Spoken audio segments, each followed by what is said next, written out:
Good afternoon everyone and welcome back to the flying, and today I'm going to be flying 2 sectors round trip to Bardufoss. Apologies for the delays, but today it was the computer that said hello and goodbye. So right before I was ready to start, boom, everything froze and yeah, basically crashed. So yeah, we just need to quickly restart that, and here we are back up and running. We're currently standing here at this is gate the stand 20. It's Alpha 6, Alpha 5, don't remember. But at least we're waiting for our aircraft arriving in from Bardufoss, so should be coming as soon. But we don't have much time though. But we're going to introduce the members before the brief. So ATC Swede, Lars, Melvin, Martin, and Jon. So shout out to all of you, and as always, thank you for the support. It is greatly appreciated. Hello, welcome, hoping well, and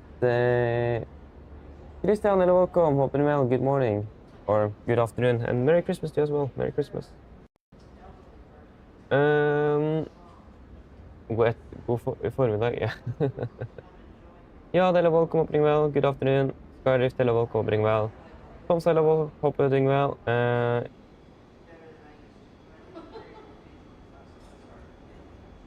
I can explain it to you later on. I can. We need to start with the brief, and yeah, I can talk more about that later. But again, we don't have much time, so we would like to just start with the briefing and get finished with it. Since the aircraft is here very soon. It'll be nice with a day where we don't have any delays, but it looks like that won't happen. And Melvin, hello, welcome, well. Yes, so we would just go through here quickly before we brief the cabin crew. So yeah, it is we're flying 334, 337 today. That the extra is the plan. We were supposed to fly to Bergen, but Norwegian changed our roster to Bardufoss instead. I mean, it works as well. Yeah, nothing outstanding. 1 hour 35 minutes up to Bardufoss, flight level 370. Minimum fuel is going to be 6.6 tons, so start thinking about that. So we can get that quickly checked off. With Tromsø, Langenes as alternate today. Minimum equipment list and CDL items is nothing there. That's good to see. We expect a fairly light aircraft on 92 passengers on the way up, so expecting a fairly quick boarding at least. That's a positive thing. And take away about 62.5 tons, so fairly light indeed. Share value maximum 7 at Penno, so maybe expect a little bit of turbulence, but not much at all. Going forward here, the Sigma here is actually located up in Longyearbyen, so we are definitely not flying there today. Gardermoen weather is looking fairly good. Pretty much calm winds today, KVK conditions, expecting KVK variable 3 knots. There is this probe 30 here with between 1700 and 0300 tomorrow, with the 3000 meters of becoming fog and broken at 300 feet. But except for that, the weather in Oslo is looking very good. For Bardufoss as well, looking fairly good. Some light rain last reported, with 6 degrees and so on. There is also expected to be fairly good with broken at 4000, few at 3000, and good visibility generally. And all the tempos going down here is not valid for us today. Destination alternate, that's going to be Langnes, Tromsø. Looking very good there as well. The only noteworthy thing here is the 4000 and rain drizzles at the tempo between 16 and 2400 today. No times, the only thing is some RMP minimums changed in for one unrise due to future crane activity. And there is a note here in regards to aerodrome hours of operation or servicing. I'm not sure if this is going to be valid for scheduled flight like us. I think it may. But then today on the 26th it's opened between 10:30 and 17:30. And our departure is 17:20, so we need to be a bit quick today. So this one is definitely going to be something that I will have in back of that we need to think about through the day. This one, otherwise we will be a little bit stuck, but I think they will expand a little bit if we are a little bit delayed, but try to avoid that. Um, yeah, and we also have the fire and rescue cat limited to NATO's standard cat 7 due to maintenance. So it looks like they have been downgraded a little bit, or it's quite limited in the fire and rescue services at Bardufoss in case something would happen. So need to remember that. And delays may occur due to aircraft stand availability. This is at Tromsø, and this one will be fairly. It could be quite relevant today. We'll discuss a little bit more about that soon. Yeah, significant validated at sea 26th of December 2025, flight level 10450. We have a jet stream over here, flight level 310 at about 125 knots. And we also a large area with some moderate icing that we're just flying into a little bit on the descent, between 200 and flight level 100 as well. But other than that, we're looking fairly good. A lot of wind today though, it's more than 100 knots, a little bit through parts of the flight, a little bit less higher up, so. But generally though, a lot of wind, so maybe some wind-induced turbulence today. But it doesn't look like we're expecting anything significant nevertheless. So yeah, for the fuel, what do you guys think? There is one thing though. Bardufoss have a history where the runway lights won't appear when you are arriving into it. Today when I spawned in, it worked. But I'm not certain if it's going to be working when we're arriving there. So the thing is, if it won't be there, then we need to divert, and then our diversion airport will be Tromsø. That will be the closest for the passengers to get off and get down to Bardufoss by alternate transport. So the thing is, if that will happen, then we need to divert to Tromsø. So I think we will take some extra fuel today, just to be on the safe side, to be sure that we are hopefully able to land. At least conduct one approach and see if it will all be good. But minimum 6.6, I think we should take about 600 extras. We are not for a go rounds, so if we then take 800 extra, so that's gonna be then 7.4 tons. Is that something we can agree on? Again, this is just to make sure that we are able to hopefully even maybe trigger the runway light in the same, if that will be possible as well. Maybe we will not be able to trigger them the first attempt, but maybe a second attempt. So yeah, 7.4, is that something we can agree on? Yeah, sounds really good. At least there's no anything. So yeah, then we can take that then. So 7,400 kilos. Good. And then for the flight back home again, we are departing at. Oh yeah, wait. Are departing at 1650? Huh?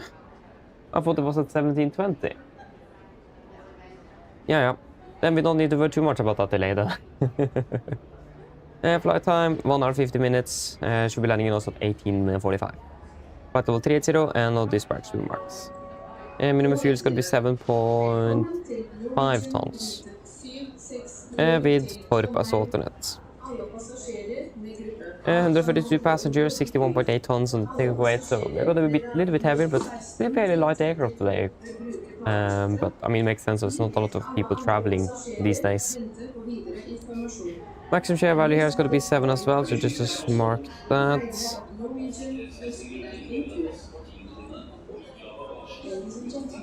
This segment is still not valid first, that's over Svalbard. And we are going for the weather, you are not valid, you are not valid. No.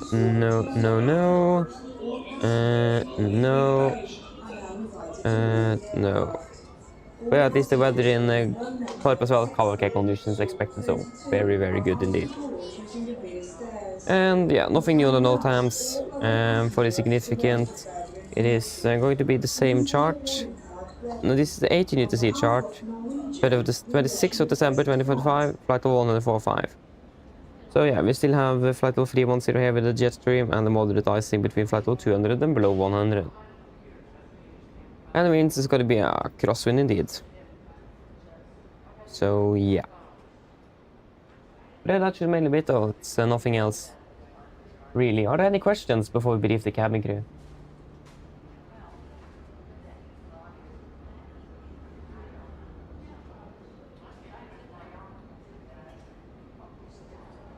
No.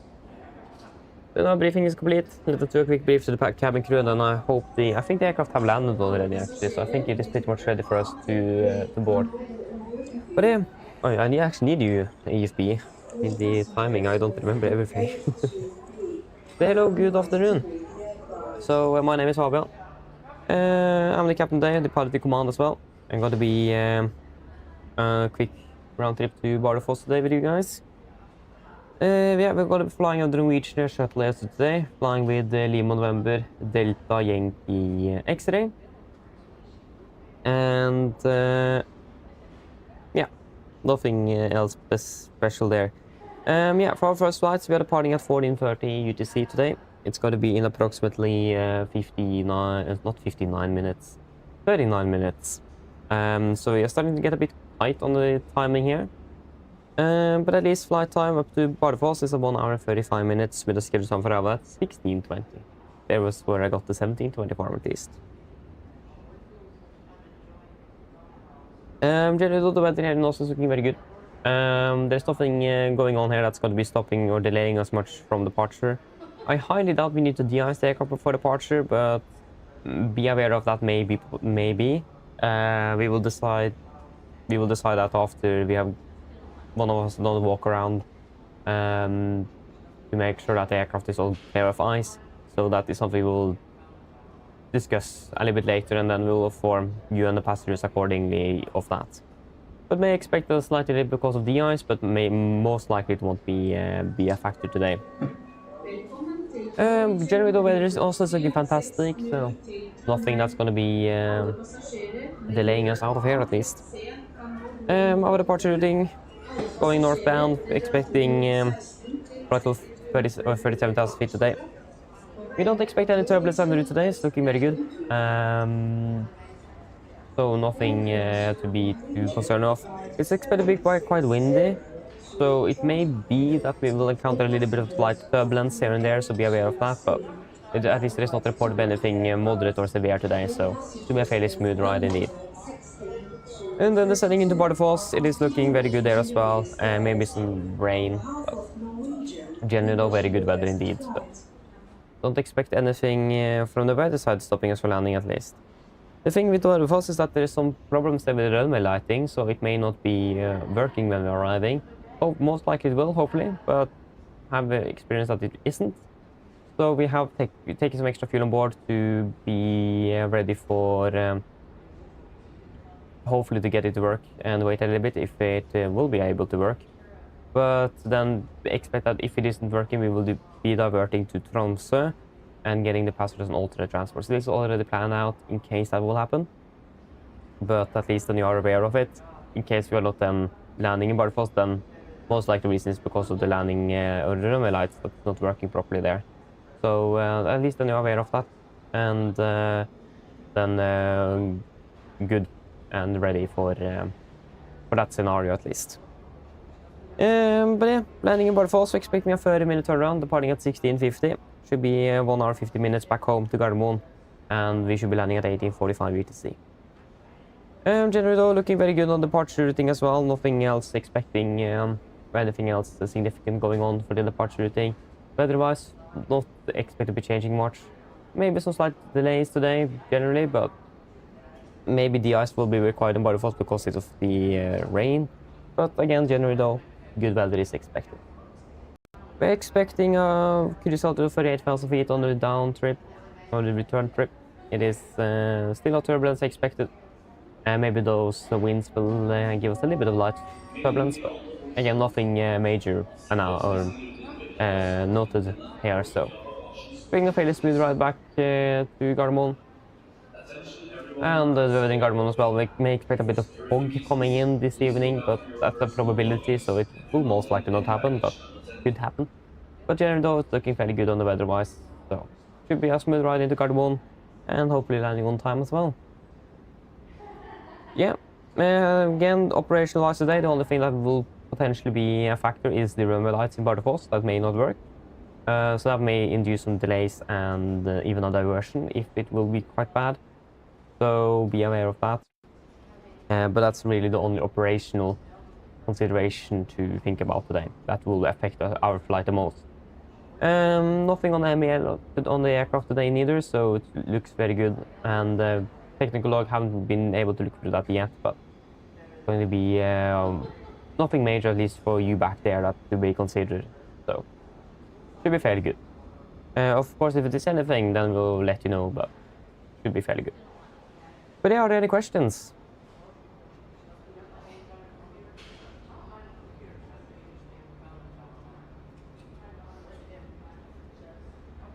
No? So now briefing is complete. Then we just need to wait and see if the aircraft have landed. It have landed. Yes, Melvin. Yeah, you had that today in Umeå. I hope I said it correctly. Apologies if I didn't. But yeah, was it the 2024? Or 2020? Rico, hello, welcome, bring well. No, I can't do that yet. I will share it to you all when I have made everything right. It is still under testing. And we don't have time to do it neither, so yeah. But here are aircraft already, so we'll just get out.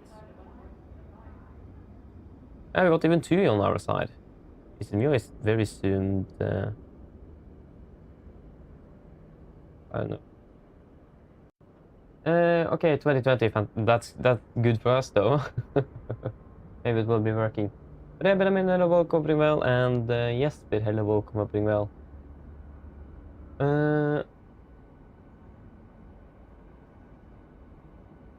Yeah, you need to go into flightsim.to, and there should be a livery pack there available with 4 liveries, I think. But if you want all of them, you need to be a member of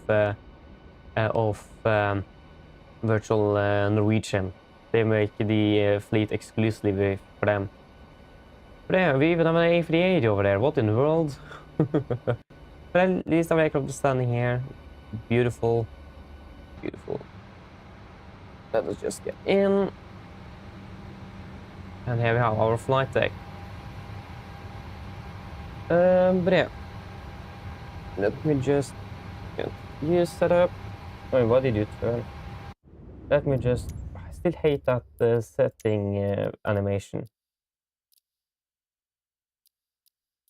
Why can't it just be like it was in 2020? Oh, what happened with the DU there? Or the DU, I mean. The lower DU.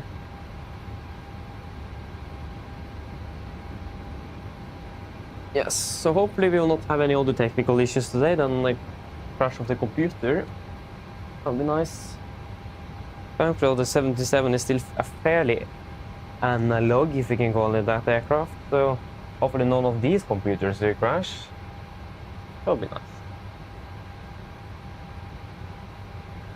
Yeah, now it should be sounds from all the aircraft. Oh, did I not turn that on? Wait, let me just double check. Sound. Yeah, other aircraft 40, yeah. We just don't have it on in the terminal because, yeah, we don't really hear it in the terminal, that's the thing. Yes, let us just start fueling up the aircraft. Services, we actually can air conditioning and fuel. I forgot to set you.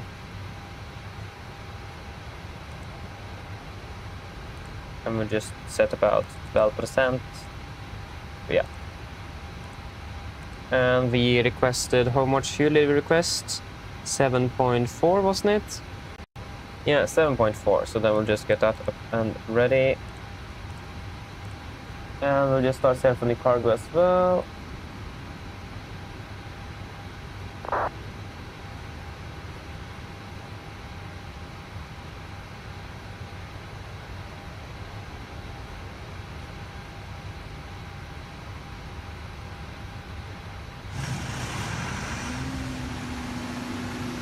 My days, that was very loud. Oh my days! That is a loud air conditioning unit. Whoa, I did not expect that coming. Did we have even pressure in here though? No. Did I get the air conditioning? Yeah, air conditioning unit. My days at the air conditioning unit was loud. And the parking won't set. Oh my days.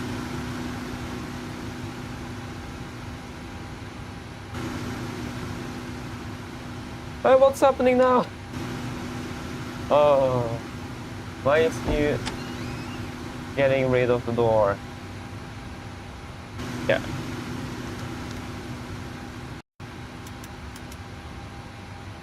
I don't understand a thing here. Okay, we still have some technical issues, and what's happening with air conditioning in it? I like how PMG did model that of... I didn't know it was that loud. Yes. Looking fairly good.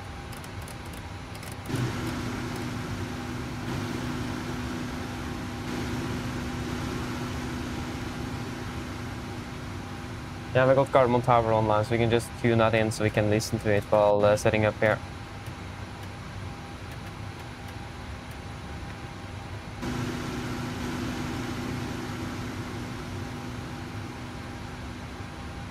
I need to just set up another thing here, that is the... I forgot to the button.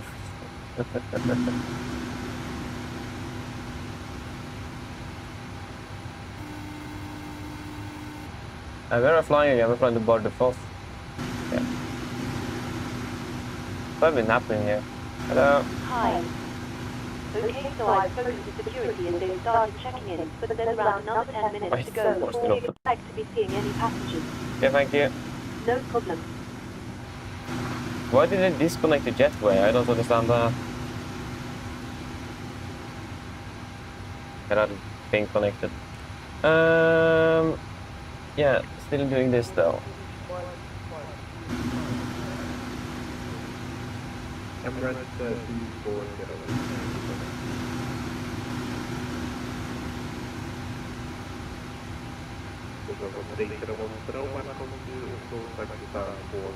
We're flying the MG, it's going to be the big X-ray. In the world is happening with that air conditioning unit.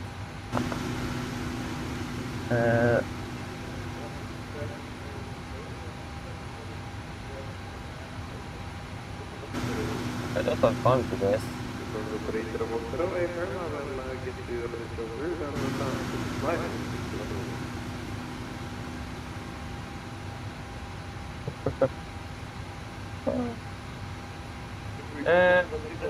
Norwegian System Project, hello, welcome, opening well. Welcome. Yeah, I know. This is a mod I just found. I saw all 77 files that reviewed it. I mean, this, yeah, that looks stupid indeed, I can agree on that. I have tried for the entire day to get that removed, but I couldn't do it. But at least everything else looks very good, except for that. So I hope that will be removed. So, but I forgot to uninstall it before I started. So yeah. Just need to be ready. But what's happening with the air conditioning unit? Yeah, this is getting way too loud. Let us close the door. That didn't even help. What? Yeah, that was a bit quick. Do you know what? I think we just not use the air conditioning unit instead. I think cold cabin is a better option in this case, because that was way too much going on. Yeah.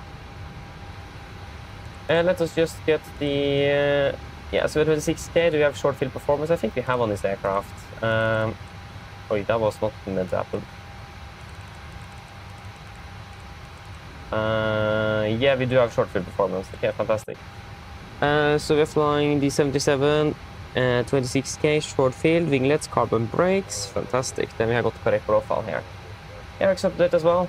Got it yesterday, so not bad at all. Going to be then 1405. Yeah, it's looking very good on the clock at least. And Bardufoss, of course.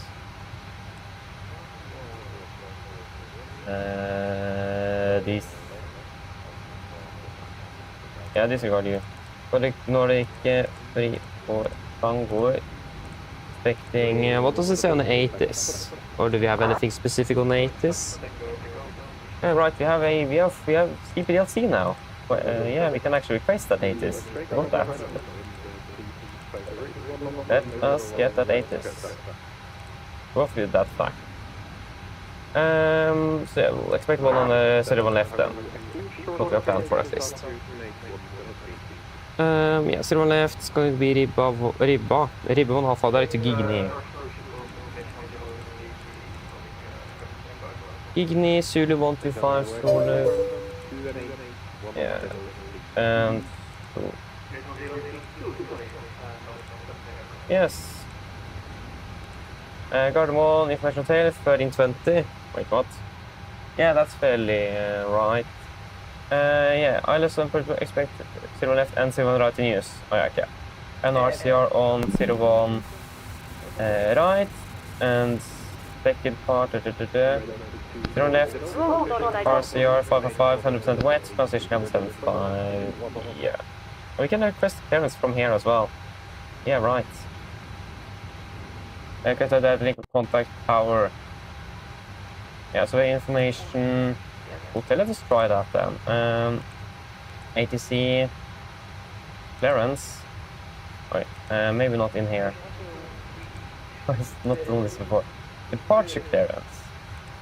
So Gardermoen, ATC 20, 578, stand 22, ATC information, hotel.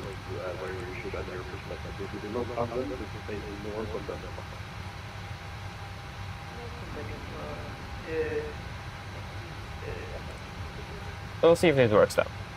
I hope that the ATC station was right. So move direct to Vabot.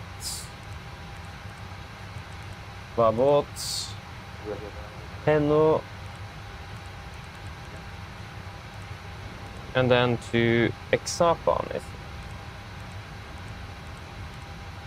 And then we're expecting the Ereme 28 Exapan to Vabot. Yeah, let's wait. Did we get a clearance? Departure.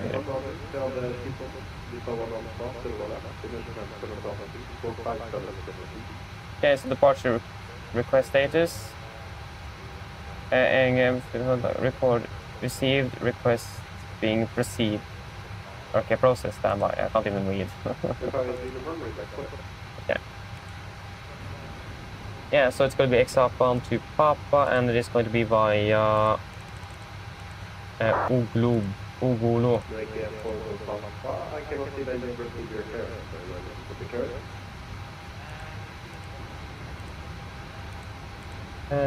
Nine final reserves will be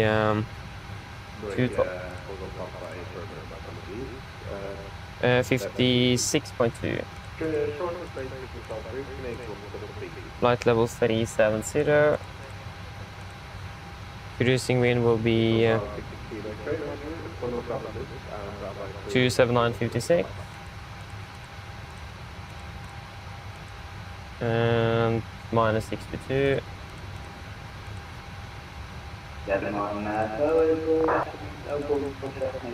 Oh, the girl that followed us. Oh, yeah. Go ahead.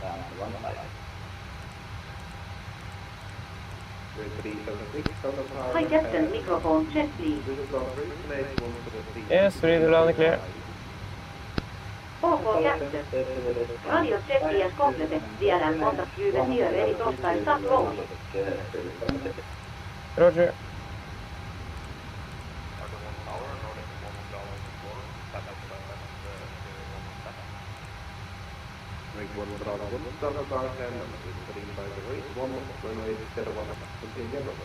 Yeah, so it is. I hope it's worked on.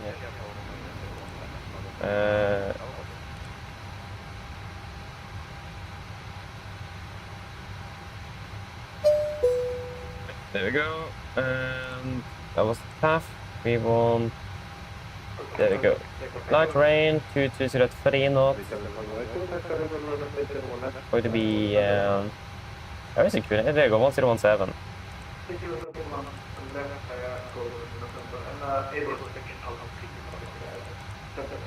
Gardermoen, it will be 8 miles. And then it will be tracking 110.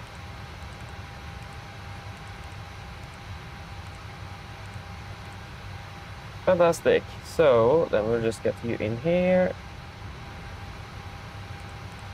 Gonna be flight level, what was it again? 37? Yeah, 370. And the Bardufoss is at what level? 254. Well.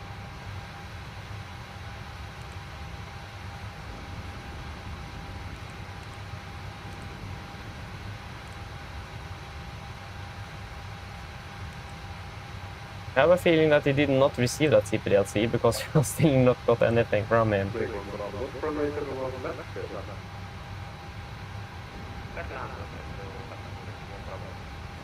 And we need to do the landing as well, TWIP. That's ATS log, I mean. Yeah, so wind 2203, 1825, landing 28, W180 at 3 knots.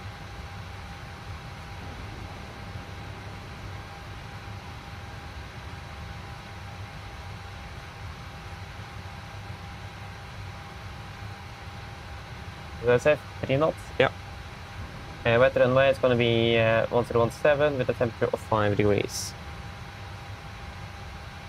Wait, is it actually warmer up there than down here? What happened with that?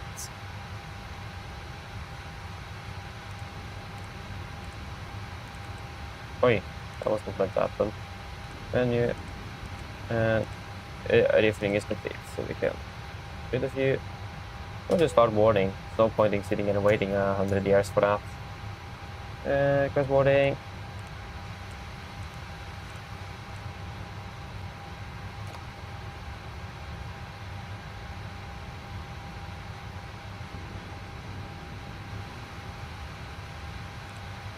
All stations prepare to start boarding. Okay, let me just check something else since it is not working here.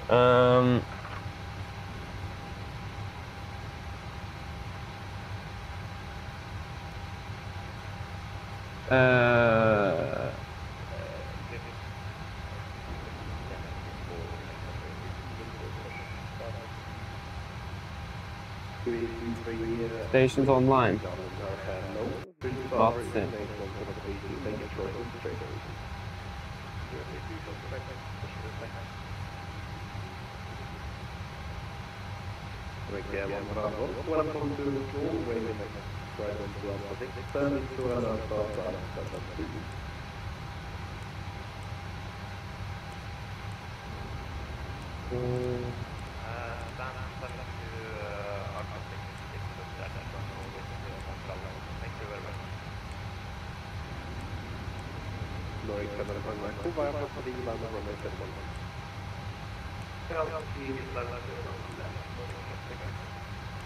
Welcome to Norway. Of course, on your turn, the balloon goes up on the 3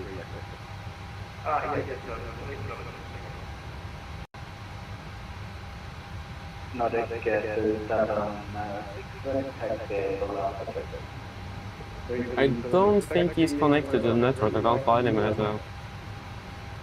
Echo Number Golf Mike. It is.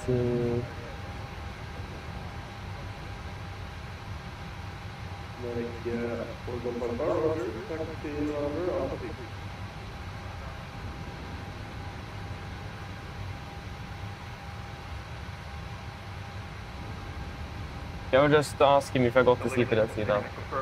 I don't think it works properly then. Or I have some something wrong.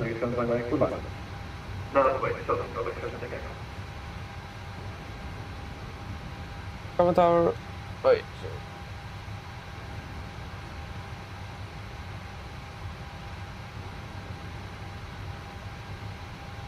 Wrong key binding. Common tower, go FSIPanel Nordic 3 for Tango. Did you receive the CPDLC message? Nordic heading towards Panel. Yes, but it has been replied to, but it comes up with space, so I need to give you very low. Roger. Marine 7 right, full wind 3, 5 degrees, 1 knots, runway to the 1 left. Marine 4 1 Papa, I have to do land for runway to the 1 left.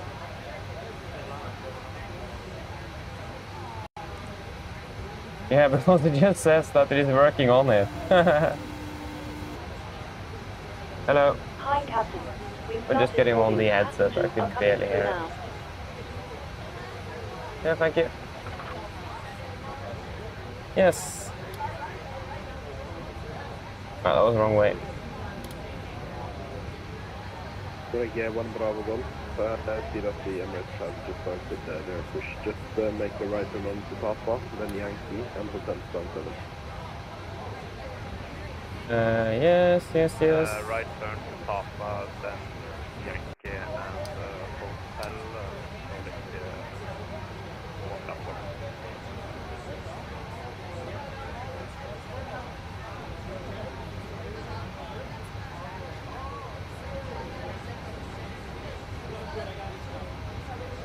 Return on right, 4 like 3, 1 to 2, that's nice, bye. Uniform Nordic, jumping, I will enjoy you. Okay, 4 1 Papa, then 3, 5 degrees, 1 knots, runway to the 1 left, check. Just I got a message. 376, behind the departing Norwegian 737 full length, via Alpha 3, land of runway 01 left, behind. What message have we got? Roger, behind the company, Commercial full length, line from way to 1 left, Nordic 376. Clearance. Departure. Standby. Fifth request for you. The path. Yeah, where in the world do we... Roll Dorset. Oh yeah, here it is. Oh yeah. Emirates 240, taxi right turn Delta 1, then Yankee, Hotel, and Mike, holding time to runway to the 1 left. Oh yeah, it went in there. Yeah, okay, then I see. Then no wonder I didn't... So this is... yeah. Clear to Bardufoss. Off to the left. Even off Oslo 5325. 532. I was looking at the wrong page. Must be turned off and stowed to the Take us to the 1 left, Thank you. Nordic 376.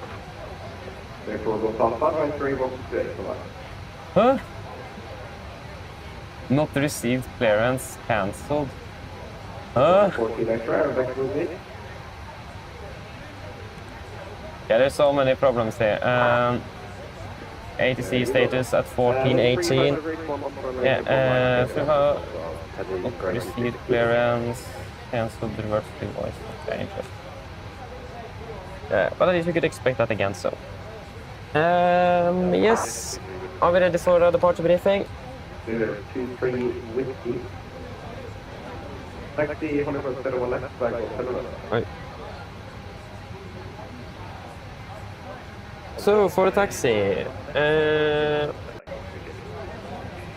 yes. So, men come on. Hello. Hi there, Captain. All of the passengers are now on board. Yes, thank you. No problem. Right 316, Yes, thanks. Yes. So yeah, we are expecting for the taxi here then. Yeah, airport attendance 9, effective 20th March 25. It's stand 22 today. Expecting a nice and straight push. Expecting a right turn on Golf, left on November, and fairly light today, so we can take intersection Alpha 3 then. And of course, it's not possible, we'll just go down to Alpha 2. Or even Alpha 1. There is no hotspots, taxi restrictions, and notable no times affecting us for our departure today. For the for the RCRs, the report a bit 555 wet at the moment, but the conditions are looking very good, so not expecting much to be affecting us today. SID, we are expecting the Ribbon Alpha. Tonnage free delta, effective 20 March 25. It's going to be straight out 0 degrees to Gulf Mike 436, maximum 230 knots. To Gulf Mike 437, then 438, and then all the way up to Pemus, Nusa, and Ribbe. MSA is going to be 3,900 feet, and yeah, we do not need to correct the altitude. Maximum 2 feet knots below flight 100, unless otherwise instructed. Initial climb up to 7,000. And it is here standard with nose abatement number 2, so at 800 feet AGL, we go speed it to van. We'll bug up to 220 knots, retractor flaps are scheduled. And when we're passing about 3,000 feet of QNH, we'll close the speed window and continue accelerating the aircraft. Yeah, engine outside today will be straight out 8 miles from Gardermoen VR, and then we'll take our right turn, tracking 110 degrees, climbing up to 5,000 feet, and then as directed. We're expected to be departing below the maximum landing weight, so returning back immediately is not going to be a problem at all. Weather conditions are looking fantastic, so winds are very light as well, pretty much calm. So all the runways available for landing if that also will be required. Just stand by a moment. Hello. Hi, Captain. Okay, we've received the load sheet from ground. There's the passenger count to count the total sold count, plus yourself, of course. Thank you. Okay, looks like we're all set to go whenever you're ready. Okay, fantastic. We should be ready for push in about 10 minutes, so you can just give us closer to the back. No problem. Thank you. Yes, so yeah, and if I forgot to mention MSA is 3,900 feet and also, I think I forgot to mention that. And again, we don't need to correct it. Yeah, that's probably, then I probably said it. Threats today, it is actually not really much. The runway is important to be 5.5 wet, so that means it's going to be contaminated. So just in regards to direction control, not overcorrect on with the rudders to make sure that we maintain the center line, but also not skidding along the runway. Should not be a very significant factor today, but it is contaminated after all, so contamination is contamination. So, but other than that, there is not any other threats for the departure. So are there any questions before we go to the route check here?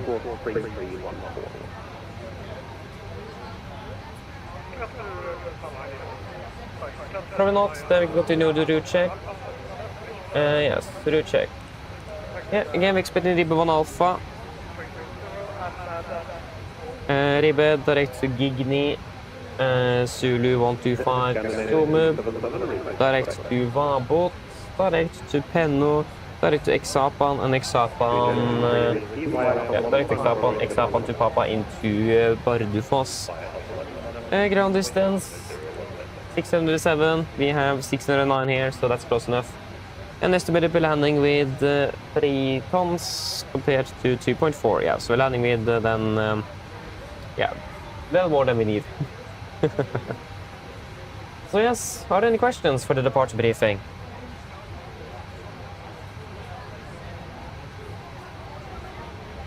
Probably not, then, yeah. Clear for checklist to the line. Pizza course, remove, oxygen, that's all sent, nitriles on the display switches. Number auto, window weight, on, presentation mode selector. Auto, flight instruments, we are tracking 191 QNH 1032, we're reading about 685, that's 103. Yeah, you know why I use that standard lot. 1032. Yeah, 69, that's plus 5 on the standby. Park brake set, engine start levers cut off, and taxi takeoff briefing completed. Clear for checklist to the line is complete. Let's just do a quick PA, and I'm going to be slightly delayed, but that's fine. 1 hour and 35 minutes. 1 hour 35. Flight of 370, it's going to be good weather, and it is going to be a little bit of rain down in in Bardufoss, but looking fairly good there nevertheless. Mine damer og herrer, god ettermiddag. Mitt navn Fabian, jeg kaptein ombord denne flyturen i dag. På vegne av Norwegian og resten av besetningen så ønsker vi dere hjertelig ombord denne flygningen fra Oslo Gardermoen oppover mot Bardufoss. Flytid til Bardufoss i dag forventet vi rundt ca. 1 time og 35 minutter. Det kan vi bli litt småforsinket. Vi beklager så mye på dette, men vi håper vi skal få tatt inn så mye som mulig gjennom flyvningen mot Bardufoss. Vi forventer å dytte gaten om rundt 5-10 minutter. Hvis vi kan være så snill, så ned ta på sikkerhetsfeltet. Så vil da kabinbesetningen gå gjennom en sikkerhetsbriefing, så man får sterkt å følge på for egen andres sikkerhet ombord. Vi forventer ikke så alt for lang takstur i dag, for vi er klare for avgang ved rullebanen. Avgangsrunden var også ganske bra, den går egentlig rett oppover mot Bardufoss. Forventer en marsjhøyde på rundt 37 000 fot. Meget gode flyforhold gjennom flyvningen forventet. Men som alltid, vi anbefaler sikkerhetsfeltet på, bare sånne tilflykt kommer bort til nyforventet turbulens. Og værforholdene i Bardufoss ganske så OK ut. Det ganske så lite vind, noe svakt fra sør-vest. For øyeblikket rundt 5 grader, og så det noe lett regnbyger.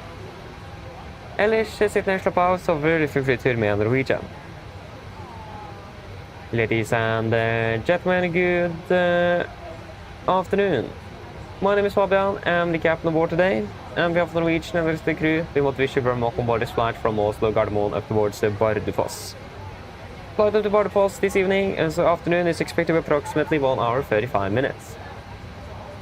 We are shortly ready for departure frontier. We are expecting to be pushing from the gate in approximately 5 to 10 minutes with a slight delay, so we do apologize for this. But we're going to be minimizing that delay as much as possible during the flight up towards Bardufoss.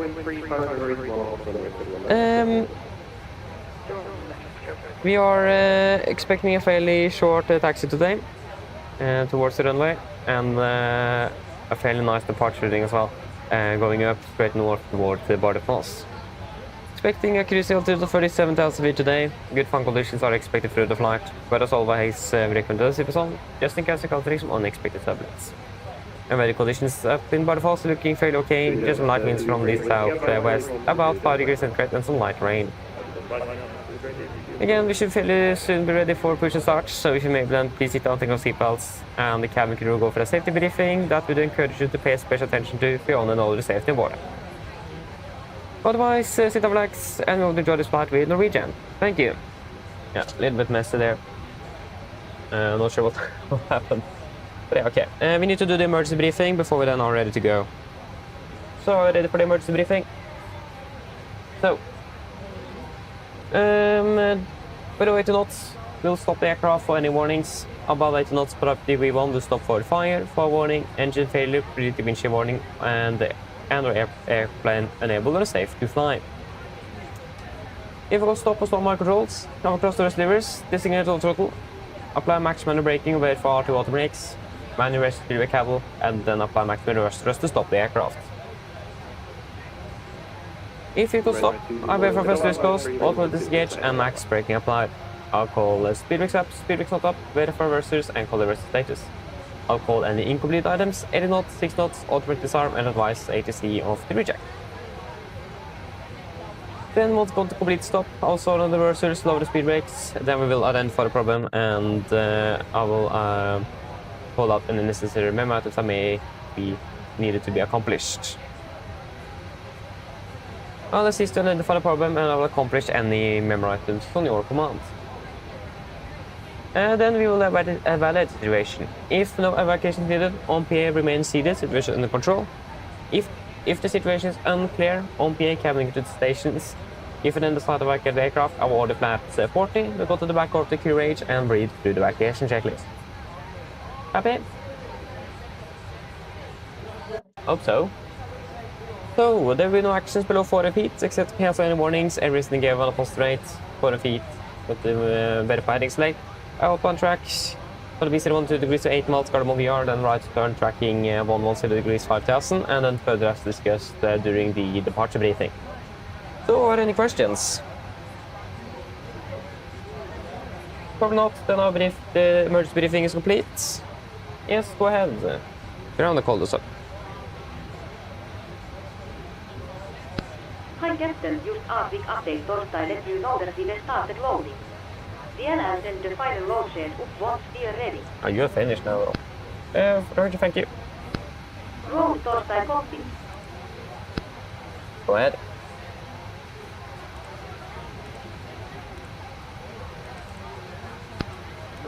been completed. We are sending the roll share to Torstai you now. We are waiting for you Torstai closest. Once the beacon light is switched on, we will contact you Torstai taking pushback. Yes, Roger, thank you. Yes, we can go for a wait. 92 passengers. Yeah, we got the messages. We'll just confirm the load sheet first. Where is the flight plan? There we go. 92 souls, sorry, passengers confirmed. And plus 6 crew on board, that will be 98 souls on board. It's going to be a zero fuel to 56.3. We have got currently 56, yeah, 56.3. And 6.5, I got 7.4, and we got 7.4 twice. Fantastic. And take weight 62.5, 63.7. With that extra 800 kilograms of fuel, yep, that is what we would expect.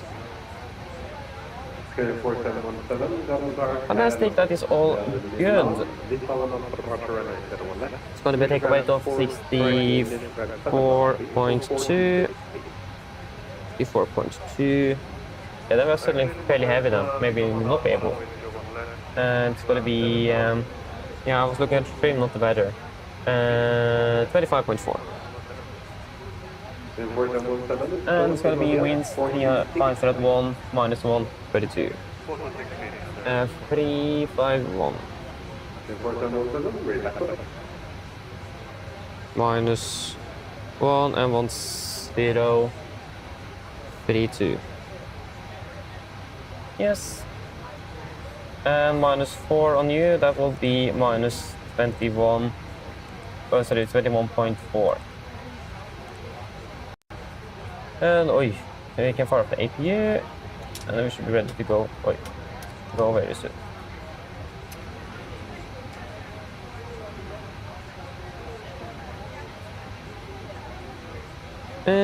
Yes, so that will be D-rate to assume 45, giving us 86.9. 86.1, that's within limits, and will probably correct itself even further when we turn on the packs again. So yeah, that's looking good. Flaps 1 for departure, trim is going to be at 5.1 units, and it's going to be 39, 45, 48. 39, 45, 48, 46, 48. And yeah, everything is looking good there.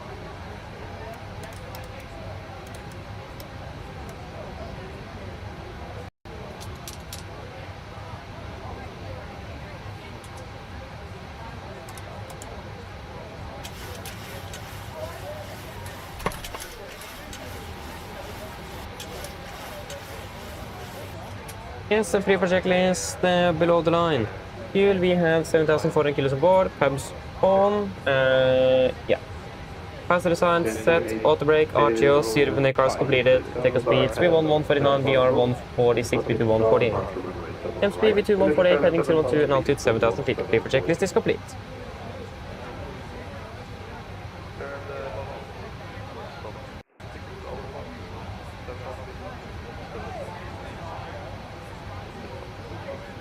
And to 805, we're back. Correct. Yes, is the audio working? Yes. Cockpit ground.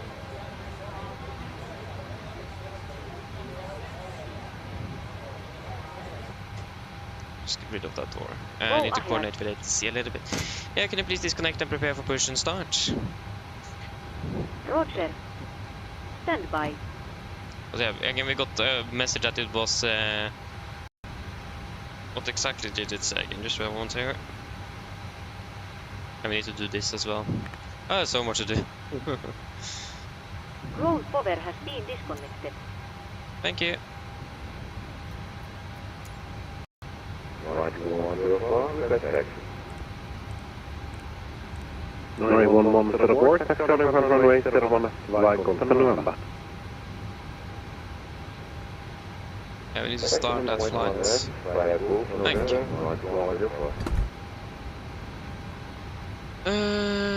Yes. Why is that door even open? Hello, Captain. We are ready for pushback. Yes, thank you. Pressurized hydraulics. Close that door then.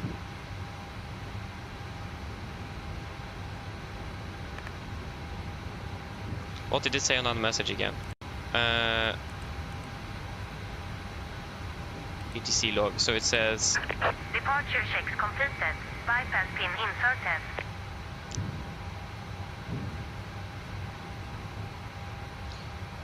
Nordic 3-4 Tango. We found your departure clearance and we accepted it, but we got a message that it got cancelled. Can you confirm that? 3-4 Tango A firm, that happens automatically when it takes too long. Looking gear. Yeah, apologies for that. Is it possible to get it on voice then? 3-4 Tango A firm, kjell Bardufoss. Ribbe Volanta departure, runway 01 left. Initial climb 7,000 feet or 5325. 5325.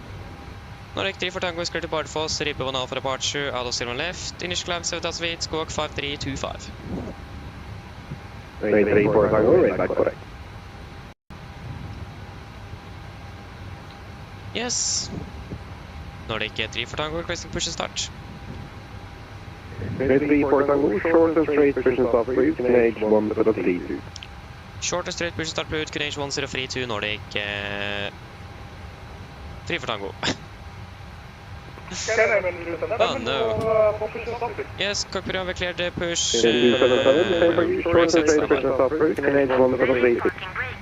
Before start checklist, flight door, cross lock doors with us.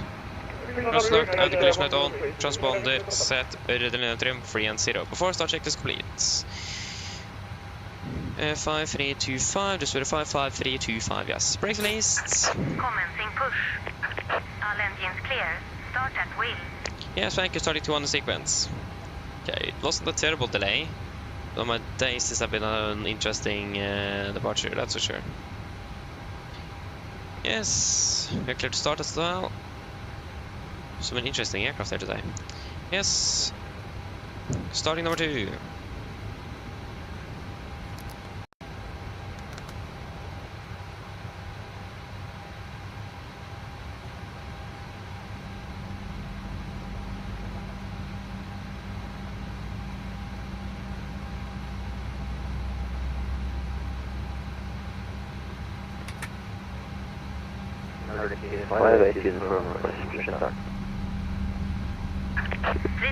Uniform, push and start for you, can H1031, release point 1. Good order, stand by.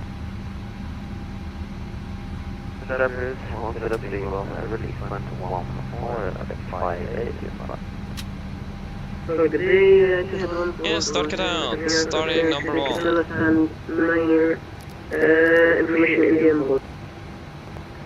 First, Nordic 1104, new can H1031. Okay, 1031 is on the QNH. 3-4 Tango, new can H1031. QNH 1031, Nordic 3-4 Tango. And last is can H277, new can H1031. And it is 144 Zulu, Delta, hello. Clear to hit it out, did the 1 Alpha departure runway 01 left. Initial time 7,000 feet, 4250.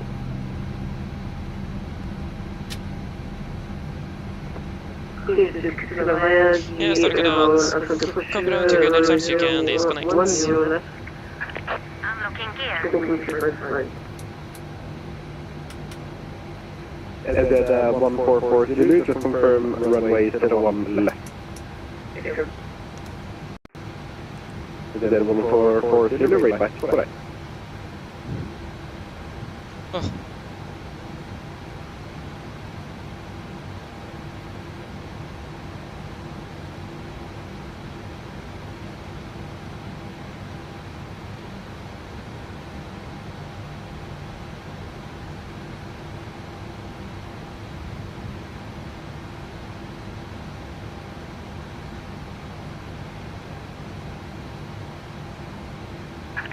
Tow truck disconnected.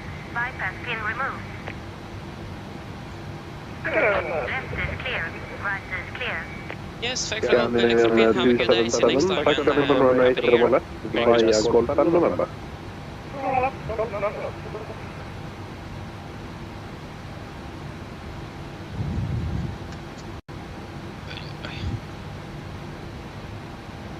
I'm just looking forward to be finished with this departure.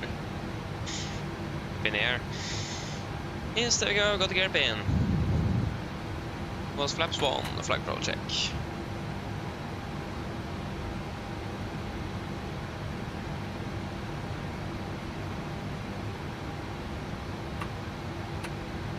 Before taxi checklist. Generators on, pro beat on, anti-ice off, aircon and press, packed auto, isolation valve auto, engine start switches. Continuous, recall, checked, engine start levers, R10, flight controls, checked, ground equipment, clear, flaps, 1 planned, 1 green, 8 blue. Before taxi checklist is complete.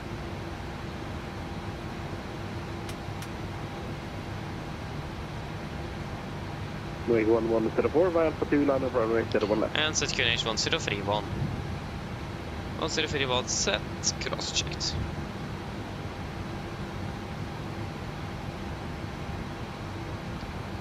Nordic free for Tango, requesting taxi and requesting Alpha 3.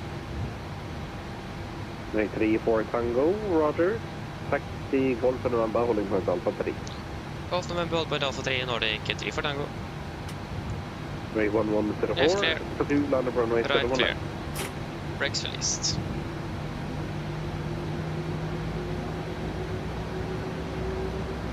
Nordic 1104 tower.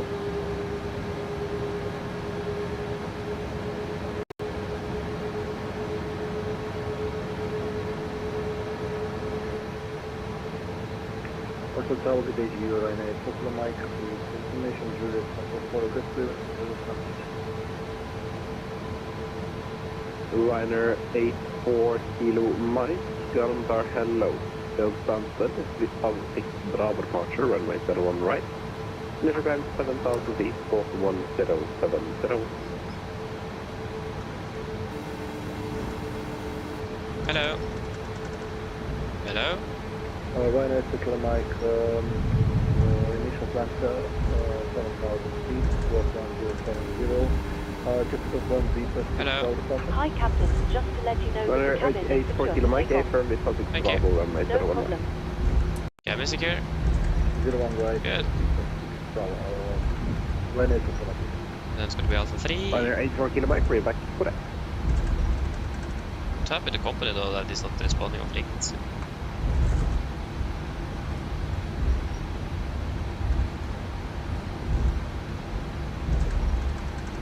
Scandinavian 4717 requesting push start.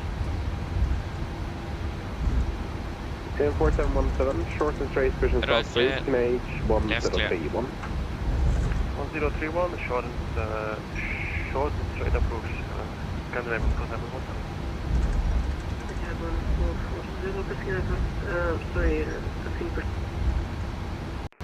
It is 144 Zulu, push and start approach, KNH 1031, face west on Kilo 1. This was 101, QNH 101, 1031. 586 on radio flash.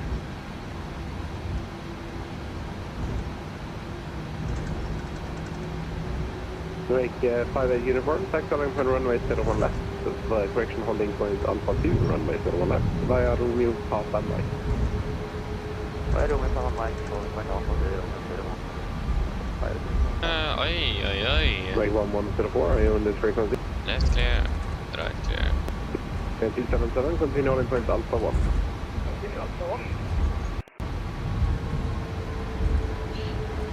Okay, city cabin before takeoff checklist. Okay, 277, via Alpha 1 line of runway 01 left. For takeoff checklist, flaps. 1 planned, 1 green, stable stream, 5.1 units, chemical, given before takeoff checklist completes. And Alpha 3 it is.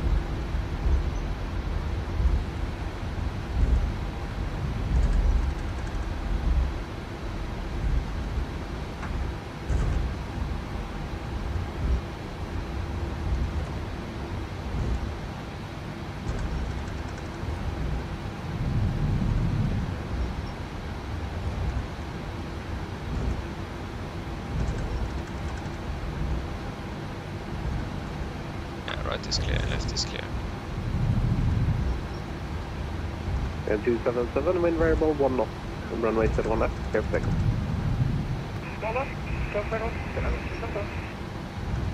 Runway 34 Tango behind the departing EJet full length. Via Alpha 3, land of runway 71 left behind. We are departing EJet, landing på 8 behind Nordic, free for Tango.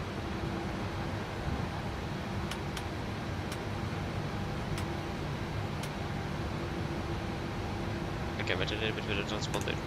And to weather and terrain, the EJet is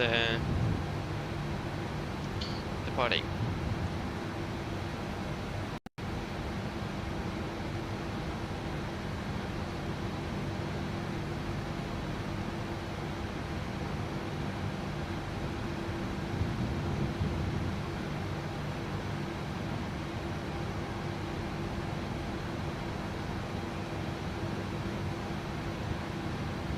Not often to see E-jets though, so that's nice to see.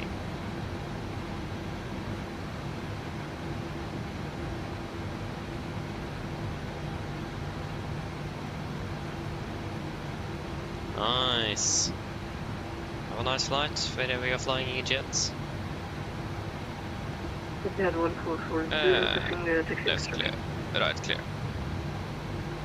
Head 144 Zulu, taxiing point Alpha 1 via Kilo and November. Kilo number Alpha 1, detail 14.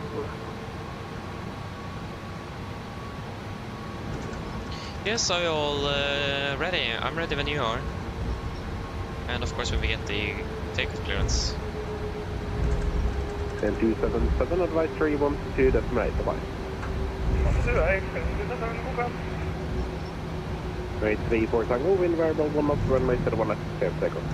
We have takeoff 0 left, Nordic 3 over Tango. Yes, ready.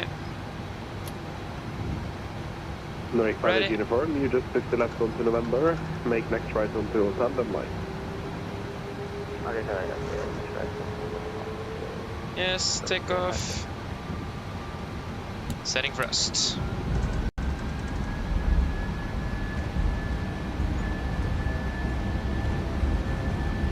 Thrust set.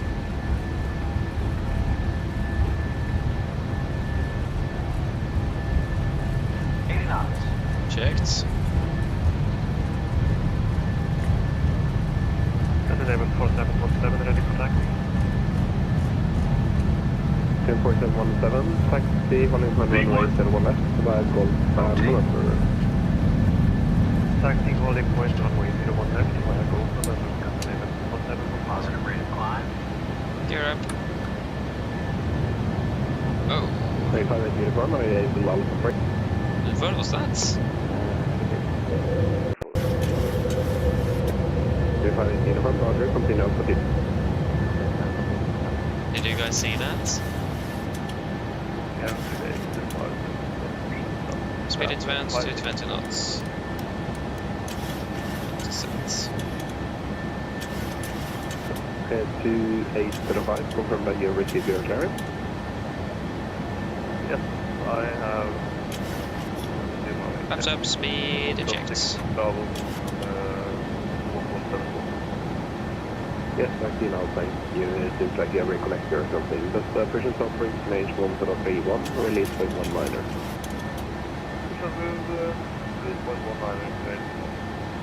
Yes, I was followed by the pilot. No problem, break, Nordic 34 Tango, advisory 1-2, that's my bye. Advisory Nordic 3 for Tango, ha det bra.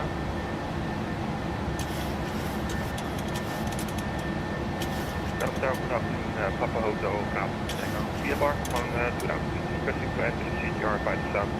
Switching to you. Papa Hotel Bravo Lima Tango, contact close speed range 1.31, clearance of ground control from the south, 2,500 feet or below the remain Monday. west of the extended land to the one left. And pay attention. Request the CTR by the south. Continue climbing up to flight level 370. Flaps up, no lights.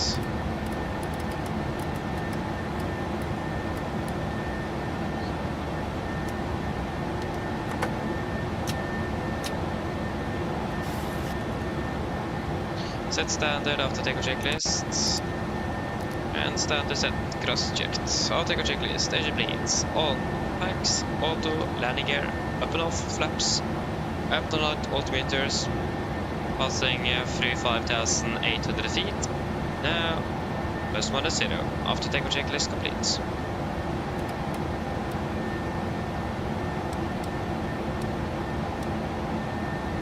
And we can delete to reduce climb.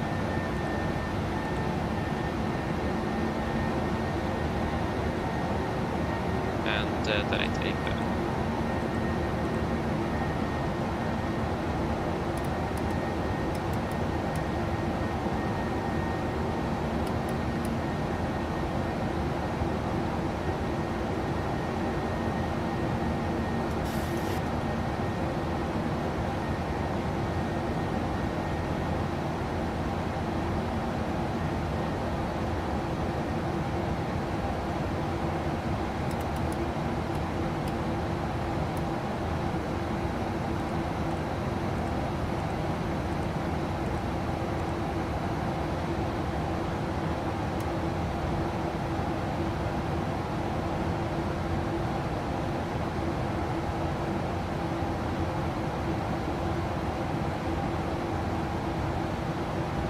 Flight level 100.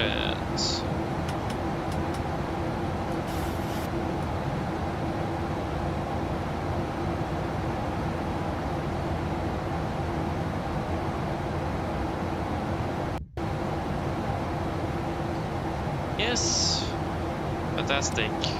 But yeah, I'm the only one that saw that, like, or felt that bump on takeoff. Did you guys see that? Or was it just me? Like, after rotation, when we set the clock to the gear up, the aircraft just boom, like to the left side, like quite suddenly as well. I wasn't the only one that noticed that, or were I?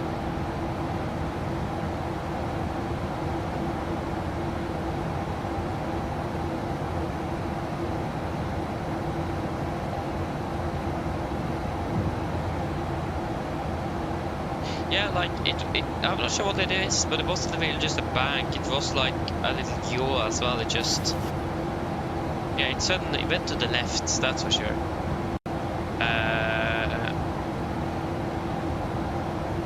So yeah, but I mean, it came out of nowhere. Like, it was going so well, and suddenly we just boom. Like, it came quite hard as well. It felt like we hit something. It was a bit interesting, but again, maybe I just, yeah, I don't know. It felt like it at least. I hope he didn't hit anything.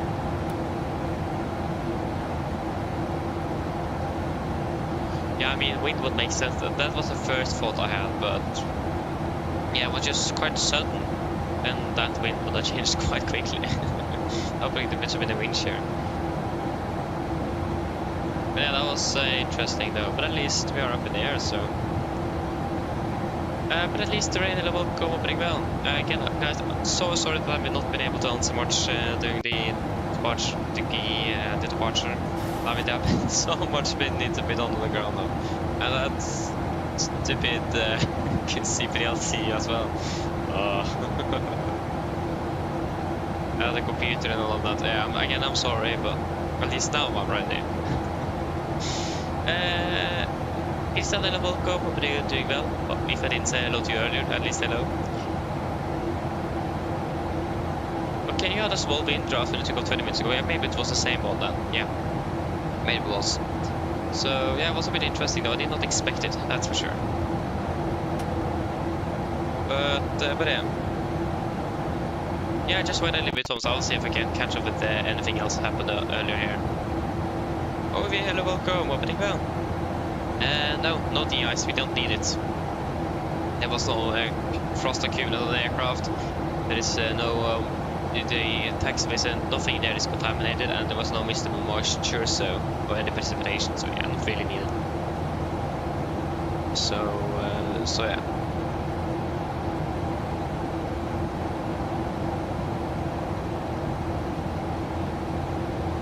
Yeah, Christian, yeah, I've actually used to flow, not the Pro version, but I've used the free one, and yeah, I really liked it, but that's a long time ago.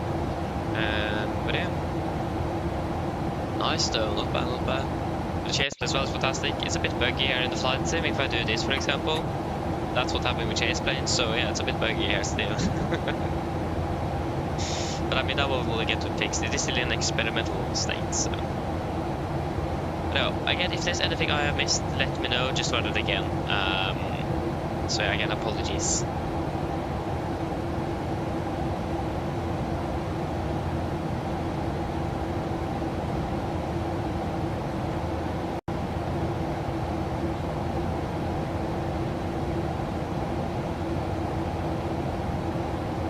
Yeah, exactly, Christian. So yeah, then I'm also not the only one that have that issue. Okay, nice. But yeah, Tomsa, so what is your thing with FSLTL? Do you mean like importing it? Because the thing is, if you have the fly-by-wire installer and it have to take MSFS2024, you should be able to download it straight into 2024. I'm not sure how we switch between 2020 and 2024 through the fly-by-wire installer, but at least I just downloaded it and went directly to my community folder. On VPilot, yeah, the thing, you need to go on, do you remember the VMR file? Have you done that? Because you need to go model matching, custom rules, and then add the FSLTL VMR file. So you need to go in, have you done that? It should be looking like this. That's how it should be looking. FSLTL should be the only one that should be on the top. And yeah, something like this. That's like the only thing you need to do, and then it is good. It worked straight out of the box for me, at least.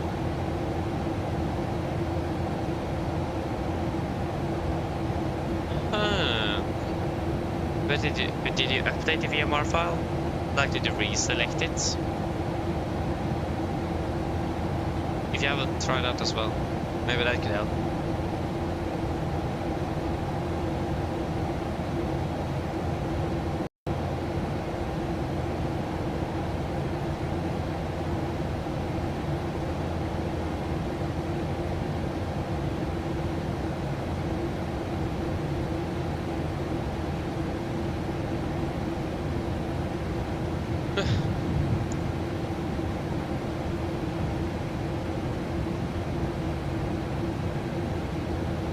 Okay, so you installed, yes, you did install the video, you did insert the VMR file again.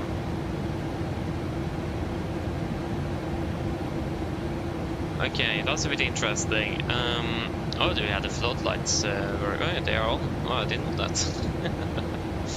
But then one thing, I mean, the one thing I can recommend probably to try then is to just delete and install the model, the base model package, and remove the VMR file from VPilot, install it again, and then get the VMR file in again, and hopefully that will work.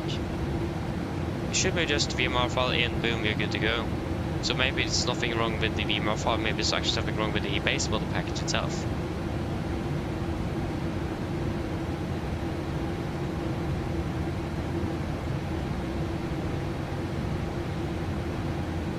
Yeah, that's a bit interesting now. Interesting.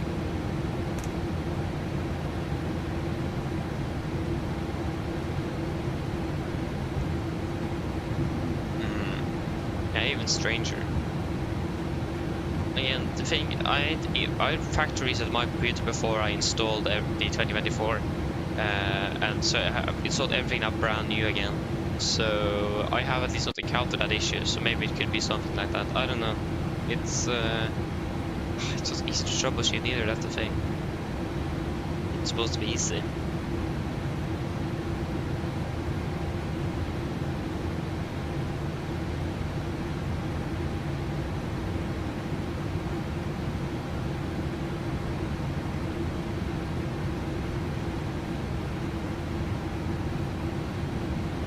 Yeah, the big question now is, or the $1 million question now is, if the runway lights in Bardufoss actually will appear or not, or if you ever need to divert to Tromsø. That is also one of the reasons I'm delayed, because I forgot to install the Tromsø scenery, so I need to do that. But that happened. I did that before the computer crashed though, so we would not have been this delayed if it wasn't for that stupid computer.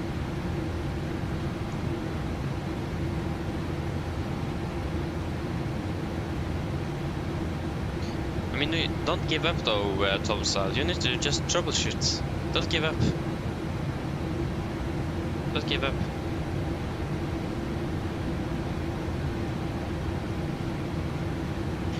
Again, you could do what I said. You can just take 20 or just uninstall the base model package again and install it again, and then install the VMR file again.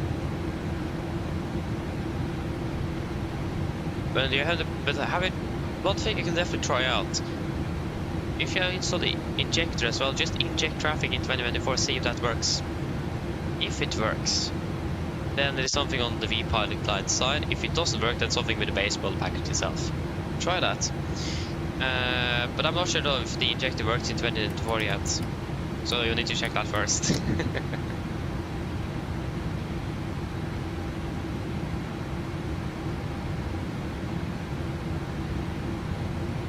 Yeah, I do understand that though, but I mean, it is quite rewarding when you actually manage to fix it. That's the thing. So never give up. One thing is so annoying now, we can't even use scroll to shift this, we actually click. I mean, now at least I don't need to worry about going outside of the sim with the mouse and then just scrolling that thing all around. That's been a quite common issue, so... Yeah.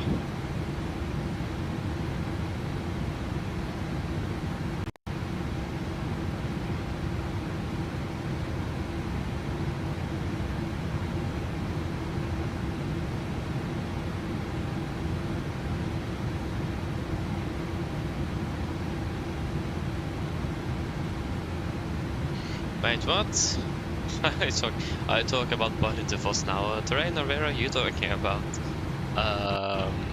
That's a bit old indeed.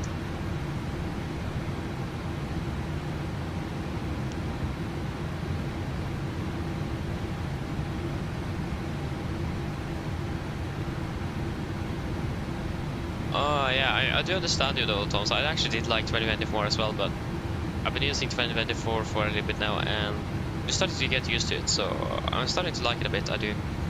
And again, it looks, everything is quite a bit better though, except for the UI. The UI sucks, but everything else is good.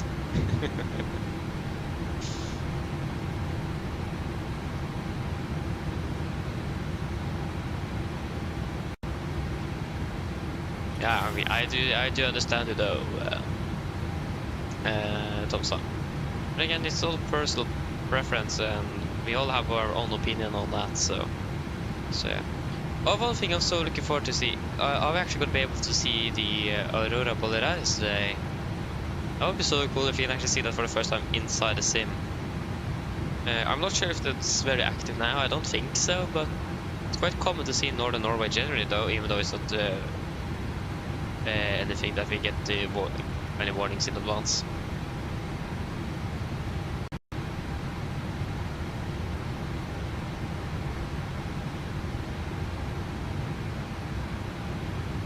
Yeah, Bodø, you're talking about Bodø, oh, yeah. Yeah, indeed, that's absolutely right. I mean, that's one thing I do like with Tromsø as well. You can also, when you're landing on the runway 36, right on the right side, you will see that shopping mall in Tromsø as well. So there's things like that I really like to see, that they've been able to get in sim. Like, if you don't see that, you probably not even know that it exists. Like also in Athens, with the city there, we've got IKEA as well, that also is there in real life. Really nice touch. But yeah, I hope that the developer Bodø doesn't implement a graveyard, though that would be a bit sad, but I mean, why not? Yeah, Christian, actually I do love the performance. I generally have a smoother experience. It is a bit more laggy, like it just stops and freezes for a little second. The general smaller lags, but the smoothness is much better though, I'm not gonna lie. I really like the performance. It is much better.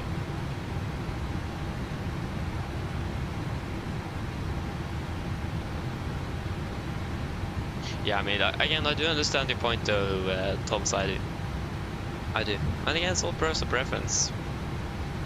I also hesitated to switching over because of all of the problems we have in the start. And the many other things. Like this, taxi ribbons I managed to disable and enable all the time when I was working the computer. So annoying. But at least that is now fixed, so that should not appear, but you never know.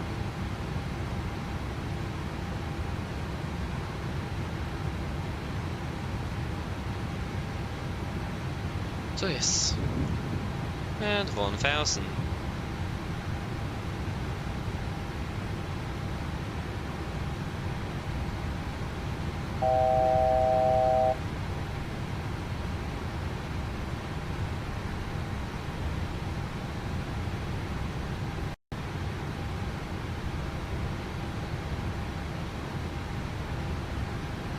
Oh wait, what did it? Did it actually sync at the key Echo Alpha near Addons? Whoa. Whoa. Not bad, not bad. Yeah, that's quite cool though, I'm not gonna lie. It's quite cool. But I just studied ships. That's quite cool though, that's quite cool. Not bad, not bad.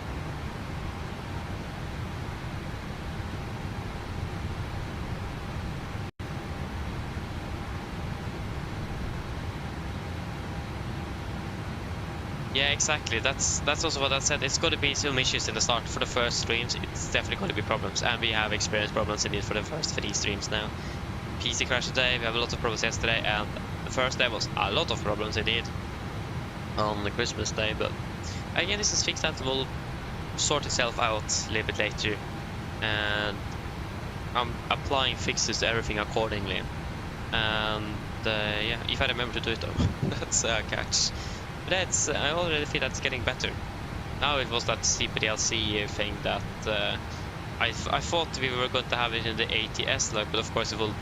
Of course the request was sent from the ATS, but the message was received in the ATC, and I just no wonder I got confused. But this is the first time I requested clearance from the FMC though, so not used to that.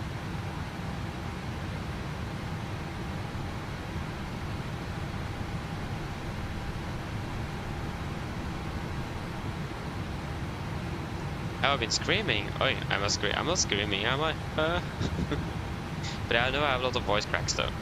It is not good. Not good, not good. But yeah.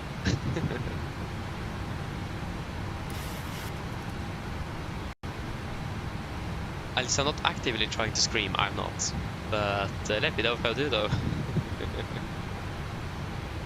Yeah.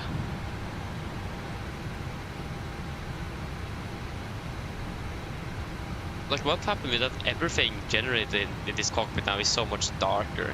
Like the display lights, everything is so much darker in 2020. It's almost getting a bit annoying because I soon can't see the instruments during daytime. Yeah.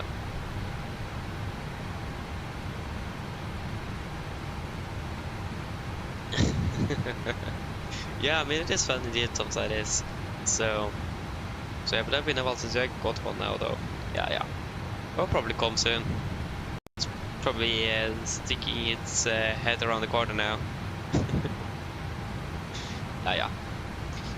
I need to just get the virtual. I didn't really finish setting up the virtual flight for this one. 100% correct. But I just need to do it quickly before I forgot. I'll set it up correctly now though.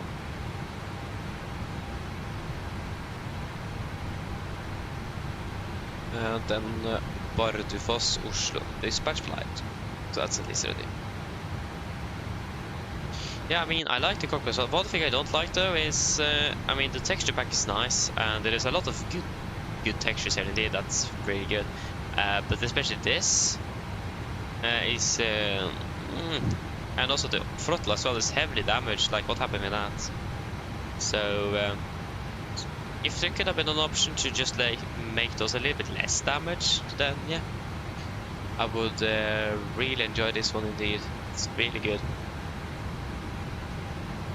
And like a lot of no, it doesn't look like there is a lot of dirt here at all. Like you have a lot of dirt over there, and could I got a little bit more dirt on the scratch pad? Since it is, or on the FMC, since it is used quite a lot, but yeah. It is probably not finished.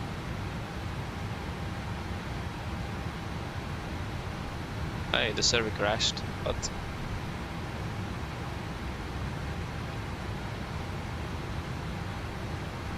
okay, it crashed. Wait a little bit. Skarrift, eller welcome, well. Flying Manchester, from Manchester to Bergen and Oslo, Stavanger and Copenhagen. Nice, enjoy it. We were supposed to fly 4 sectors between Oslo and Bergen today. Yeah, didn't happen. We didn't have that livery. Yeah, I hope that all of the liveries will be available for 2024 fairly soon after New Year. Thankfully though, I do have an exam right after Christmas, or right after holiday. So I actually don't have much time to fly then, so then they have a lot of time to make those liveries. So yeah.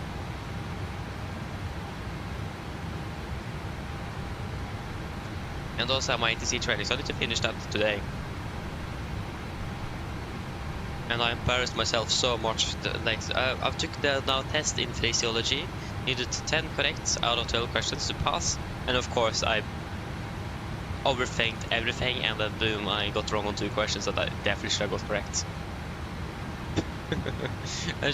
That's so embarrassing. Like, we are flying all the time, so then, but I just started overthinking. What's the question? What is the correct phraseology for the phrase?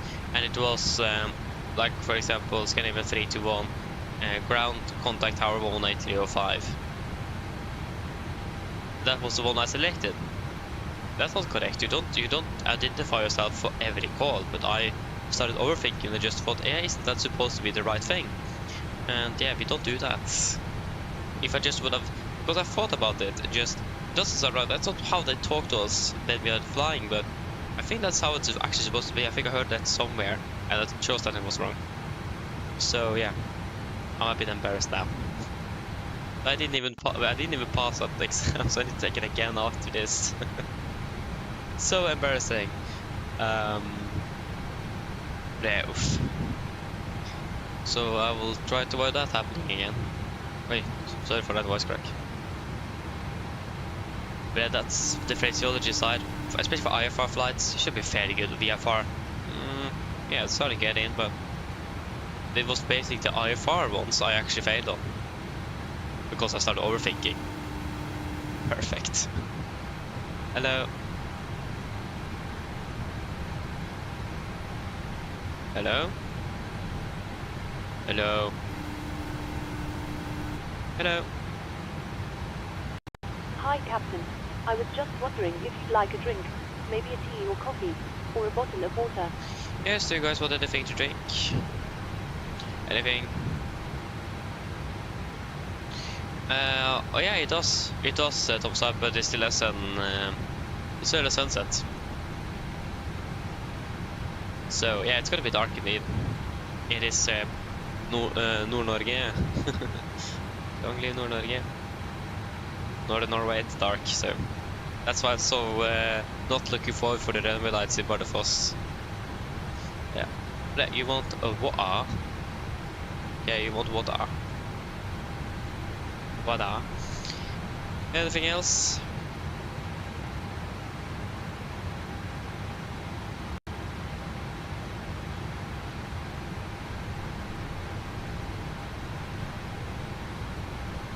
No. Could you please give us a bottle of water and a Pepsi?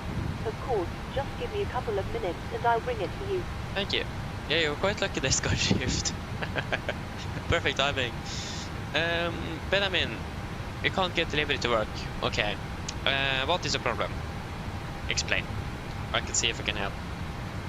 Because I think the delivery system has changed slightly. At least they changed what files they're using, so yeah, that have annoyed me for the entire day. Like, why anybody needs to change from DDS to KTX2 or something like that? Like, what? Let's do that. I think that's Microsoft faults though. I think they have changed the file type.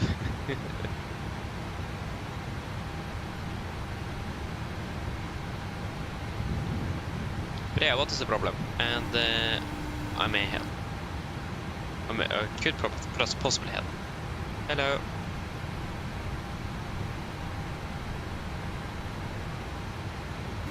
Hello? Hi, Captain. Your drinks are ready. They're in the storage area, so feel free to collect them whenever you're free. Thank you. No problem. Yeah, so we'll do a fuel check here at the zoom move first, because that's what's going to be done here next.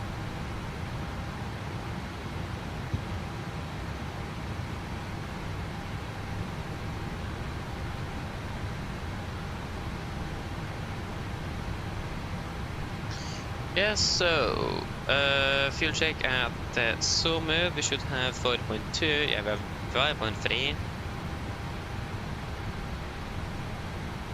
2.2, we have burned through 2 tons.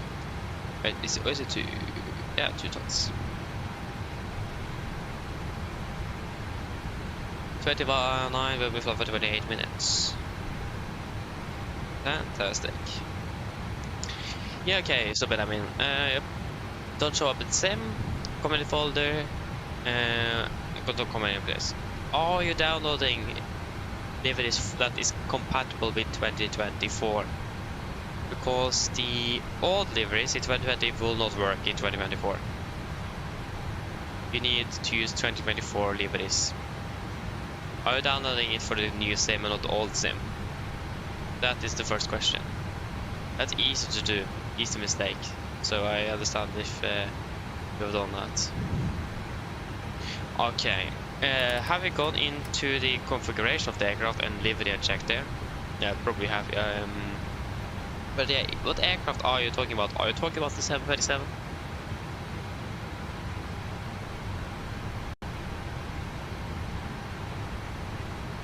And now it's getting dark indeed.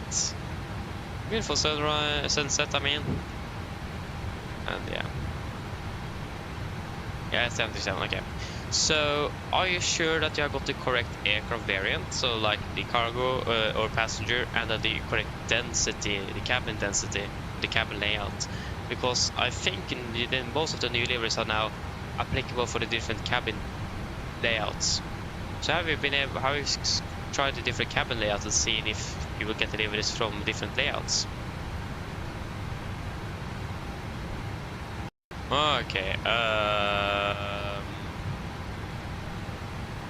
Did you drag and drop into the community folder, or did you use an import file?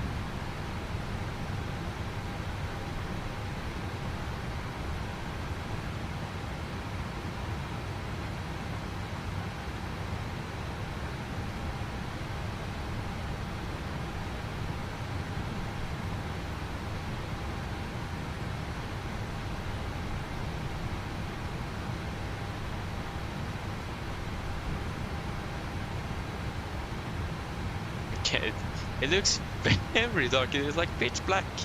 Whoa! Not seen that before. It looks like a bit scary, not gonna lie.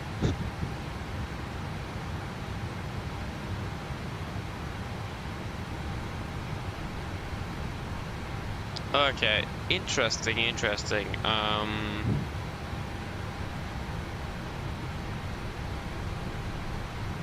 And you're sure you dragged the correct file?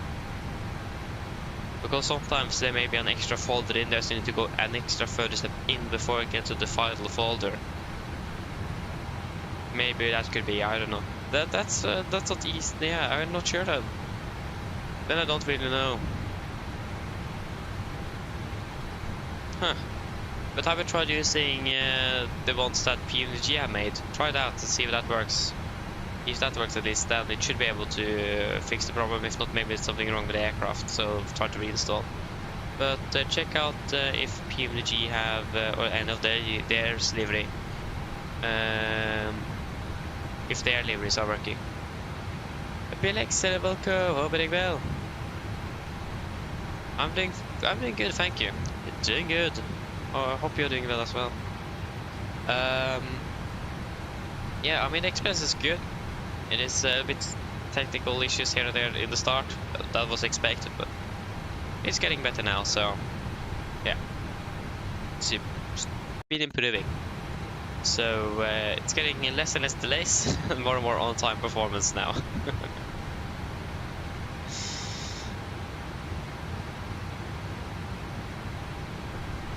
You don't get the airplane up on Operation Center. Oh yeah, did you buy the airplane from the marketplace? Yeah, that would make sense because you won't get it up on the Operation Center without buying it from pmdg.com. Yeah, then that won't work. Maybe then there's a problem in regards that it's reached marketplace, so maybe just wait for an update or something. Maybe it's a problem in there. I don't know. It's maybe try to Google. I don't know. I genuinely don't know. Sorry, I can't help you much now. I'm so sorry.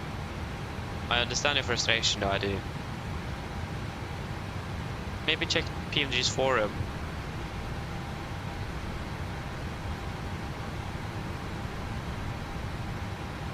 So yeah. But in 2020 it comes on OC3. Okay, that's even stranger. Huh. Yeah, okay. But at least check the PMDG's forum. Maybe someone have the same issue as you. You're probably not the only one. And see then if they have made any suggestions on how you can fix it or something like that.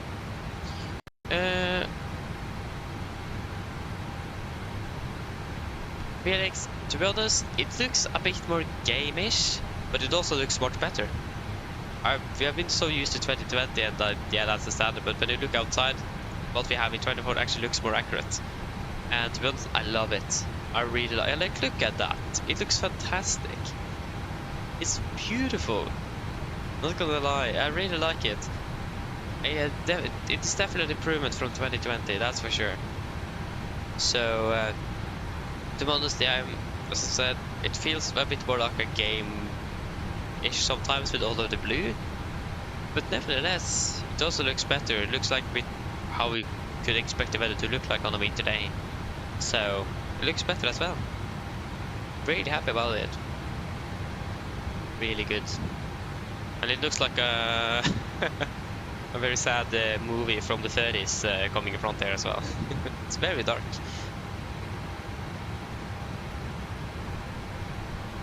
Yeah, BLX, talking about with the issues with Perfermance or the issues I've had, because the issues I've had, I've been able to fix at least. So it was just some control bindings, some issues with communication with the applications and so on. My computer crashed today, so little small things that is getting fixed accordingly.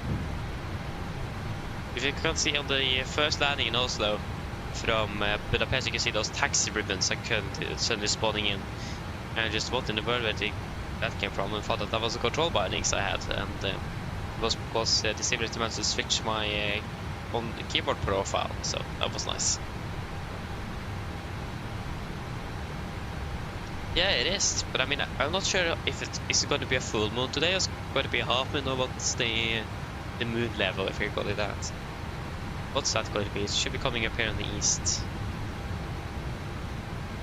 I can't even see it. Oh, yeah, okay, it's not much, so that could explain why it's so dark. It's the moon. And yeah, the brighter the moon, the brighter it's going to be, and it's not very bright, so yeah, it looks very accurate. Yeah, so let us see if we can get that.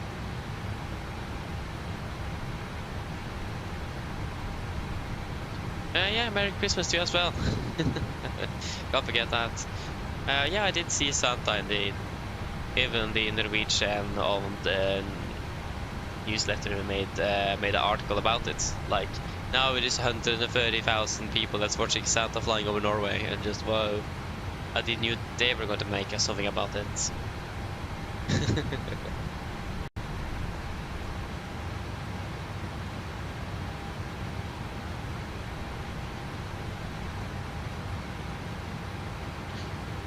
Yeah, that was a nice little touch. We are departing at 16:50, isn't it?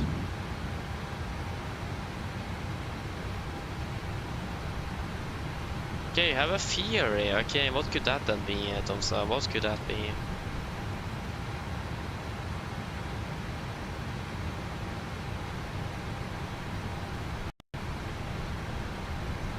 Yeah, passenger support 132.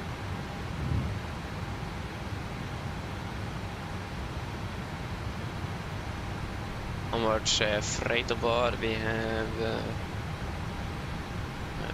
cargo. Where are you? Cargo. Airac cycle 995 on the cargo. 995, and we will divide that by 23 kilos, so 43, 44. I mean. And it will then be a payload of 12,347, 11, 50 then. Why do we suddenly need so many bags? What did I say? 12,347. 65. 70 then.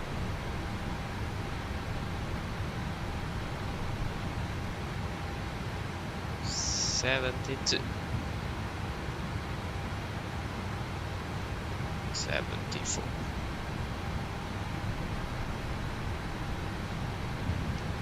Okay, 75 is close enough.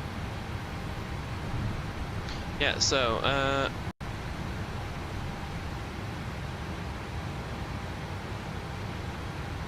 yeah, that's correct indeed. They have that call sign. That's correct. yeah, of course. They are Rudolf. Rudolf is Norwegian as Sweden. You are absolutely right, Thomas. Absolutely right.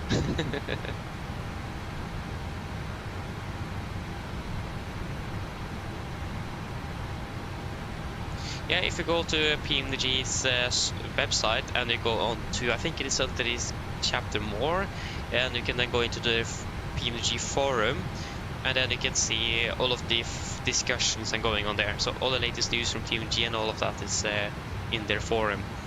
And when people have problems, they normally then also just say it in the forum, and maybe some people have some solutions to the problem. Because sometimes it's not really a problem with the product. It could be something wrong with that specific livery. It could be something problem or something that you have done a mistake you have done that you haven't realized, for example. It could be many different things. So definitely check out the forum and see if anyone has posted anything about liveries. Again, it may be a marketplace issue. That could also be it. So yeah.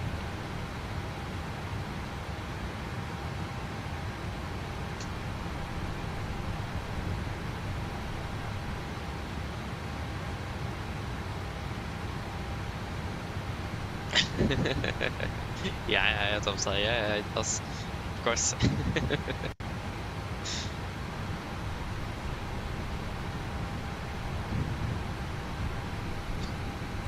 But it's going to be an interesting arrival into Bardufoss then. Again, I don't like the fact that the runway is basically not working.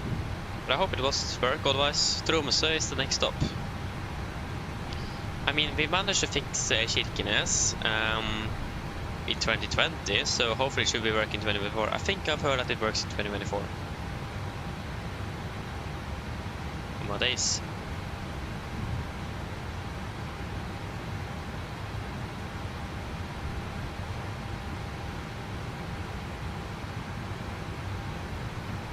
Tomsa, you can. There is nothing stopping you from installing third-party liveries from FSIPanel. Mainly the liveries that's available on the marketplace is for those who is using Xbox and PlayStation. But those who have FSIPanel available, that's pretty much the user market for that. So yeah.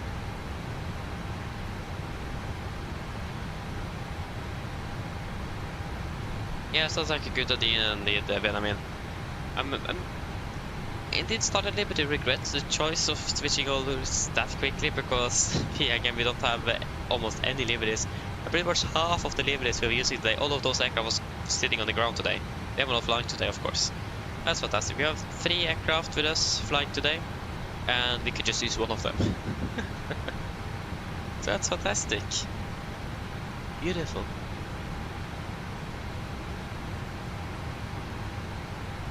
So yeah,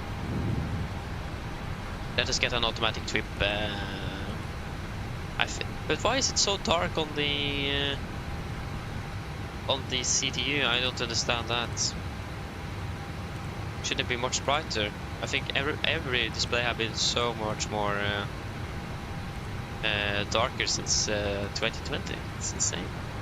I mean, it could be the backlighting as well. That's a bit too.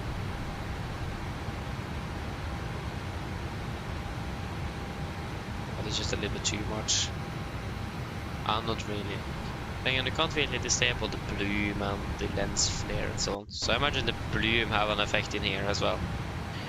It's so annoying that Microsoft have not made us or let us choose that ourselves. If we're gonna be having that on or off, it's like it's default. It is so annoying.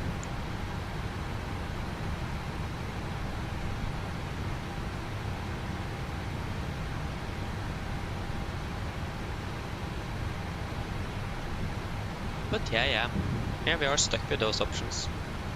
I imagine probably bloom have an effect on the screen brightness as well. Bum bum.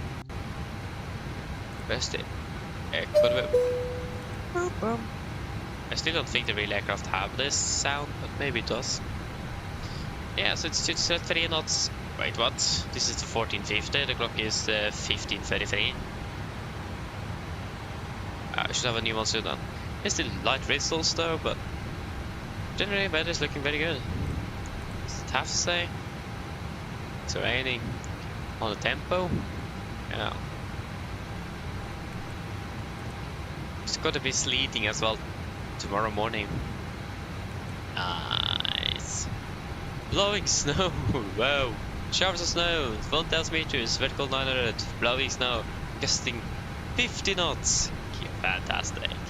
Yeah, that's the thing. It's not arcane. No.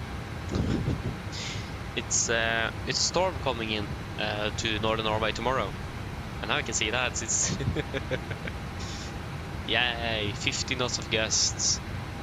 I'm happy we're not flying in tomorrow, especially up to northern Norway. I feel like generally though, when it's really bad weather at some places, we have been those lucky guys that's always been able to just miss it a little bit. Forgetting that we just got received an update that we are severe Ryzen now on descent. What?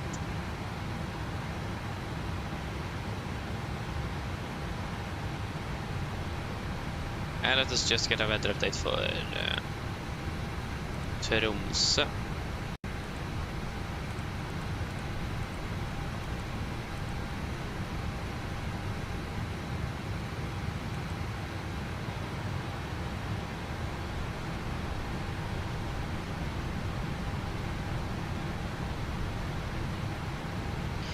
We do have a slight issue though, and that's the approach. If we're going to be using the ILS, I mean, if we could have been using the localizer, for example, on the other end of the runway, we would have actually been landing a little bit faster.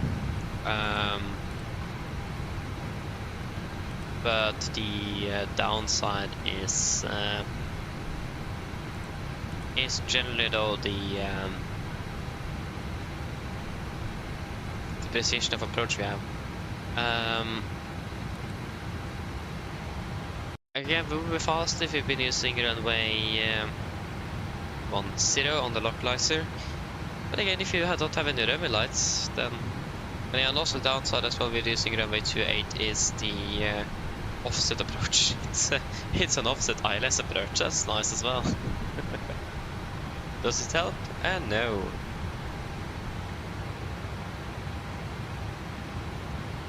Absolutely not. So yeah.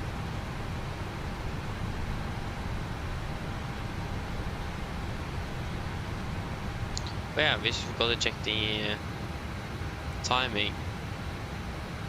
Yeah, still 1450.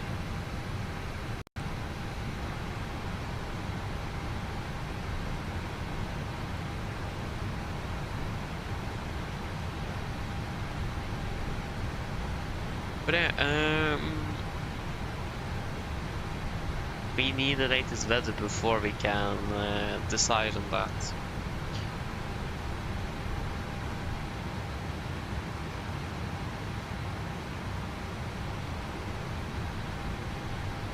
I mean, to reduce the time, then yeah, definitely 1-0.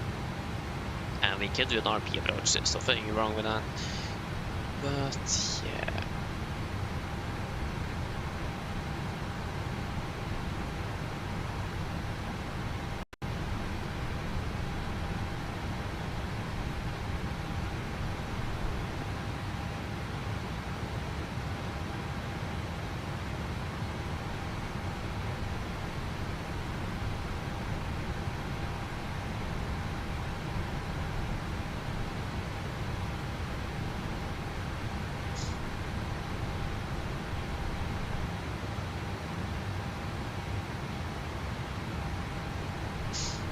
I was not going to look at this. It was something else. GSX profiles. Let's see, do we have a profile for... yeah, we actually do have a profile for Bardufoss, so just get that one. And in case into the Verti Tromsø, it's probably a good idea to have Tromsø ready as well.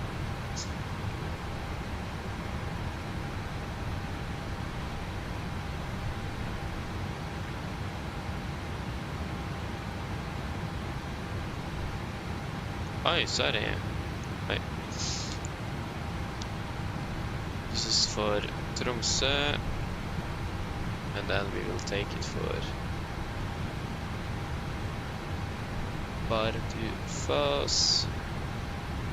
Really? I'm on my days. How to install? Oh yeah, okay, wasn't anything more than that.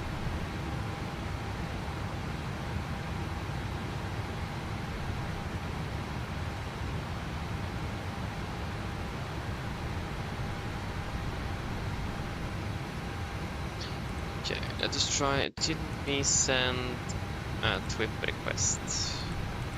Should automatically update. Yeah, terminate, select, auto. Try again.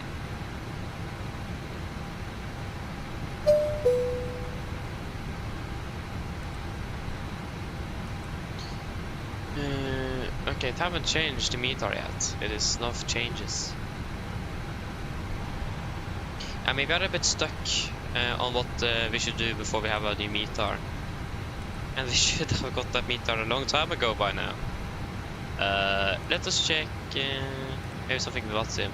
Check.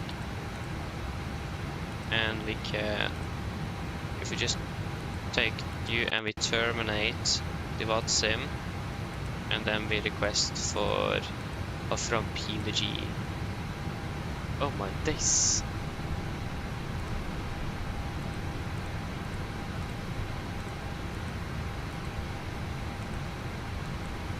And auto.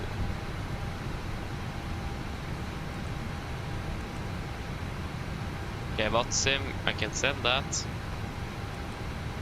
There we go. At least the aircraft is still flying, yeah. I guess gotta be flying with a Max instead. That is included. Okay, nice though. Yeah, here we go. Here we have latest weather variable 1 out. Oh yeah. No sig.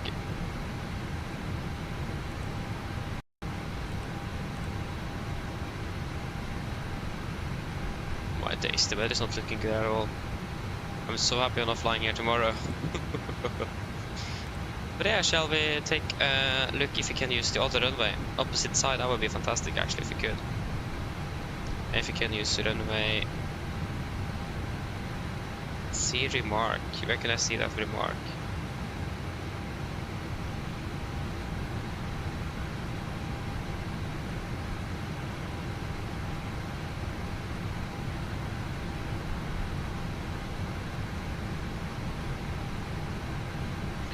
Winds are variable, so that 28 at 1 knot. 3 degrees, and it's 10-16.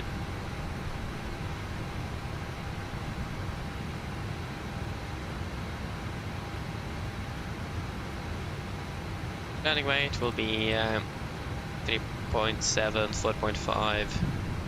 I just went over there. So we have winds 2-4 at 17 at 2,165 feet.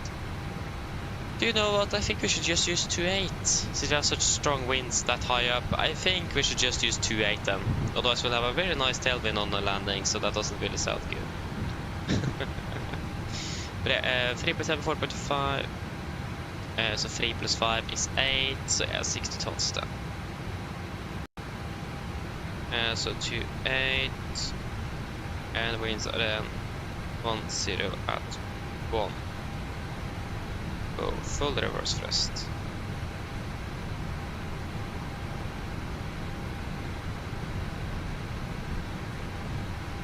Mert Silverwalker, bobbing well.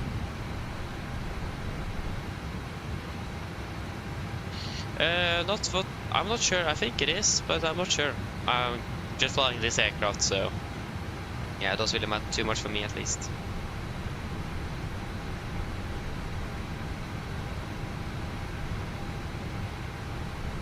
Oh, there we go. Yeah, it's gonna be. I don't know what. I think we'll go with flaps 40. This airport is a bit tricky to fly into because of again, we don't even have centerline lights. We don't have the touchdown zone lights. So yeah, passing up because the aiming point is pretty much the last part of the touchdown zone. If you miss that aiming point, yeah, then you need to go around. So it's a bit like a bit tricky to say that way. Yeah, we go with flaps 40, 138 minus 5 is 133 then. 134 works perfectly fine.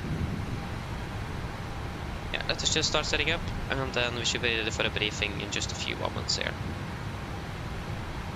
It's 278 degrees.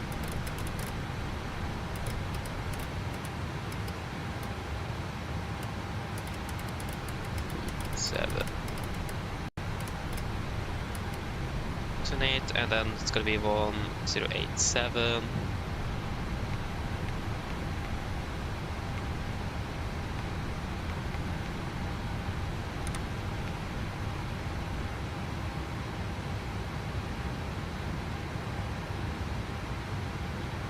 We can tune in Tiller on 350. 350. Bardufoss on 142.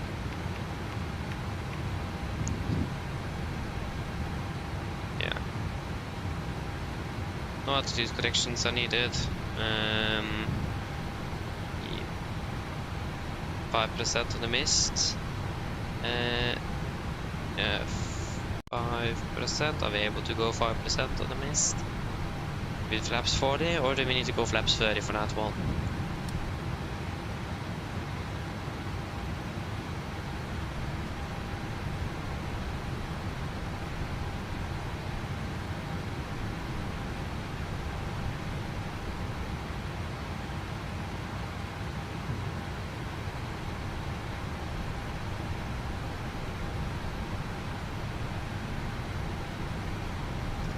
Yeah, we should be able 5% as well, so. Yep. And I think we will go with auto brake free as well, since it's a bit short runway. Use auto brake for that one.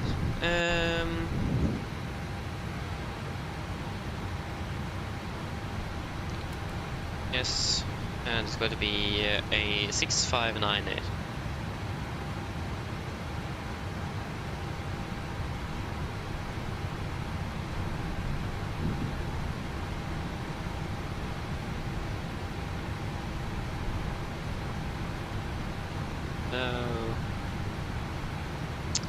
A little bit unused with this one here. New. Yeah. Just confirm the transition level. Yep. And QNH 1016. 16.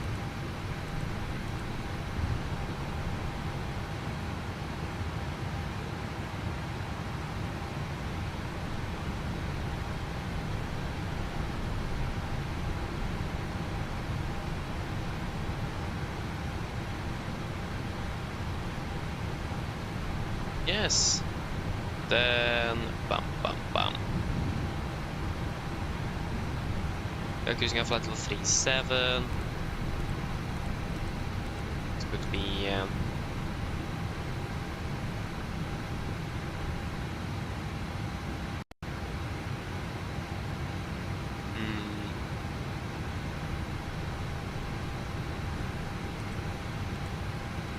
yeah, 7 times 3 is 21. Yeah, it's going to be 21, of course. 25, fantastic. Yeah,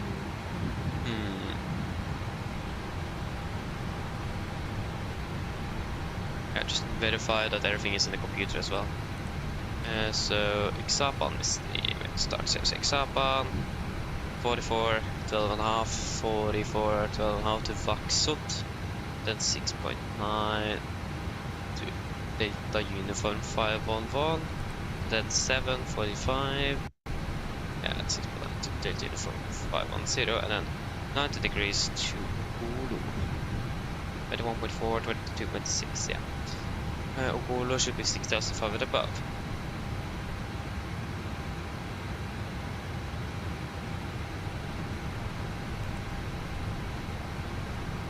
And for me, it's going to be straight ahead to a beam. VR, continue climbing to 88. Max 185. At 5,000 proceed to Sierra Juliet Alpha. Yeah. Fantastic. That's looking all good. I think we're ready for another briefing at least, so if you guys are ready, you can jump straight into it. Approach briefing. So for approach briefing, start with the star. We are expecting the Exapan to Papa arrival, chart 10-2 Alpha, effective 12 for June 25. It's going to be Exapan, continue descending, head to Vaxod, then Delta Uniform 511, Delta Uniform 510, and to Ukulu 6,500 above, and that's going to be our clearance limit as well. MSA at Bardufoss is 6,700 feet. It's going to be maximum 250 knots below flight 100 as usual, and there is nothing else really special going on there. We'll probably follow for most of the star, but we could also expect a day to Ukulu, but we'll probably be pretty much following everything due to terrain, but go ahead and see. For approach itself, we're expecting the ILS for 28, chart 11-3 from 20th of June 25. It's going to be coming out Polo here, the initial approach fix, continue descending to Elror, intermediate fix, maximum 230 knots at it says 6,500, if I'm not mistaken. Yeah. And then turning final for runway 28, we're at 12.6 DME below Foxtrot, 5,200 feet, later one we can catch the localized around the glide slope. The heading is 278 degrees, our estimate is 108.7 Bravo Foxtrot, and we also do then have a localized course offset of 2 degrees to the right of the runway. Release 278 is set triple, and 1087 Bravo Foxtrot is also set triple. We have set Bardufoss VR on standby Navigraph number 1, and we also set Antiller NB, that's at the 12 DME point. Set that on active on ADF 1 in case that also will be required. Like I said, it's going to be a localizer offset 2 degrees to the right of the railway. It will be a bit steeper than usual though. It's going to be a 3.7 degree on the glide, so configuring the aircraft a bit earlier is not really going to be a bad thing to do. Minimums with a missed approach climb gradient of 5%, 659 feet. Transition level 80, and for the mist it's going to be straight ahead to a beam DVR, Bardufoss. Continue climbing, radial 288 degrees to radial 288 degrees, maximum 185 knots. And then, when we are at 5,000 feet, then we can proceed direct to Sierra Juliet Alpha NDB. And holding climbing to 5,000 feet. We refer to minimum missed approach gradient, and we are referred to that as 5%. So Sierra Juliet Alpha NDB, so Senia NDB, we can turn that on 414, so we have that on standby. So 414, so then we have that in case that also will be required to use. Yes, there is a warning here. We do have a warning here, so steep angle approach, like we have said, and also glide path not consistent with poppy angle. We also have another warning, with rate of descent for category Delta aircraft exceeds the maximum value. Yeah, we're not category Delta though. 5, there's no flat segment in intermediate segment, so yeah. But generally though, it's looking fairly good, so yes. It's going to be a flap 40 landing today. 134 on the VDF, wind correction 5, final 139. Going to be auto brake free and second detent reverse thrust. Again, it's quite a steep descent, so we will prepare the aircraft a bit earlier than usual. We are turning quite early in though. We're turning at the 17-mile final at the Ellerud. So we have plenty of time. But as well, we need to be configured a bit earlier since we also do have flying on offset approach. So yeah, just stand by one moment here. We'll start our descent here. And we will descend down to flight level 200. 200 set, altitude event, we now speed, retard. Correction, we now path visits. So yeah, so I remember that as well, the offset approach. And that the poppy angle of the approach path is not consistent with the actual glide slope. So yeah. For the taxi, airport charts 10-9 from 20th of June 25. Landing to 8, vacating hopefully via Charlie Bravo. Taxi down via Yankee and Kilo up to parking stand. I think it is going to be parking stand 1. We have then 3 hotspots, and they are as follows. If we can just find the chart for that. Oh, that was wrong button. Yeah, so hotspot, so intersection taxi Bravo and taxi Yankee. Why didn't need to make it this? Yeah, that's this one. So heavy traffic with vehicles, especially during winter time. Border between the movement and the maneuvering area painted on surface. This marking may not be visible winter time when covered by snow. Frequent operations with helicopters west of taxiway intersection. So there we need to be very careful with a lot of general vehicle and helicopter traffic, and it is snow there actually, so have that in mind that this is going to be something that we need to look out for. North section of taxiway Charlie, that is going to be that's at stand 1. And that's a longitudinal uphill slope along taxi Charlie towards stand 1. So it's actually an uphill slope, so that we need to add a little bit of power to just get up there. So at least the aircraft won't accelerate into stand, but it actually slow down by itself. And then the south section is a longitudinal downhill then along taxi Charlie towards stand 1. Heavy traffic due to flight schools located at Park 10. And there is no flight schools there now, so we don't need to worry too much about that. Yes, generally though, RCR last time I checked is 555, but we'll take a double check just soon. The poppy angle for runway 28 is 6. That's going to be a 3.4 degree with the mean with a threshold crossing height at 45 feet. So we need to be crossing the threshold a bit lower than we are used to. And again, like I said earlier, with that touchdown zone, the aiming point is basically the last portion of the touchdown zone. If we miss that, we need to go around. So it's important just to get the aircraft down here. Don't aim for a smooth landing, aim for a good landing. But yeah, and the conditions are looking fairly good. It's going to be a bit windy, but slightly higher altitudes on the descent, but other than that, it's looking fairly good today.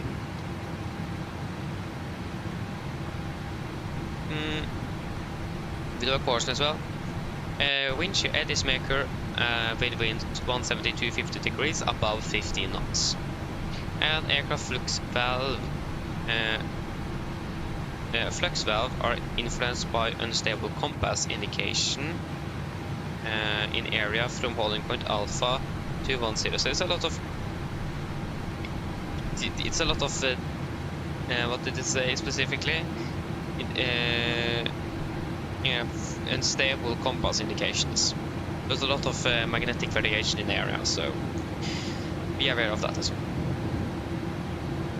But yeah, the water hotspots, tax restriction, and the only notable no time that's affecting us now, at least, is going to be the fact that it looks like they're a bit limited on the fire and rescue service at Bardufoss. So in case something happen, remember that they are downgraded to some Cat 7, something be limited by maintenance and some NATO standard or something like that. So yeah, something like that. Threat today. First of all, terrain. So I see there's a lot of terrain here. It's really a lot, and that's also why we have this offset approach in the first place. So being careful with that is important today, and since it is dark as well, it's not going to be easy to see. Most of the tops are also going to be white, and the clouds are white, so they can blend quite nicely in with the clouds today. So and again, we need to be very vigilant and careful flying in air. As long as we follow the procedure and not deviating, we should be fairly good. But still be aware of the fact that this is happening. So, but that we have that as a threat. And in the world, this camera is still so buggy. Another threat is the offset approach itself. The threat here is that if we don't configure the aircraft early enough, and we then will not be able to actually then line up correctly for the runway. So we need to disconnect a bit early and then fly visually for the rest. Remember to configure the aircraft early enough to make sure that we're all good. Another threat is the steep angled approach. It's 0.7 degrees steeper than we are used to, so that will definitely make a difference in the energy state of the aircraft. So again, decelerating the aircraft is going to be much harder with a steep angled approach like this. Another threat is the touchdown zone. We don't have any on the runway itself. Touchdown zone, the aiming point is the last portion of the touchdown zone, so if you miss that, we need to go around. We don't have any centerline lights or any touchdown zone lights, so it will be even harder to see. And there is also this potential that we may not have any runway lights at all, so be aware of that. If we don't have anything, we will go around. If as long as we have the poppies, we can attempt the landing. But if we don't have the poppies, then we'll go around. Poppies are the only way that we're going to be able to navigate correctly on the glide path. Without the poppy, we'll go around. Yeah. Other than that, it is going to be a contaminated runway. It looks like there's a bit of snow in the sim at least. But we'll double check the RCR just in a few moments there. And yeah. I hope that should be it. So that's going to be the terrain in the airport, the offset approach, the steep angle approach, the white clouds and the white mountain peaks, and it's going to be the runway with lights and touchdown zone. And also that the poppy glide is also deviating from the glide slope glide. But yeah, that should be it. Are there any questions?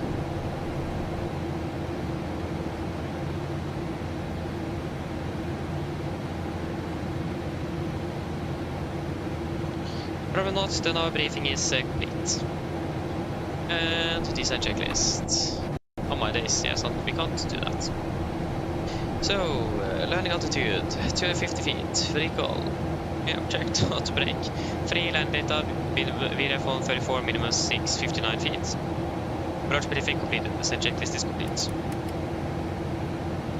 Okay, we got a message, that's ATC uplink, so that's a meetup for Bardufoss. It is now 1550, winds 2702 knots, light rain, scattered 51015 is the QNH now, so just change you accordingly, 1015. And we'll just double check that RCR. Hope it isn't too bad. Bardufoss.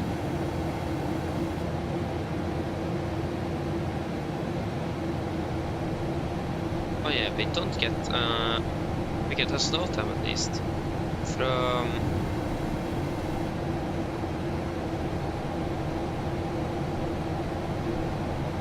throughout today at 1600 to... Hey.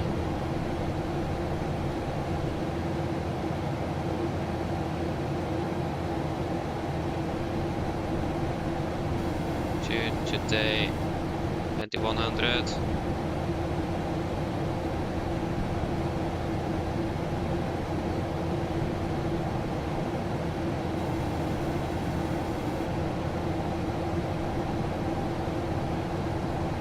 Snow time.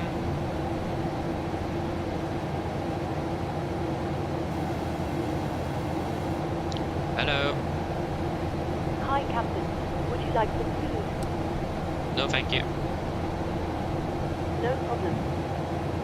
Do give me a call if you change your mind, though. Thank you. But, yeah. Did we calculate with a better runway at least? No, I calculated even with a dry runway. What in the world?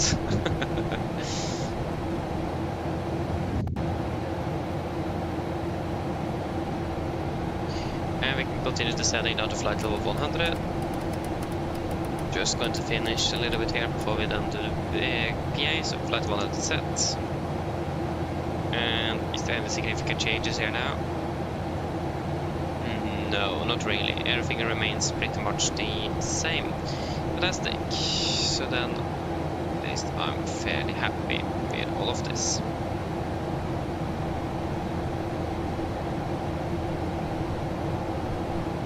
Let's do a quick PA. So we are landing at 23.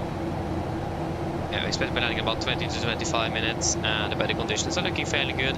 It is some light winds coming from the west, it is light rain, 5 degrees, and just a bit cloudy.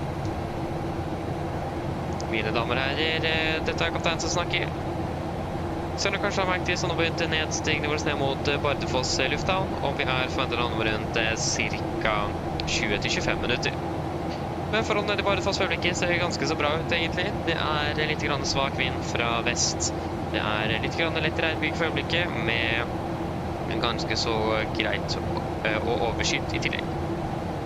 Ellers, vi forventer å lande sånn cirka rundt 35 minutter bak skjema, så vi beklager for denne lille forsinkelsen. Men vi håper ikke at dette kommer til å ha en sånn alt for stor påvirkning på videre planer gjennom kvelden. Ellers, vi hadde et veldig fin flyttur med Norwegian. Vi takker alltid for alt å fly med oss i dag. Vi ønsker en fin kveld videre. Ha en fortsatt fin jul, og så et godt nytt år når dette tid kommer. Takk. Ladies and gentlemen, this is your captain speaking. As you may notice, we have started our descent down towards Bardufoss Airport, and we are expecting to land in approximately 20 to 25 minutes. Weather conditions down in Bardufoss at the moment looking fairly good. It's a little bit of light winds coming from the west, about 5 degrees centigrade, a bit cloudy and some light rain. We are landing approximately 3 to 5 minutes behind schedule, so we do apologize for this slight delay. But we do not hope that this is impacting your plans for the evening.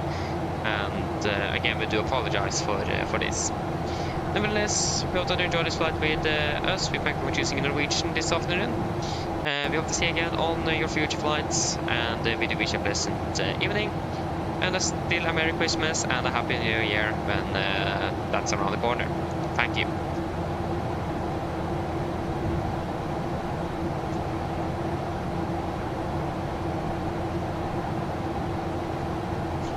Yes. I'll just do a...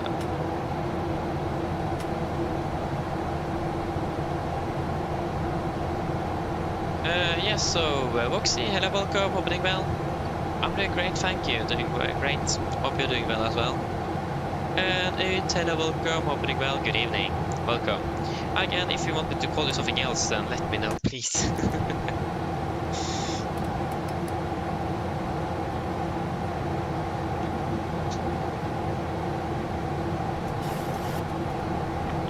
So the $1,000 question now is if the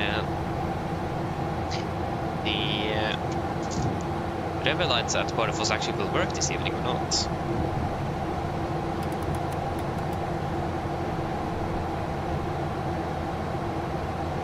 Okay, I'm doing great, thank you.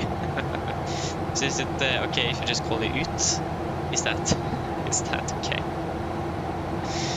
I don't want to disrespect any names. So again, if I say something wrong, then please let me know.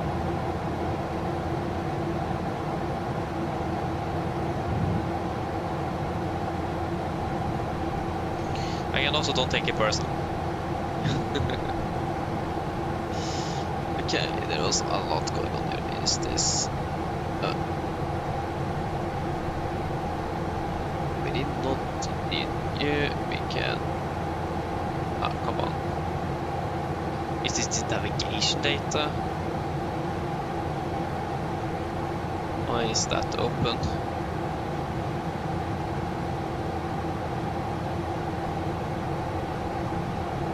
Oh yeah, we definitely don't need you up and running. And we don't need you to go to there and quit you.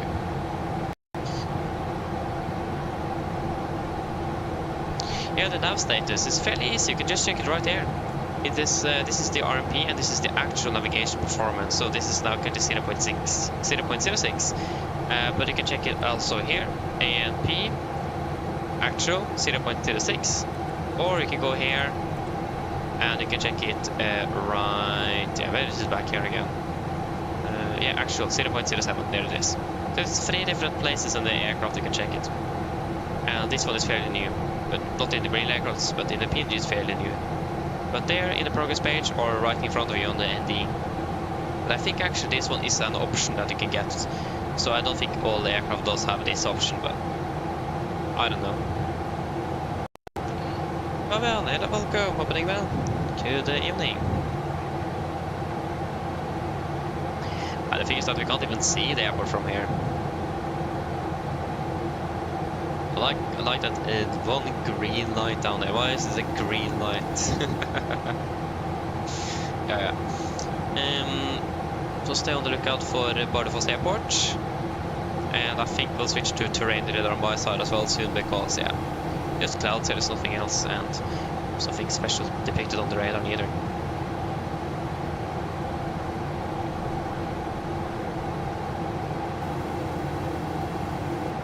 Yeah, how do you put in the winds? Yeah, just wait a moment there. Hello? But yeah, do you mean then the on the descent page? Is that what you mean? Hello? Hi, Captain. All passengers are seated and secured for landing. Thank you. No problem. Yeah, I've been secure. Is it the winds page or on the descent page? My days chase plane. Please stop.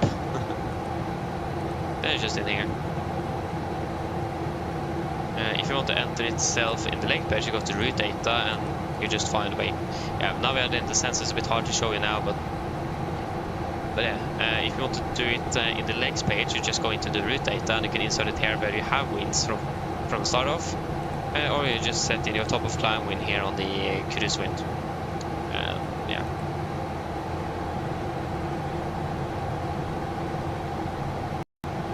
But yeah, like that. Yeah, if you just go down when you are here, go here, boom, and then you can request the winds here if you have inserted your stimuli flight plan in the EFP.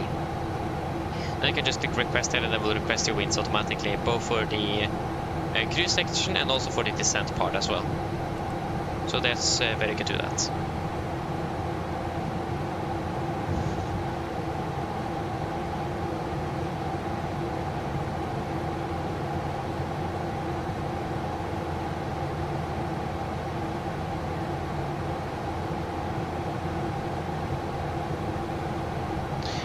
That's a good question, Tom, so I actually don't know. Maybe you have set up the configuration of the fuel panel a little bit. I don't know, it's a good question. Oh no, this doesn't look good. We have the taxi line lights, but I can't see the runway lights. No. This doesn't look promising. So yeah, but at least, I don't know really, that's a good question. But it may be something, have you checked your fuel quantity generally though? On the fuel page, like do you have more on the one side? Then it could be something with the fuel pumps, I don't know. Yeah, good evening here as well. Good evening. 1000. Continued setting down to 5,000 feet. No, sorry, wait. Gonna be 6,500 feet, sorry. 6,000. That was the wrong way. 6,500 feet. Set QNH 1015, approach checklist. And 1015, set cross-checked, approach checklist, altimeters, passing free flight 0104. Now, press my 0, approach checklist complete. På det, Bjørn, hello, welcome, opening well. And yeah, now, yeah, still cockpit. And flight 100 indeed.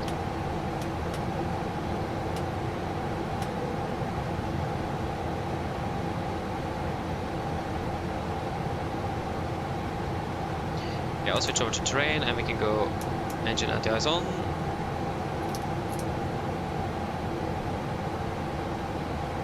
Yes, terrain.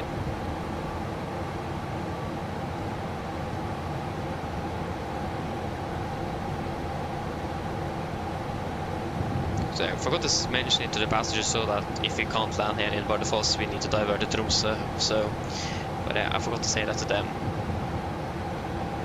But that's okay. Hopefully the runway lights will appear right in front of us.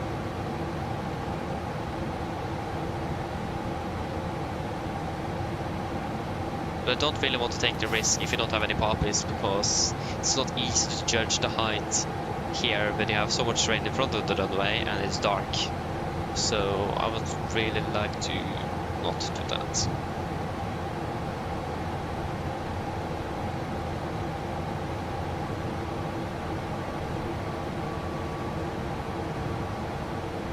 But yeah.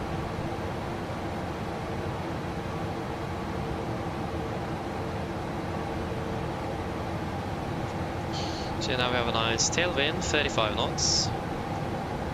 Thanks. Peace.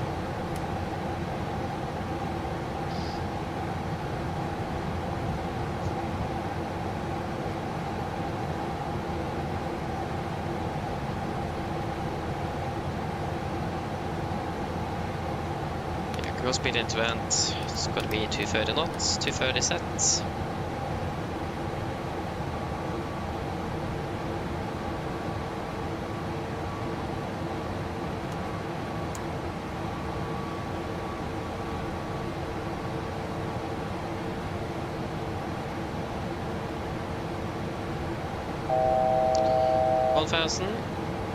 And we can descend all the way down to 5,200 feet actually.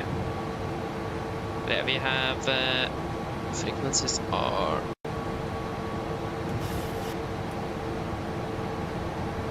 setting good. Yes, we have got Perfermance identified 17.9, 18. There we go, 18. Yeah. You're all set, 1015, and yeah. But the runway heading, what will that be? We'll set the runway heading. That's 280 degrees blank. Okay, forgot to check that.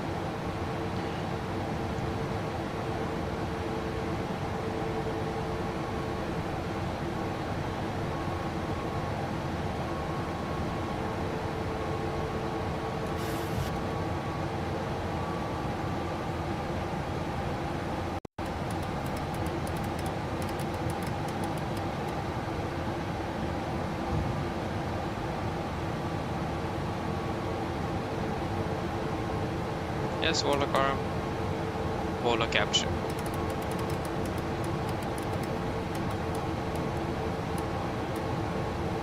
And we can set runway heading.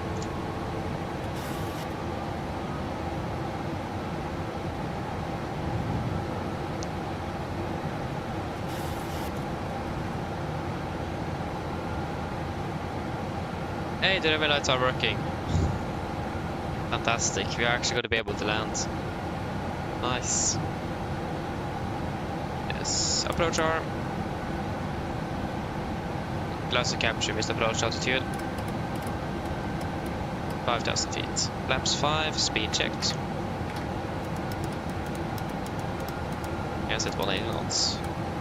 180 set. Up it a little bit. Okay, still goes max to flight attendant.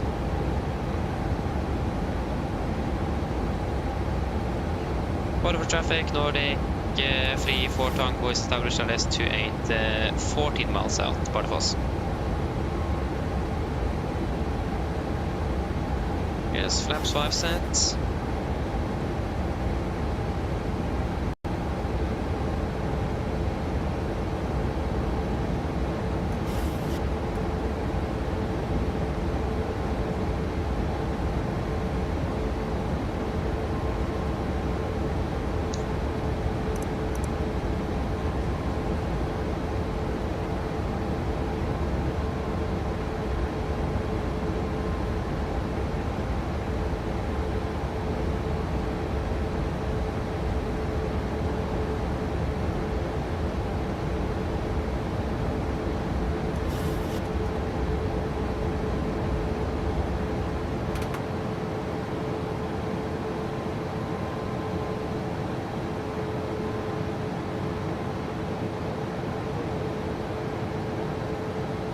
Please don't let that happen on the ground or on the final approach, please. But at least we have full and bright ribbon lights. Yes.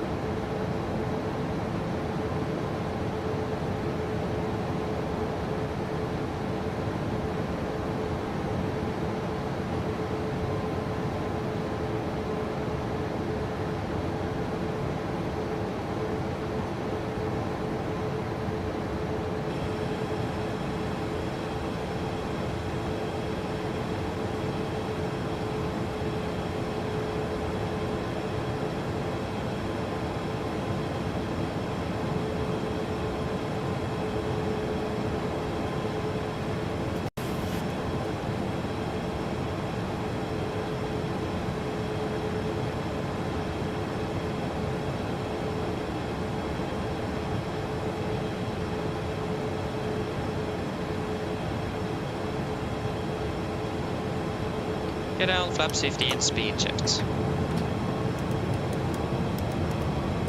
160, set.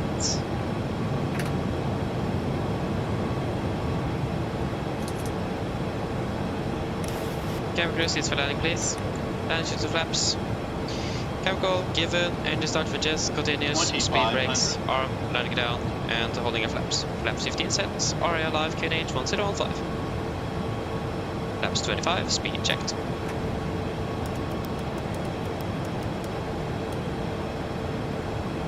Front flaps to the right set. Flaps 40, speed checked.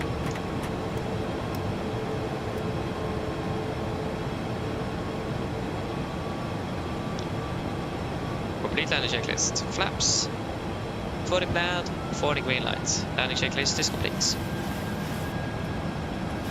Border for traffic, Nordic, free for tango, short final runway 28, Bardufoss.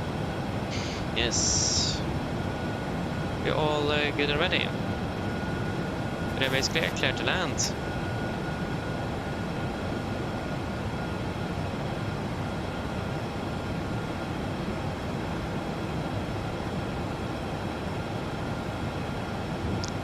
Disengaging.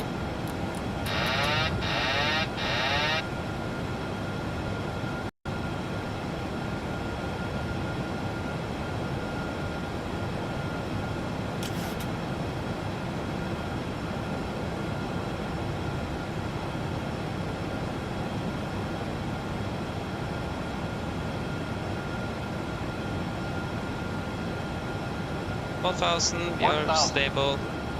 Clear to land.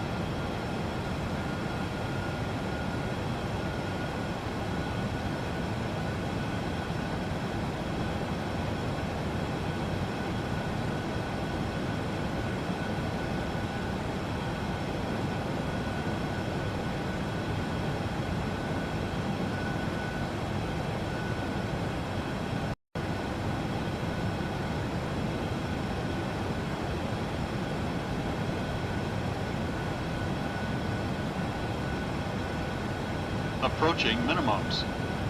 Contact. Minimums. 400.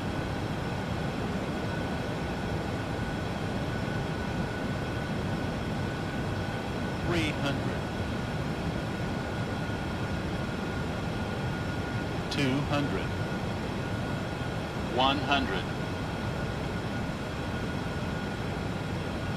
50. 40. 30. 20. 10.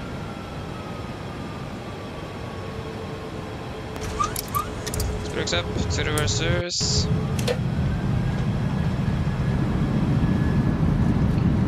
%, 100 knots. 80 knots, manual braking. 60 knots. Welcome to Bardufoss. Yeah, it's not easy to see anything on this runway. Not gonna... My days. To be honest, I'm not sure even where the touchdown zone is. I couldn't see it. Did you guys see it? At least we are on the ground. And my days. At least now the lights are working. That's one positive thing at least. Yes, left clear, right clear. Okay, it's gonna be a right turn here then.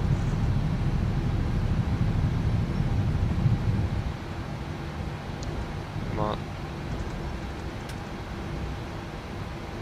Border for traffic, Nordic 3 for Tango, runway 28 vacated.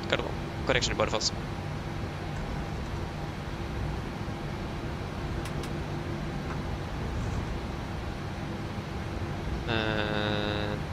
Yes. Oh, wait, we want to rain there, right?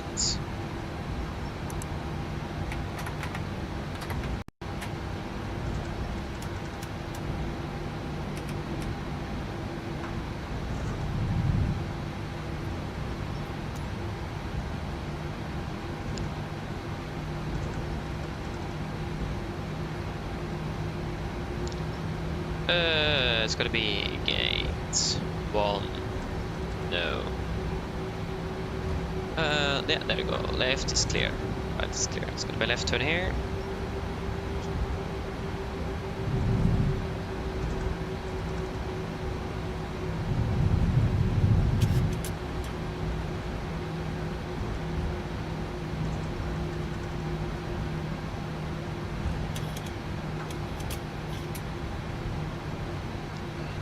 Clear, so it's going to be straight ahead here.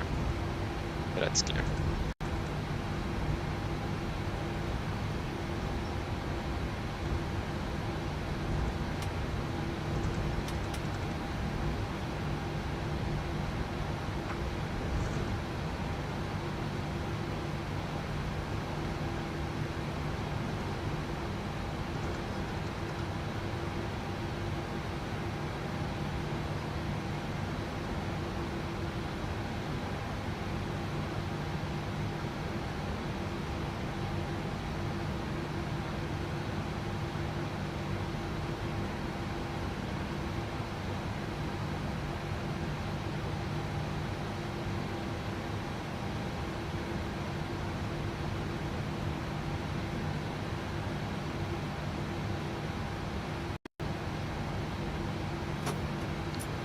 Okay, there you go, shutdown number 1, connection number 2.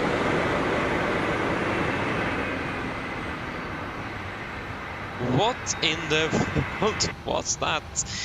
I think there is some buggy sounds with this aircraft.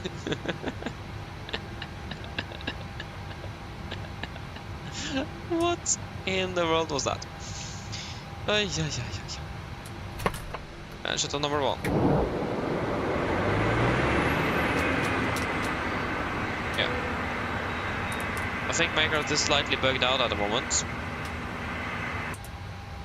But that is fine. Wrong side cockpit. I think. But that was the wrong way. Go ahead. Get the sound set on this aircraft. It's so bugged out at the moment. Hi Captain, microphone check please. Yes, really loud and clear. Roger. Focal Captain, drone over ES available. Stand by, DLL start getting you offloaded in a couple of minutes. Roger.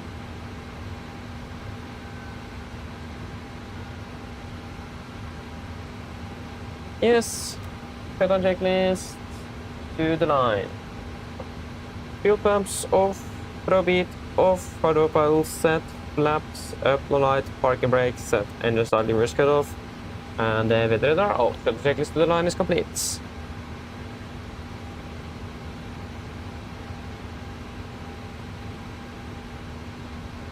One hour, 49 minutes.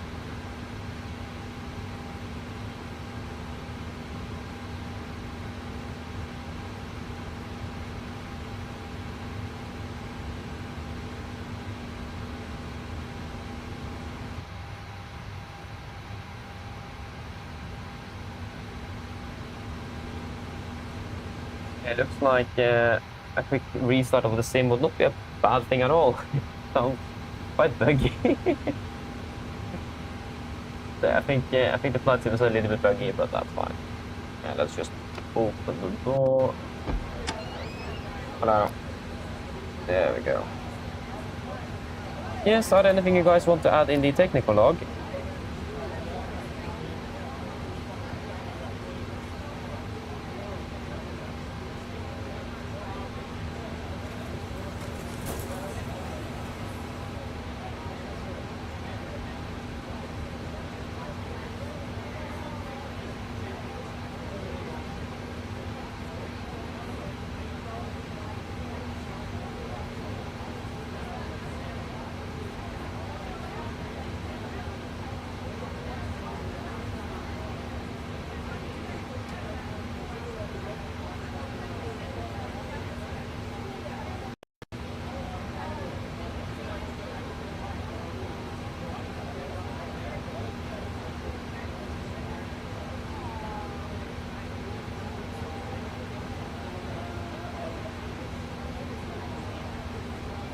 No, that's not the aircon. I think that's the ground power unit.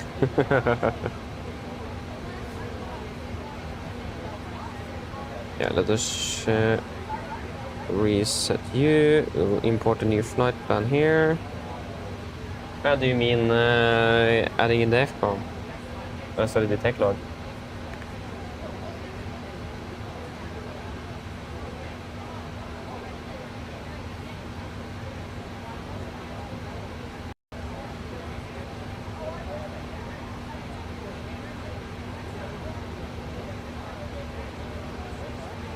Listen, on G landings, I mean, it wasn't really bad, not at all. I mean, I would say it was a good landing, especially for the conditions. So, yeah.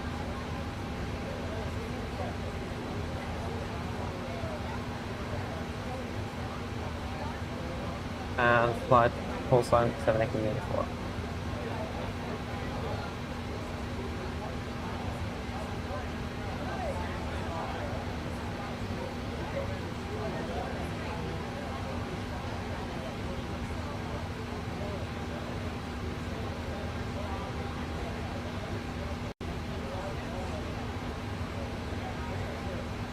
At least I don't have anything to add in the technical log, so yeah, I mean the air conditioning unit is not something related to the aircraft itself, though. It's an external equipment, so. But yeah, then shuttle checklist to the line, technical log completed, EFP completed, shuttle checklist complete. Let's get everything here up and ready. I like it is warmer up here than down in Oslo. But yeah, fuel back home 7.5. I'm happy with 7.5 tons.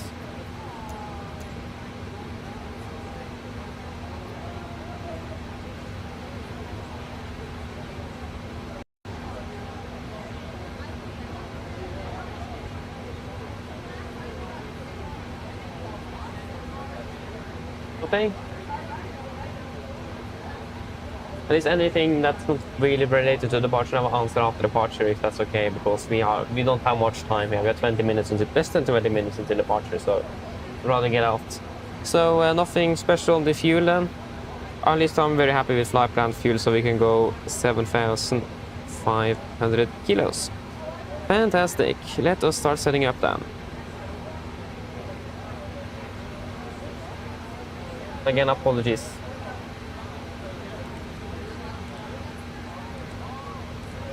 Meter age is now 14.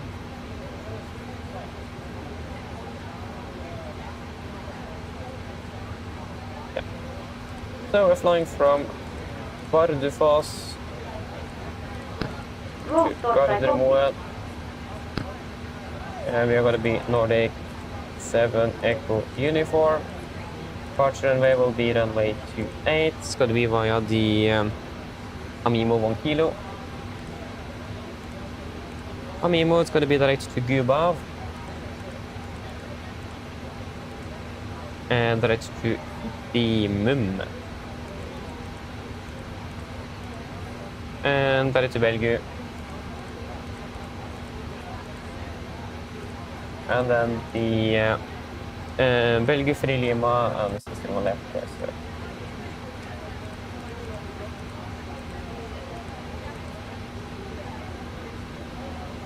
$2.5.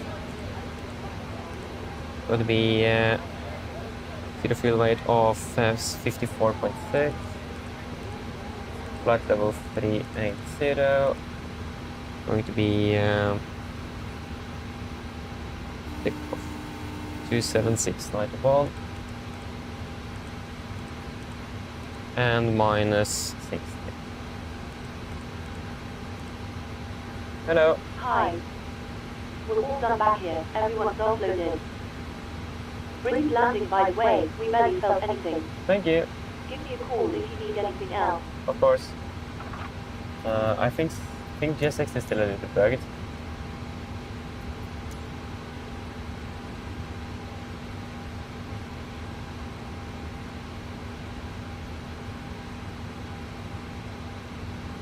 I think we'll just go with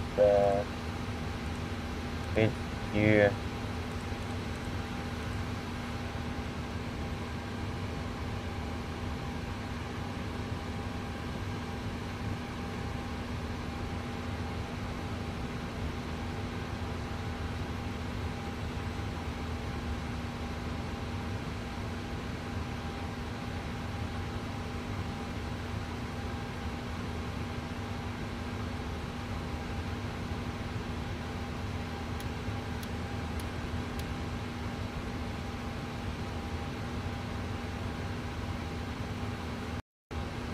You taking control all the time. I don't like that. Can you please stop doing that?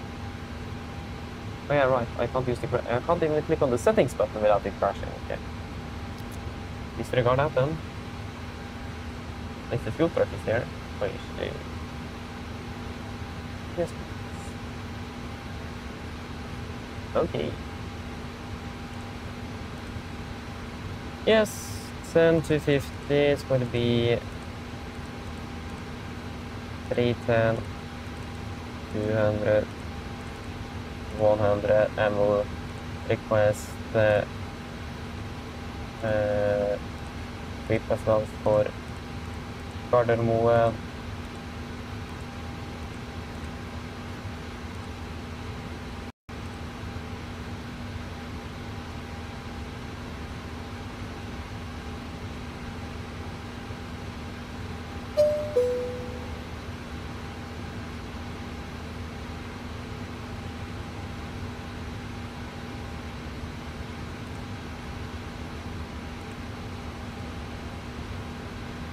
One is free, okay, 0 degrees, so 0 free, 1 missing. Okay. Roll torstai copy. Go ahead. Hi Captain, microphone check please. Read it loud and clear. 4 Captain. Radio check is complete. VLR contact given via ready torstai start loading. Roger. Hello. Hi Captain. Okay, I've spoken to security and I'm told they'll be ready to send the passengers down to us in a few minutes. Yeah, thank you. No problem. All stations were about to start boarding.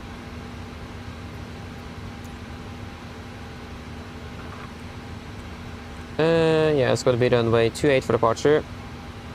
40 ME, Bravo Delta Foxtrot. Bravo Delta Foxtrot, Bardufoss. I think that was the wrong one. No, that was the correct one. Disregard. 40 ME. Right turn. To Sierra Juliet Alpha. And Sierra Juliet Alpha. Juliet Alpha, hold. And the B left turns. Yeah, just insert that. We can actually first take a new copy. Sierra Juliet Alpha. Take hold. Sierra Juliet Alpha. Yep, hold that there. Gonna be left turns inbound 104. 104. Left turns, we're going to be climbing up to flight level 70.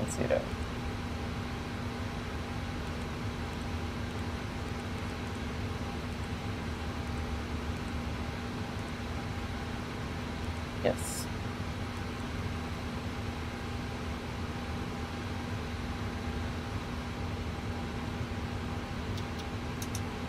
That is definitely the wrong button.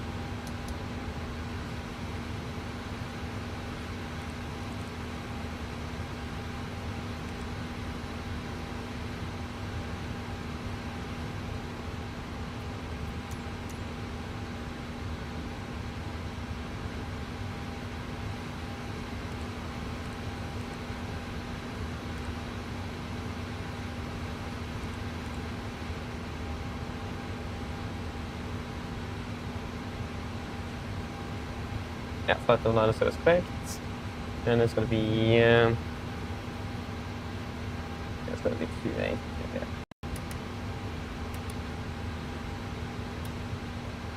I think GSX is a bit bugged out.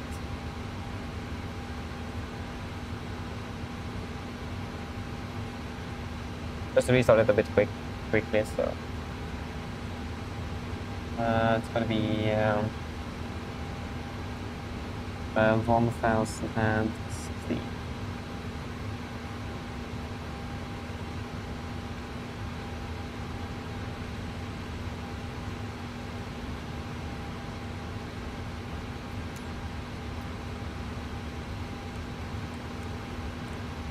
Yes, the SID is gonna be straight out. Right, that was there we go. Straight out, Delta Uniform Golf 10 279 yeah, and then left turn Andor 232 22.6. We don't have anything Andor. Climb track Andor. Yeah, I didn't even say the track there. Okay, thank you for that. And at least 30 miles 205 to Kesav. Yes, and then 178 37.4 to Amimo. 177 37.6. Yep. Fantastic.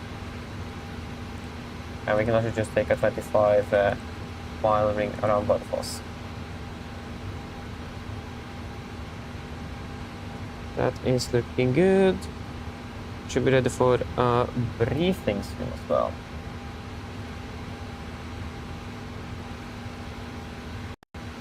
There is the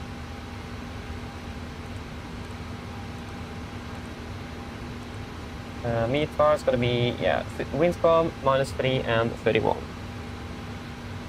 Winds calm, -3, 1031. Thank you very much. Actually, now it says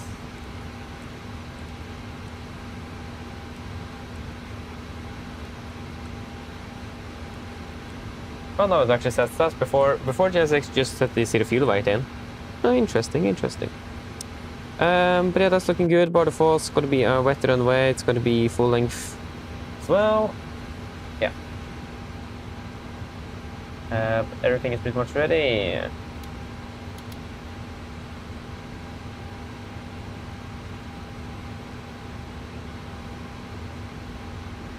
Yep.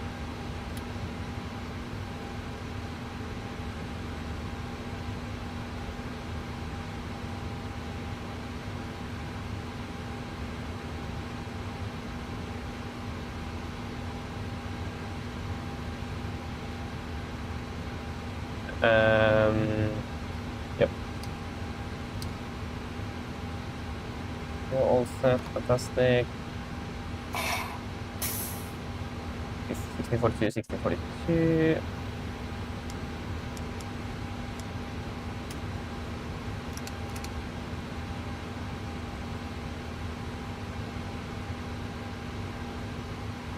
So we're ready for the approach briefing, sorry, departure briefing. And no DIC is going to be required today. So it's not raining at all. It says it's doing it, but it isn't, so. But yeah, are we finished with refueling? Firm to get you rid of you, and yes, so are we ready for the departure briefing? Start off with the SID. Correction, the airport taxi. So this is our airport charts here, 10-9 from the 20th of June 25. It's going to be a stand 1 for us today, so that's going to be over here. It is just us starting taxiing out, so we'll start off taking a left turn out on it is on Charlie, then taxi down by Charlie, and then left on Yankee, and then to holding point runway 28. We have 2 odd spots here, and that is just longitudinal for us, then a downhill down to Yankee, and then an uphill right before Yankee. And and then continue down here at the holding point. We have so a taxi golf, yeah, and that's a taxi golf, yeah. So taxi golf, it is a longitudinal uphill slope along taxi towards the runway. So when we end closing up on the runway, it's going to be an uphill to the end of runway 28. There is no notable no times affecting us except for the potential of the fire and rescue that is now downgraded to Cat 7 due to maintenance. So if something would happen, they may be actually a bit slower as well, I think it said. So, but at least generally they're looking fairly good, and there is really nothing else to be aware of. In regards to no times. The RCR is going to be 555 wet, and weather conditions looking very good actually, so it should be a fairly smooth departure out of here. Just that moment. Hello. Hi Captain, we've started boarding now and the passengers are being seated. Thank you. And we do have a caution with wind shear eddies that may occur with winds 120 degrees to 50 degrees above 15 knots. And also some flux valve values that may be influenced by an unstable compass. So it's a bit unstable on the magnetism over here, but generally though it's looking fairly good nevertheless. For the SID, we are expecting the AMIMO 1 kilo departure, chart 10-3 Alpha, effective 25th of March 21. Straight out 280 degrees to Delta Uniform 610, then a left turn towards Andor, then left turn to Pesab, and then a left turn again on towards AMIMO. MSA in Bardufoss is 6,700 feet, it's going to be maximum 250 knots below flight level 100 as usual. Initial climb today is going to be flight level 90, and we have nothing else really going on here. There is some minimum climb gradient today at 10% up to 1,000 feet and 6.8% up to 4,002. So if we take the 10%, yeah, that's going to be 6.8. Yeah, that's going to be approximately then 1,600 feet to 2,000 feet a minute for us, and continuing forward with about 1,400 to 1,800 feet a minute going forward. We also do have a close-in obstacle here, rising terrain from the from 0.3 nautical miles on the left, require more than 10% climb gradient and must be avoided visually or by other means. Engine outset today will be straight ahead. Going to be climbing up to about 40 ME, Bardufoss a little bit longer than Delta Uniform 610, before we then take a right turn towards Sierra Juliet Alpha, Senja NDB, and holding there, climbing up to 7,000 feet. One thing that will definitely be affecting us on the climb out is the performance, because we are going to be fairly light, so that's a good thing. But we have terrain quite close to the runway, so with one engine, it's very important that we clear that slope there. So we need to be very careful with that one to make sure we do not hit it. But other than that, nothing really else significant except for the terrain there and generally around the airport. But after that hill, it is fairly good around us. Runway 28 and 10 should be available for landing, but probably preferable with 28. And we do have Tromsø fairly close here as well, if that will be required. But then other than that, there's nothing else really significant to say about the engine outside. Just stand by a moment. Hello. Hi there, Captain. All of the passengers are now on board. Yes, thank you. Just give us a receipt and load sheet from the ground then. No problem. Yes. Yeah. Threats today, first of all, like I said, the terrain, we have this hill fairly close to runway, or the end of runway 10. So be very careful with that one. That will definitely be in the way. So especially if you have an engine out. Generally, other than that, terrain in the vicinity, it's a lot of terrain here. So we will depart both of us with the terrain that are on to maximize situational awareness around the terrain here. I will also use the VSD as well during the takeoff roll. Other than that, it isn't really much else. The runway is contaminated, so be aware of that. So in regards to that, we don't skid the aircraft along the runway while departing. So be careful and not use too much rudder input. Also, there is the fact that we don't have light. We have limited lights. We don't have any touch and zone or centerline lights. So, and it is quite blending very well in with the surroundings here now. So, it's going to be very careful with that as well. Other than that, there is no other threats for the departure. So, are there any questions for this before we go to the route check? Hello. Hi, Captain. Okay, here's the load sheet from ground. I've written the passenger count here, the crew count here, and the total number of souls, not including yourself, here. Thank you. Okay, looks like we're all set to go whenever you're ready. Okay, great. We should be ready for push in about 5 to 10 minutes. So just give us ready back here. No problem. Thank you. Yeah, no questions. Fantastic. Then we go to the route check. So we are expecting the Amimo 1 kilo departure to Amimo and then direct to Guba. Going to be direct to Dimum, direct to Belgu, and then it's going to be Belgu 3 Lima into Gardermoen. Ground distance 650 nautical miles, and we have 655. That's close enough. And landing 3.5 tons, and it says here we should be landing with about 2.9. So we're looking good on fuel as well. So then, are there any questions for the departure briefing in general then? No. Then our departure briefing is complete. Prefer checklist to the line. Pins and course, remote, oxygen, test 1%, nav faster and display switches. Normal auto, wind and heat, on, presentation mode selector, auto, flight instruments. Tracking 333 degrees, QNH 1014, we are reading about 255 feet. And that is 260, so plus 5 on the standby. Park brake set, engine starter was cut off, and taxi takeoff briefing completed. Prefer checklist to the line is complete. Let us do a quick PA, and then we are good to go. 1 hour 50 minutes, flight level 380, and it should be fairly good weather in Oslo. Just the weather.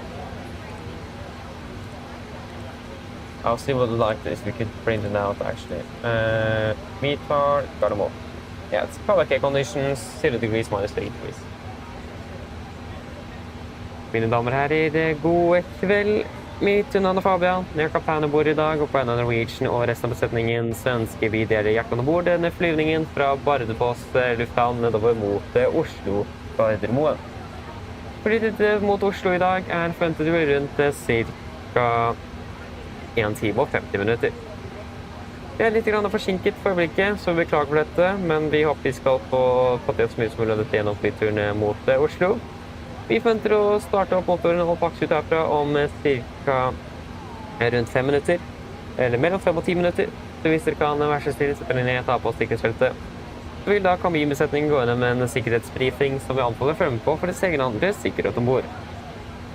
Ganske så kort takkstur i dag, forventet mot rullebanen. Forventer en ganske så grei avgangsrute hvor vi tar av vestover, men forventer å ta og fly litt og svinge litt gradvis og fortsette sørover nedover mot Oslo lufthavn. Vi fant en marsj i dag på rundt ca. 38 000 fot. En meget god flyforhold gjennom flyvningen, kanskje noe småturbulens under avgang på grunn av fjellene her rundt Bardufoss.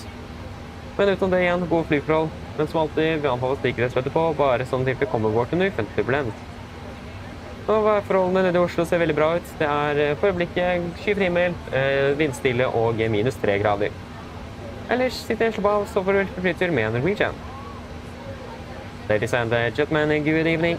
My name is Fabian. I'm the captain aboard today. On behalf of Norwegian and the rest of the crew, we want to wish you a very welcome body flight from Bardufoss Airport down towards Oslo Gardermoen. The flight towards Oslo today is expected approximately 1 hour and 50 minutes. We are slightly delayed at the moment and we do apologize for this, but we hope we'll be able to catch up during the flight down to Oslo. We are, however, anticipating to start our engines and taxi out of here in approximately 5 to 10 minutes. So if you may please sit down, take a seatbelt, and the cabin crew will go for a safety briefing that we do encourage you to pay special attention to for your own and others' safety on board the aircraft. So expecting a fairly short taxi today before I head at the runway. Departure is looking good with a westerly directional departure, and then gradually turning southbound towards Oslo. We're expecting a cruising altitude of 38,000 feet. Good flying conditions are expected. Maybe a little of turbulence in the start here due to the mountains in Bardufoss. But as always, we do recommend a civil zone for the entire flight, just in case encountering some unexpected turbulence. And the weather down in Oslo is looking fairly good. It's currently clear skies, no winds, and -3 degrees centigrade. Otherwise, sit and relax, and you want to enjoy this flight with Norwegian. Thank you. Yes, let us verify that load sheet. So it's going to be 132. We have got 132 plus 6 crew, 138, 138. Zero fuel weight 54.6. We have currently got 54.6. As fuel on board 7.4, we got 7.5 on both. And take away 61.8, 62.1. Yeah, that's acceptable. 62.1. Fantastic. We can execute and fire up that APU then.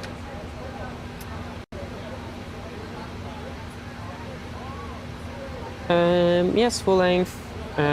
Take away it's going to be 62.6.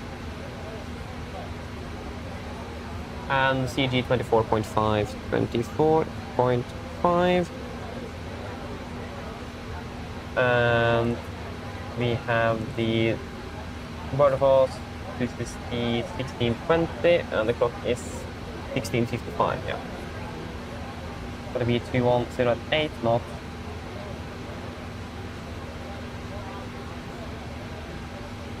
It's 5 degrees and QNH is 14.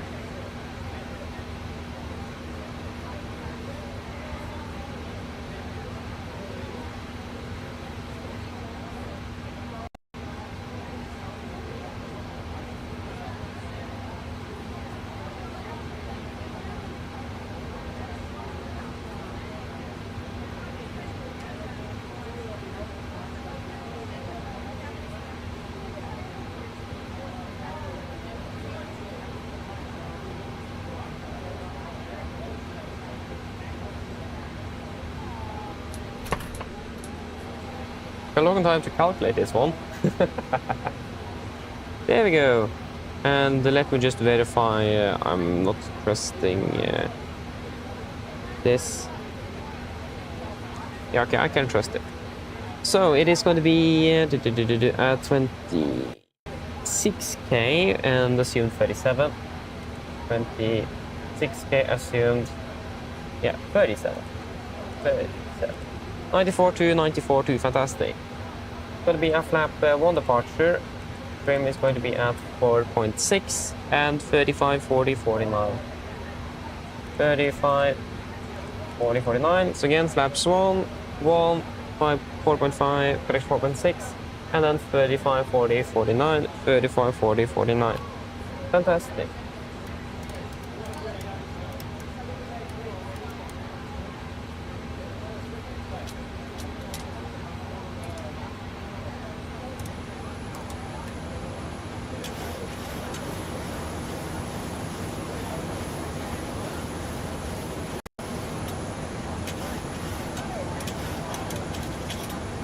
And then 3 for checklist below the line.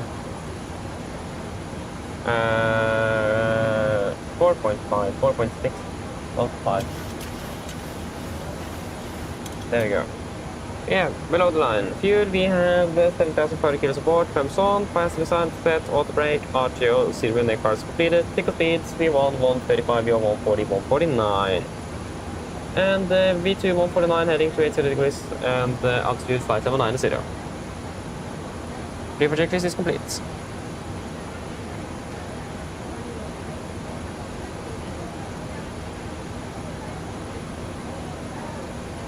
Cockpit ground. Sorry, go ahead. Hi Captain, just a quick update Torstai let you know that we have started loading. Yep. The LL sent the final load shape up once we are ready. Yes, Roger. Drone Torstai copy. Go ahead. Loading has been completed. We are sending the load shape up Torstai you now. The LL contact you for pushback once your closet up and the beacon light EF switches on. Roger. Cockpit ground.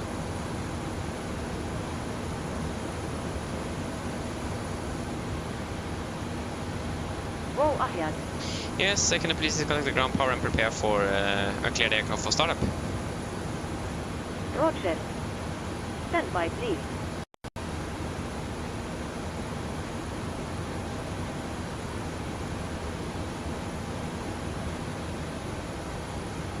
Drone power has been disconnected. Thank you.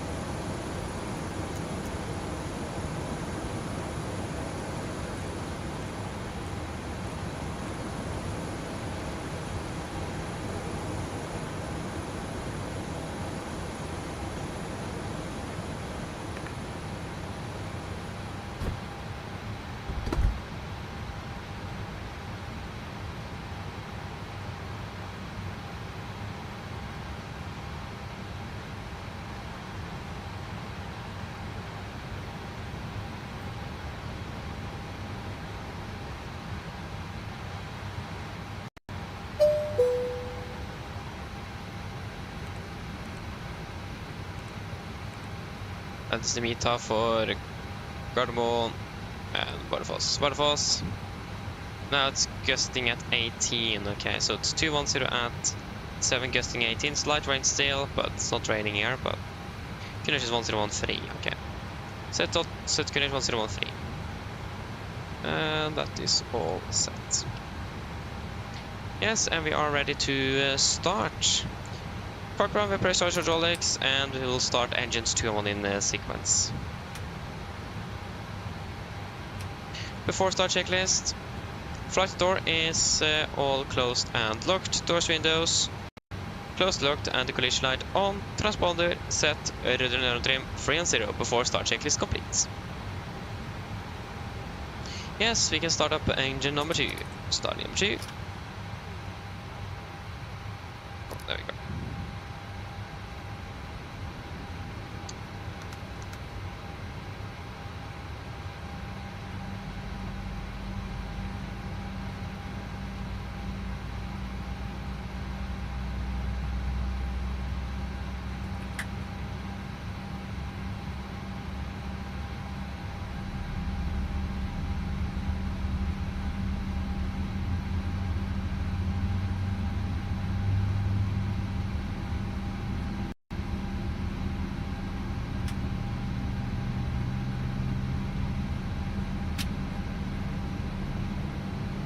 Yeah, start it out, starting number 1.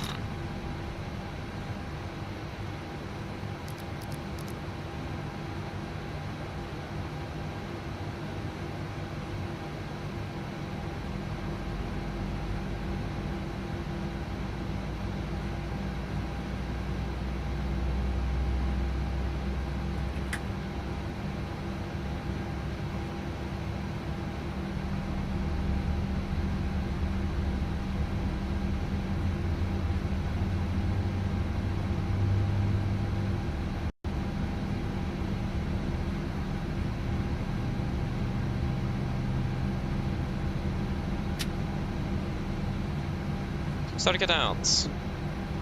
Yes.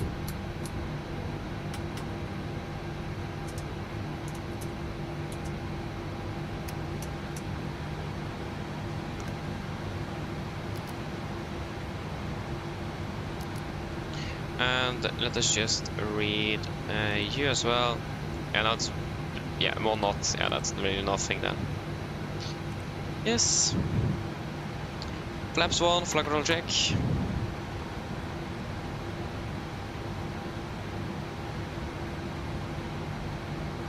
And the P4 taxi checklist.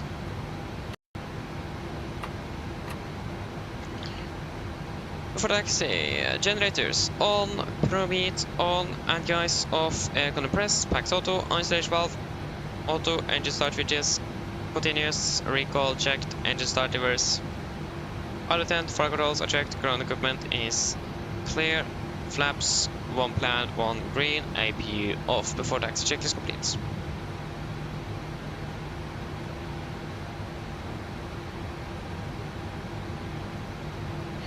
Bardufoss traffic, Nordic 7 Echo uniform, taxiing from stand 1 via Charlie Yankee 12.28 Bardufoss.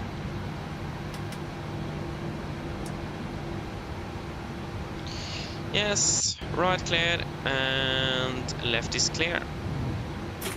Brakes over east.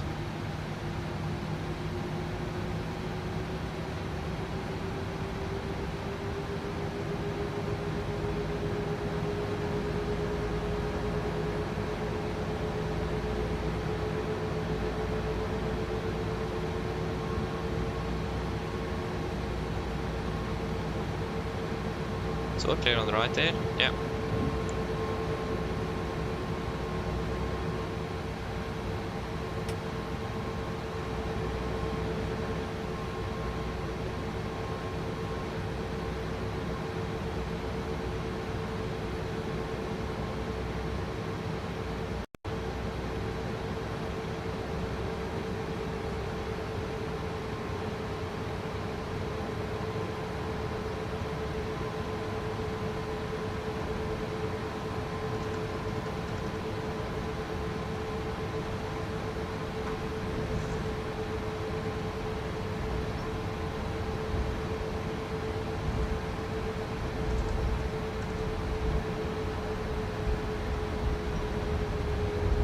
Right clear and left is clear.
Yeah, just waiting for the cabin call.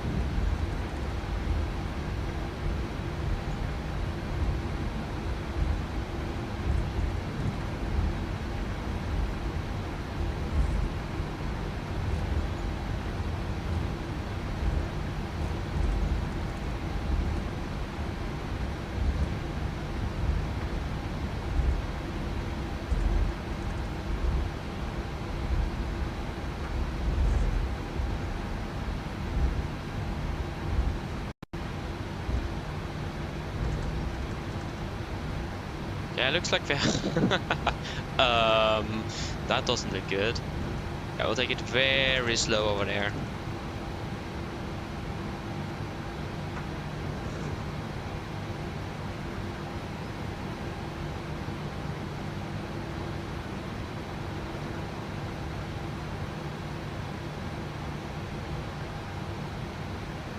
I'm just waiting for the cabin call then.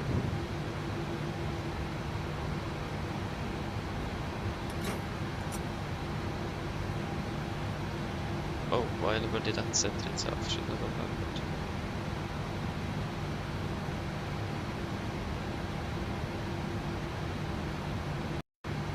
Just hope that the chemical is coming soon. The brush buff is looking fairly nice and clear.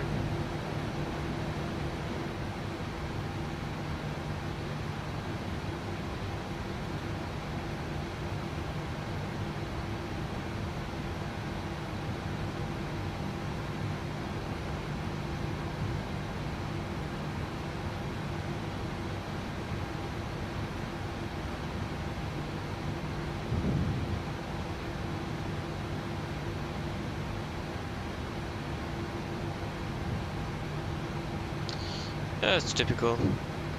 I mean, need to wait for that, of all things, but... Oh yeah. Hello. Hello. Hello. Hi, Captain. Everyone seated and secured for takeoff. Thank you. We will depart straight away, so sit down, please. No problem. Thanks. Yeah, give them the call, and then... before they go checklist of flaps.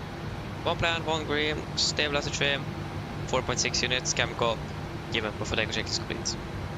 Bardufoss traffic, Nordic, 7 Echo uniform, landing up departing, runway 28, Bardufoss.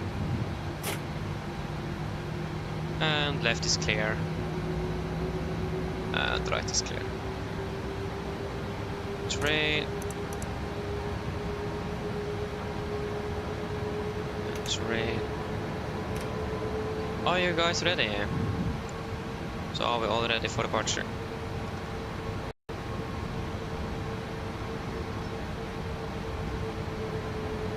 Oh, it's gonna be a bit bumpy there.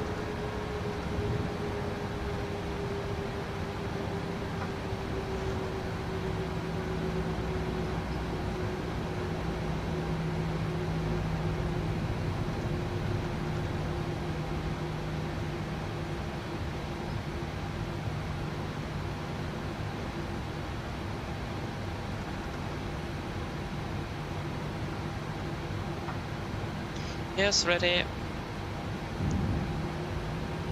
Take off.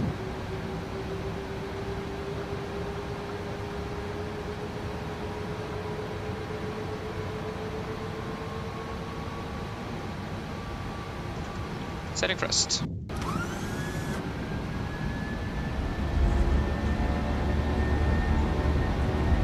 Press set.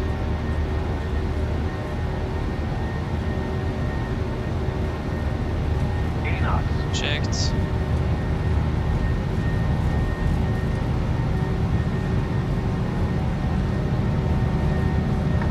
V1. Rotate.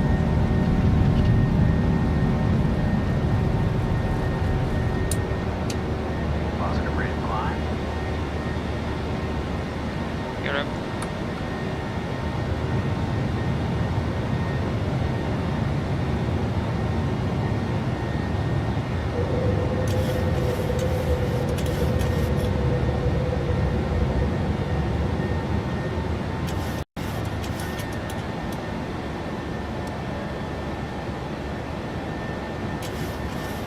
Flaps up, speed checked.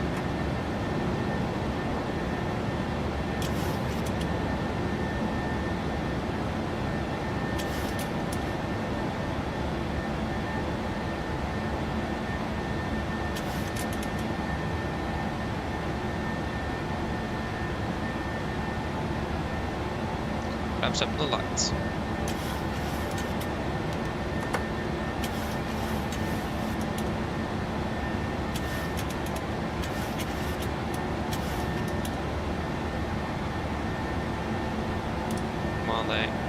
Engine anti-ice on.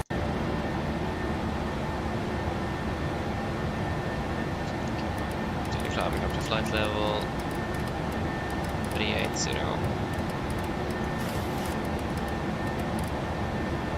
380 set.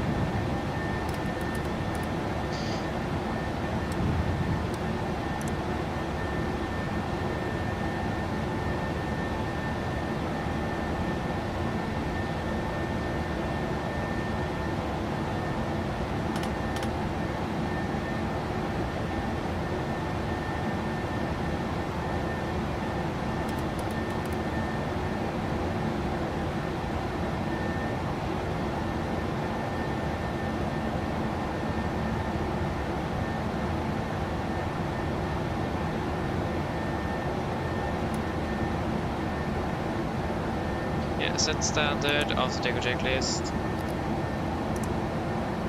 Set standard set cross check after take checklist. And the bleeds on packs. Auto landing gear up and off flaps, up and light altimeters. Passing flight level 8-2. Now plus -0 after take checklist complete.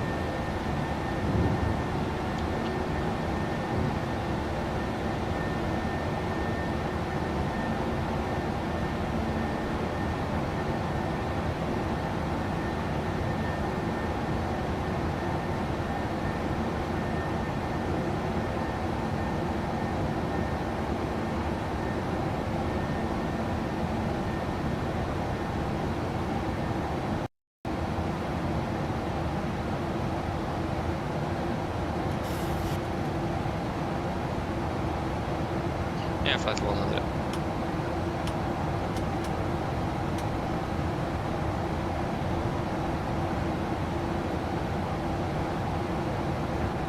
Oh my days.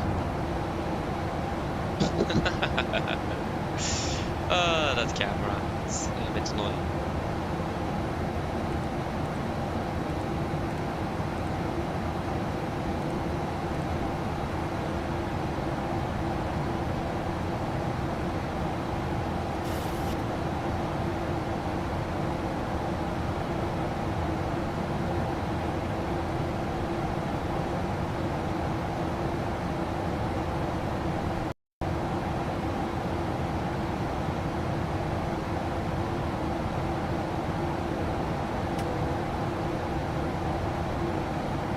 I can switch to weather radar. I proceed it to Amimo, confirm, execute.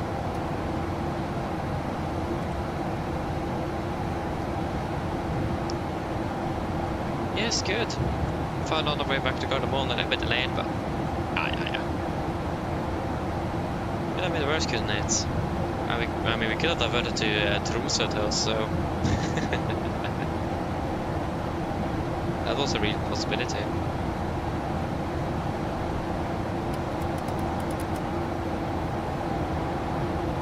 Yeah, you turn off engine anti-ice.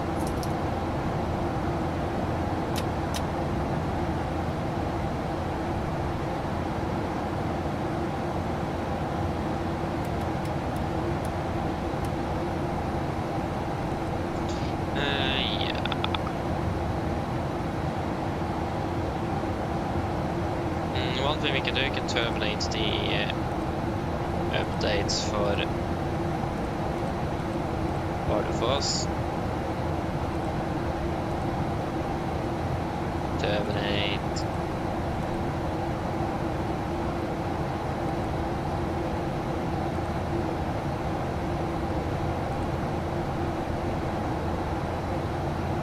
Can we delete them?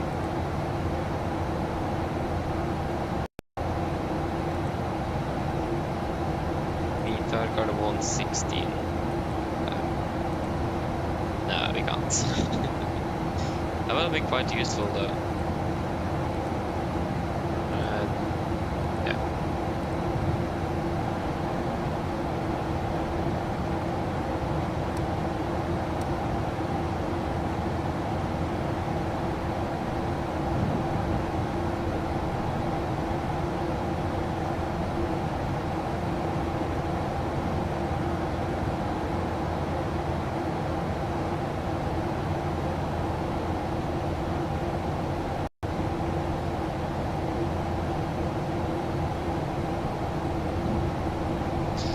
Yeah. Yes. So, it's going to be 3 days off for me now, so it's going to be nice with some free time as well. Should be back flying though next week again. Yeah, on the 30th and 31st. Flying, we have scheduled to fly to Alicante on the 30th, but I highly doubt that will happen. Again, since we have so little liveries available, so it may be a new one actually. But we'll just wait to see where we will end up flying. But it will be somewhere at least.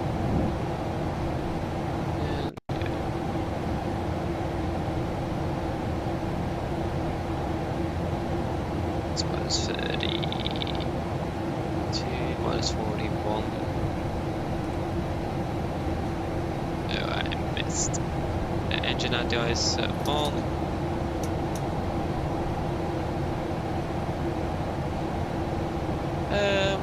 Yes, Pernilla, welcome. Opening well. Yes, right. I fly to Luxembourg tomorrow morning. Hey, not bad. To wake up 3:30. Yeah. It's a part of the travel experience, isn't it? Yeah, it will go well though, hopefully. So, but at least enjoy it though, enjoy it. Sounds fun. So you're actually gonna be flying in real life at least. I'm not, but yeah. Skålvik, god kväll, god kväll. Och god jul, by the way, god jul. Opening well, welcome.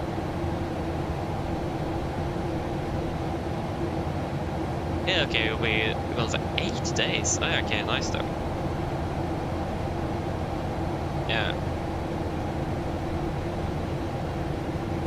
There was one thing when the chase plan was going to change, that's touchdown. To have a little bit more references. Oh no, actually we need to go in group.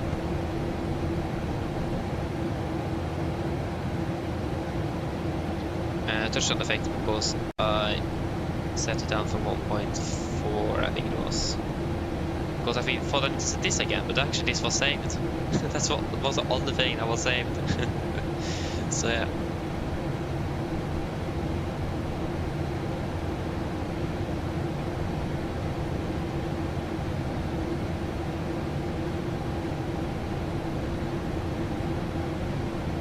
Oh, yeah, that's not good indeed. Yeah, that's not good, Jesper. But hopefully, again, as long as it doesn't hurt, then I hope you are fine.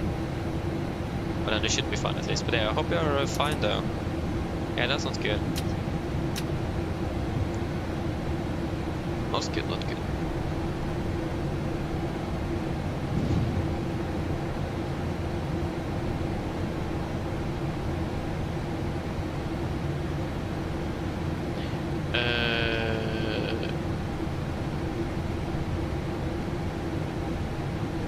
What are you talking about now, Tomsa?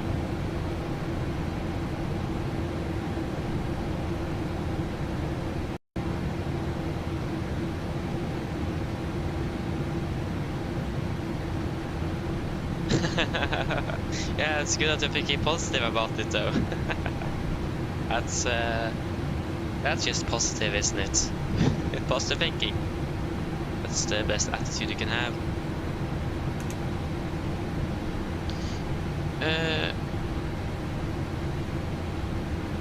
Yeah, Skålvik, to be honest, I like it. I really like it. There have been some issues here and there, but expect when just switching sim and getting a brand new update to the aircraft as well, and factories and your computer and all of that. It's a lot of changes, so got some early teething issues, but it's looking good. And we actually finally have runway lights working in Bardufoss, so that's fantastic.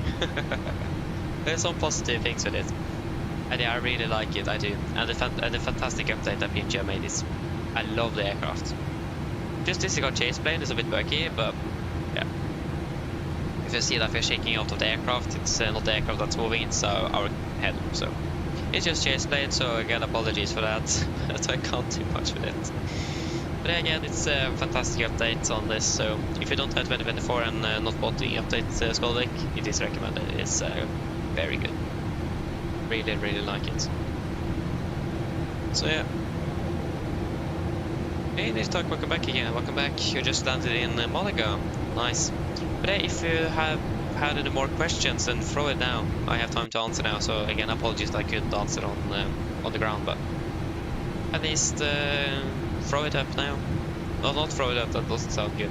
Throw it in. I flew to Rome earlier today. Nice. But yeah, we finally got the 73 to work in 2024. We got that to work now.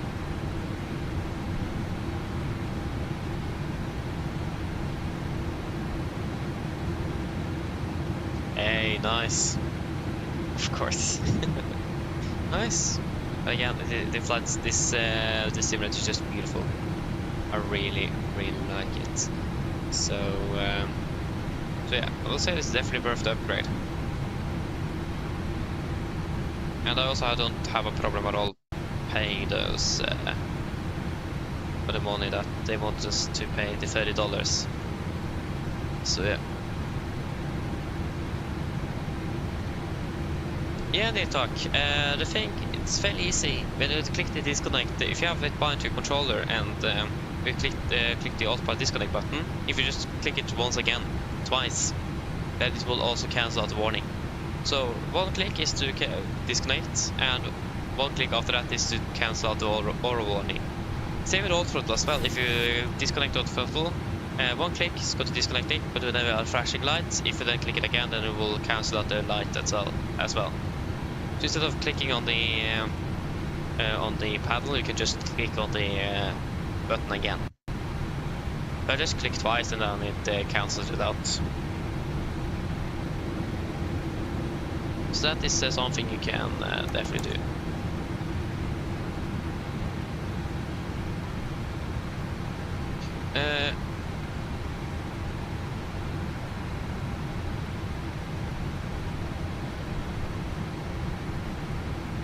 Vet du vad? Jag flyger till din uniform. Without the old livery. Yeah, I agree. It's so sad that they removed the Wi-Fi livery. It was actually a very cool thing.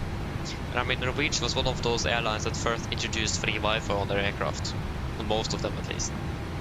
So, yeah, it's sad indeed. It's typical, isn't it? Yeah, but they're better than roll, nice though.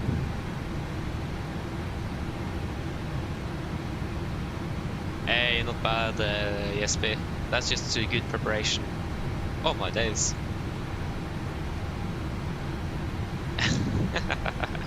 Yeah, these talk, I understand. That is something else I did at the start, but I found out, you could just press it once again, and then it cancels out. So yeah, I also did that mistake myself in the early days. So yeah. But I feel check out Mimo. No, you actually take a Cuba AVF, sorry. Yeah.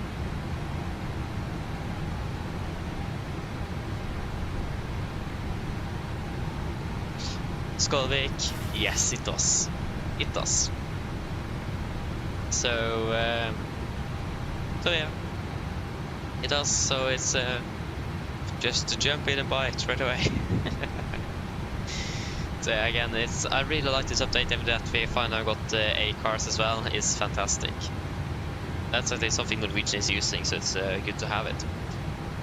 Got a bit confused though in Oslo because of a clearance, because the been requested from one page, but of course the clearance was received from another page, so that was a bit confusing. But yeah, at least we found it out. So, but first I'm using the CPLC function at least. So yeah,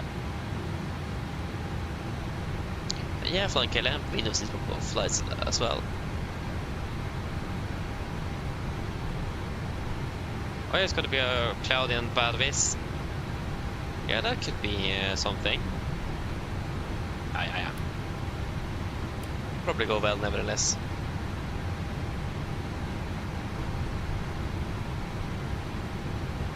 Oh, not a lot of wind. Yeah, that's the most important thing. You need a lot of wind.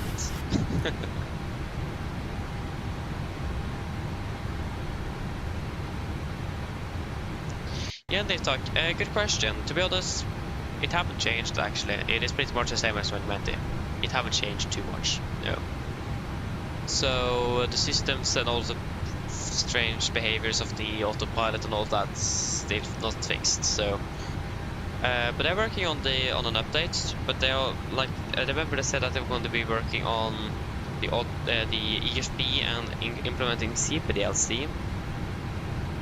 But I'm not sure if they said that they're going to be working on the autoflight director system or FFC or engine something. I don't know.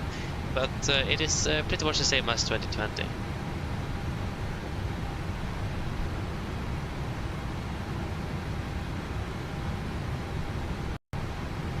Yeah, do that also. Just to need to plane spot. You haven't been to Amsterdam in 1 year now. Whoa. Yes, 1,000. But Melvin, hello, welcome back again. Welcome back. The graphics in 2024, absolutely amazing.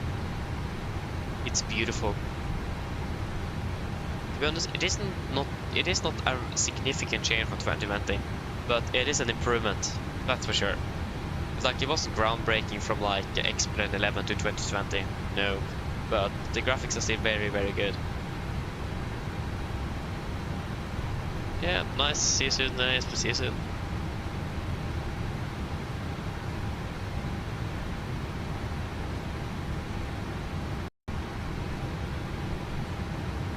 Yeah, that's the thing. If you really want, FSC speed we have half. Yeah, but if you really want to fly the max, just buy the IFLY. It will probably be better, hopefully, in later days. But yeah, PMDG is better. You can't really deny it. At least on the system side of things, PMG is better. But I mean, the IFLY is not bad. It's not a significant. Like, it is not the first aircraft ever. It is. I do like to fly it as well. But it's with those quirky things with IFLY that shows up when it does things you don't expect to do. That's like the downside of things. But again, generally, it's a very nice aircraft to fly. But just be aware that the hand flying characteristics of the aircraft is so differently from the NG. But I'm not sure how different they are in the real world. But in the same IFLY PNG is very different on hand flying. So be aware of that. But I mean, for the $75, it's costs. I would not say it's actually worth it because you get one aircraft variant on my days. You get one aircraft variant, and the systems is not even that. It's not very. I mean, they're good, but not very good. I mean, I would not say the sound is perfect. It could be improvements there as well. And the cockpit looks a bit too grey, light grey. With PNG, pretty much the same price, a little bit more actually. I think actually it's the same price as well, isn't it? Don't remember, but pretty much the same price. You get a lot of more variants on the 800, for example. You get like 5 variants and a much better system simulation, all of that. So I would say PMG is more worth it than IFLY. But I mean, IFLY is working on the Max 8 200. Like, why are they working on a new aircraft variant, but they still don't have the systems up and running properly? So, but yeah, again, the flight sim market have changed quite a bit. So now it is not really the systems that is in the main window. It's more the gameplay functionality of the aircraft. So yeah, but we will just wait and see what will happen. Let me actually check what they said about that. It's a long time to announce that service pack update, so hopefully that will come soon. But at least they're getting rid of that bad EFB we currently have had. So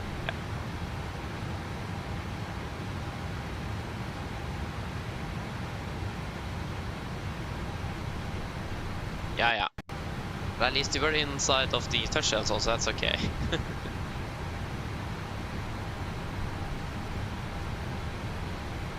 Hey, so I've placed the order for the new computer. Congratulations. That's going to, yeah, it's going to be fantastic. I hope. Well, so Swig, congratulations. But yeah, RAM, I think I'm running 32 gigs.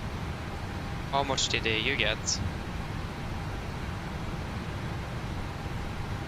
Again, that's another thing. Why in the yeah. So that's we got an update, and in why in the world are they modeling the APU? Like, you can open up the APU door and look at the APU. Like, why in the world are you modeling that even? I don't understand that, but okay. I mean, I'm going to be a flight engineer one day, so an aircraft engineer on the 737 hopefully, so maybe that will be relevant for me then. But yeah, so they said development service pack 1, it's all new tablets, CPDLC, cabin voice announcements, 8200, visual APU model, main wheel well expansion, updated fuselage, redrawn cabin interior, multiple cabin layouts. Oh, that's a good thing. Updated cockpit materials, more detailed. Yeah. Redraw landing gear material, general bug fixes including nav adjustments. in some scenarios. Yeah, thank you for that, IFLY. I really want that. Edit, adjust a model of improved VR capability, other tweaks and bug fixes. But not more than that. There was basically one system mentioned there. That was the LNAV system. That was the only thing that was mentioned. It's only visual improvements. Except for the CPLC. But yeah, that's a bit annoying though.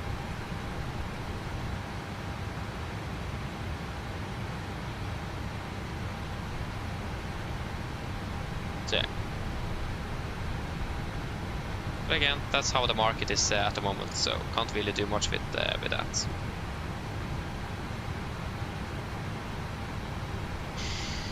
So yeah.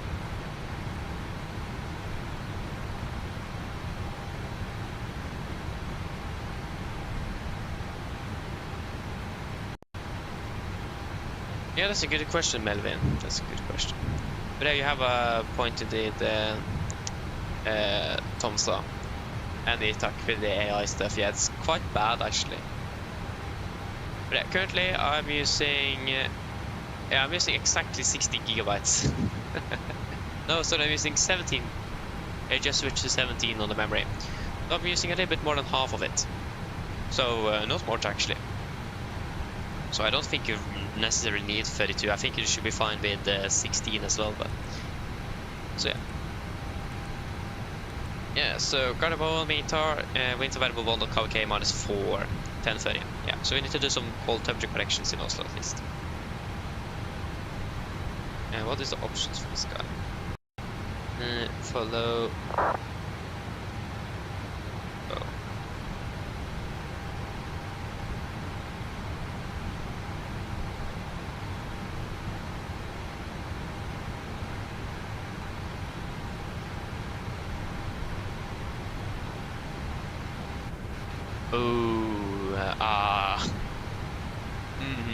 Yeah, it's like, so yeah, you have been staying up for a long time, and yeah, you have been working hard.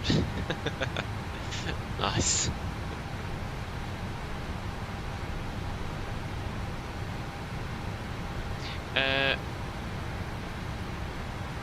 I don't think you necessarily need 64 gigabytes. No, I'm running very fine. I think the main thing you really need the RAM for is if you're going to have like multiple windows open at the same time. It's going to have a lot of like flight trackers, Google, especially Google takes, or a browser takes a lot of RAM.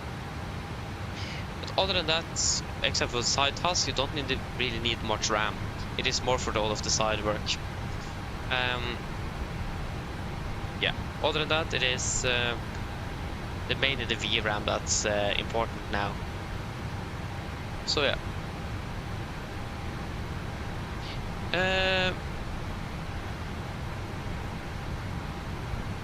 But IT set reflex. Hello, welcome. Hoping well. I hope I said it correctly. Please correct me if I didn't. Welcome. But what do you mean with Mac loop on here? What in the world are you meaning with that? I have never heard of that before. Or if I have, I probably completely lost it. Ooh, 280 milligrams of caffeine already. Ooh, yeah, not bad though.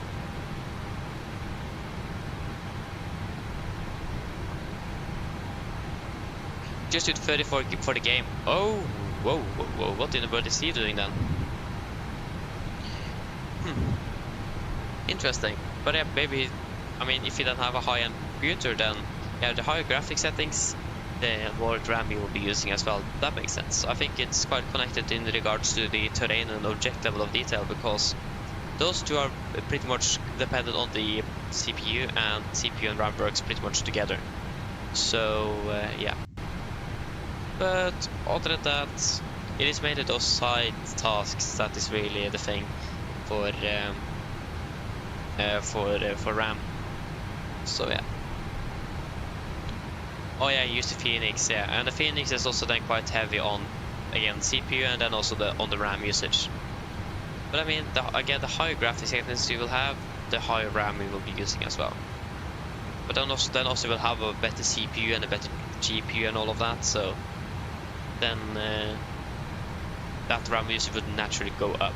So it will start going up when you are using more RAM, or when you have more RAM as well, it will, so. Ugh. Can't chase plane the Pella 426 chase plane soon. Yeah, I need to see if I can report that bug. I have not done it yet, and I will not be able to do it before yeah, maybe not before next year actually. Hello. Yeah. Hello. Hello. Sorry to bother you, Captain. I was just wondering if you'd like a drink. Do you guys want anything to drink?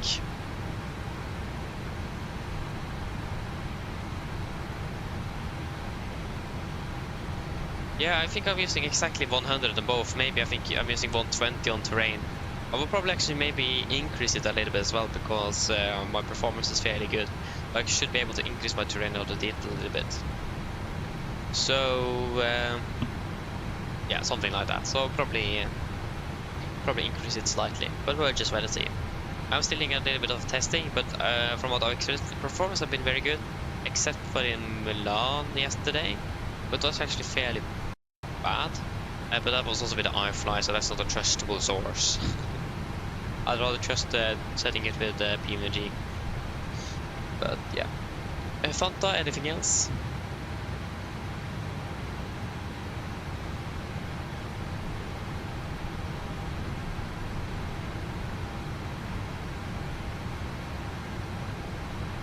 Nothing? Yes, can you please get one Fanta then? Of course, just give me a couple of minutes and I'll bring it to you. Thank you. But yes, you should, Melvin. Just but I'm not streaming from I'm streaming from a second computer. I have a separate computer just for that. So so yeah, but 32 gigs should be perfectly fine for you flying. You should. I don't see a reason that you need more than that, and especially with prices now, I would rather go for 32 than 64. I mean, if you're going to be working with like video editing as well, yeah, go for 64, but 32 is perfectly fine.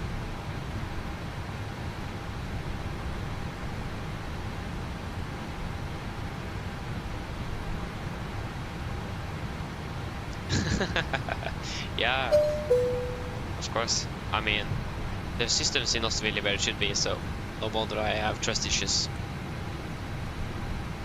Yeah, the weather is looking very good in the Gardermoen from what I can see. You see that at Pro 30 tempo though, with 3000 becoming fog, so yeah.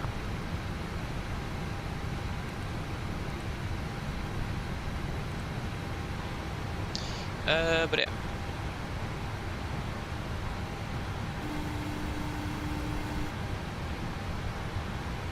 Exactly, Tomsa. That's 100% right.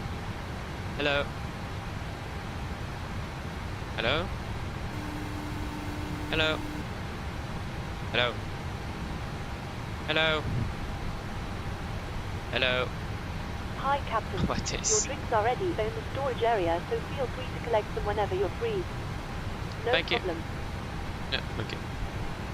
But yeah, you're right, Tomsa. But the thing is that we know that they will at least release the 747 before they will be starting working properly on the Max.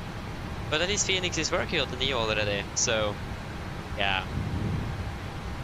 You at least know that it's already working on and should be coming soon. We still need to wait for a long time before we know when that's coming out. So yeah, ooh.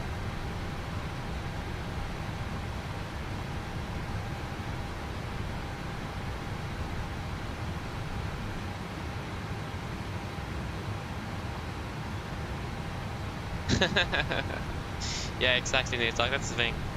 The longer computer is on, yeah.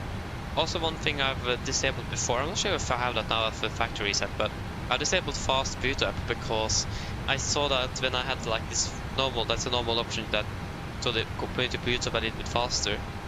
But I saw that my computer set was on for like 3 days straight, and I have turned that computer off and didn't change it, so I turned it off and then it got fixed. So it will then run a little bit, just so that the boot up time will be a bit faster when you power it on. But I did turn it off a long time ago, but I'm not sure if that is still the case.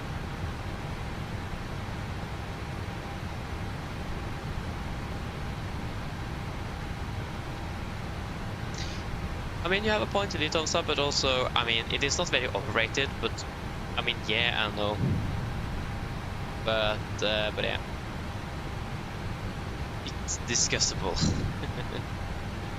Reticent, level curve opening well. Bardufoss is, I can actually show it you on the map. It is located up in northern Norway. It is actually very close to not Bodø, but close to Tromsø. So Bardufoss is located right over here, and Tromsø is just up there. So it is very close to Tromsø. It is very short, at least in air distance. So on the approach into Tromsø from the south, we can actually see Bardufoss on a clear day. So it is very close to Tromsø. But I think it takes you quite a long time to drive there, though.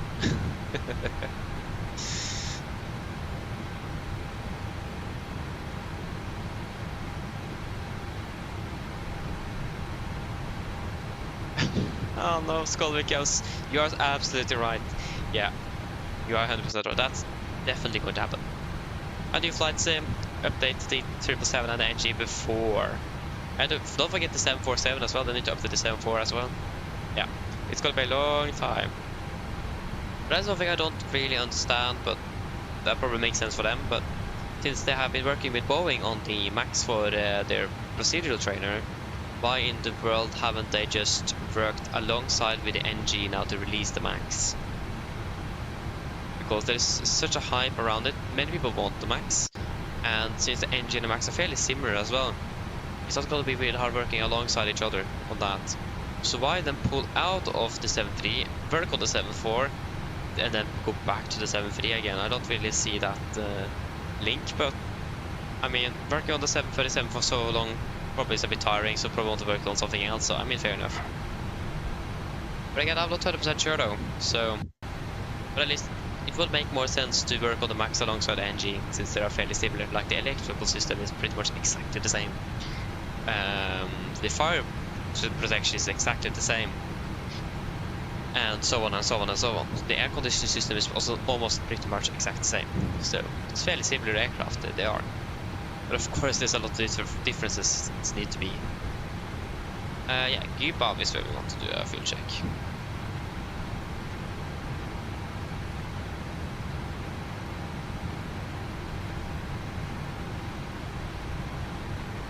Yeah, exactly, Nitak. I understand that.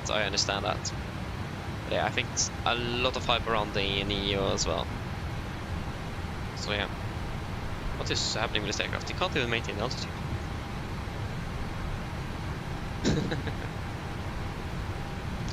That's it, no.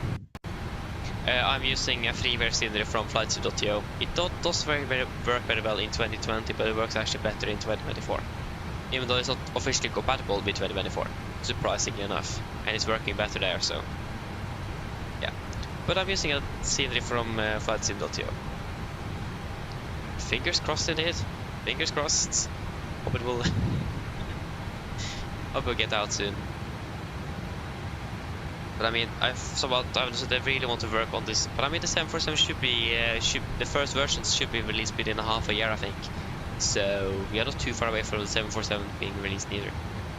But yeah, fuel check at the Gubav, so 4.8 tons, we have 5.3. And 2.6 tons on my days. 2.6 tons, we have burn through 2.2. And 38, we'll be flying for 36.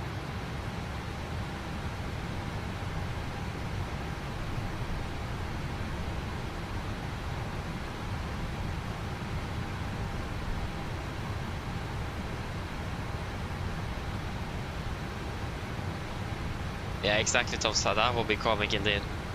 I mean, that's also one thing. Like, the IFLY was hyped up so much, and then when I bought it on the release, I was so disappointed. But that was mainly because I had a lot of bugs with the aircraft, but that got fixed. But I was expecting a bit more from my... I paid almost 800 kroner for that aircraft, and I got what we have now. But I mean, I think the IFLY team is quite a bit smaller than PMDG, so their capacity is a bit reduced. But I mean, they're pretty much focused on everything else of the systems on that aircraft, so yeah.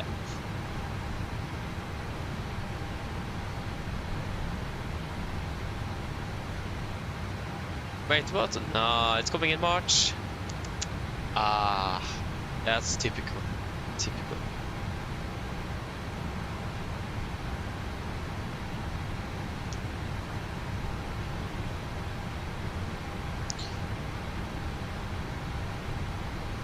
Yeah, it's sent. Using the flight plan, I can show it to you.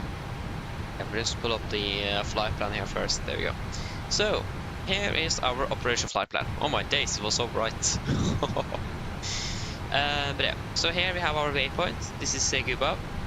So the first thing we'll check out is this value there. That's 4.84 tons. That is the expected fuel on board the aircraft. So 4.8, and we checked with the tanks down here, and it said 5.3 at the time. And then we've noted our 5.3 tons. That means we are about 500 kilos above, so okay, fairly good. This number, 2.6, is going to be the estimated fuel that you have burned. So this gets 2.6, but we then flipped the used switch, and it's was 1.1 bar, so that's 2.2 tons, and we brought that down. That means we have burned at least 40 kilos less of fuel than expected. And then the flight time is actually a bit harder to locate, but the flight time is actually here. And this is then 38 minutes, and we had flown them for 36 minutes. I can see if we can, yeah, so when it goes on hours, it's 124 here, that means 1 hour and 24 minutes. So it can be a bit hard to get to those, but yeah. Once you have done this for a bit, it's gonna be a second nature. It's fairly easy to do, and you should do that between every half an hour and an hour.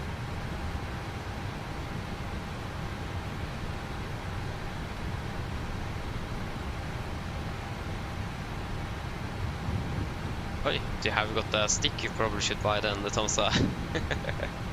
Your birthday present is already on the wish list. Yeah.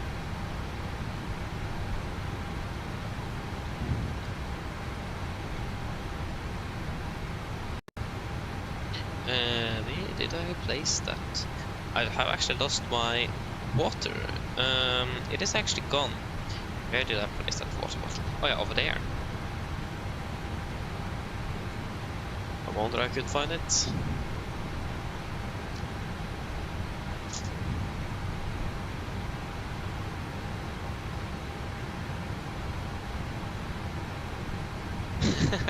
Yeah, exactly.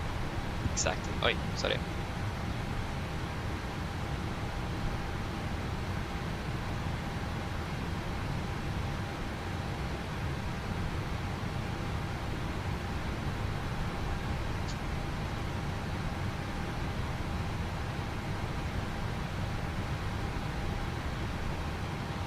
Get some light in here was a bit pressing.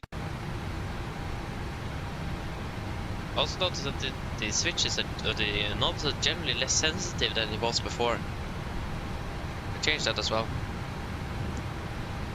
So there's a lot of changes to the aircraft, that's for sure. But like I'm using almost full brightness on this place. It's like perfect. It is definitely something wrong. It's going to be possible to see the displays during daytime because of this. So that is not a good thing.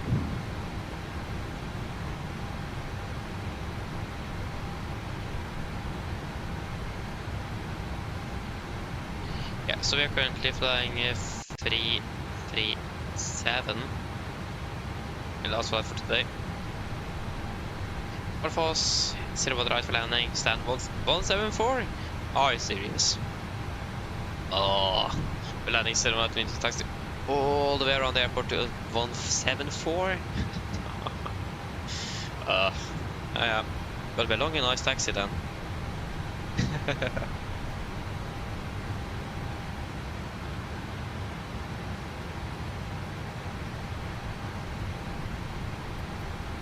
Oh yeah, wait, I can't do that, can I? Wait, I can't change. If I go there, I think I'm going to be teleporting, because I have found out why this is not working, but I can't change it because If I click on that now, it will be teleporting to guard 1, and I don't want that, so... yeah.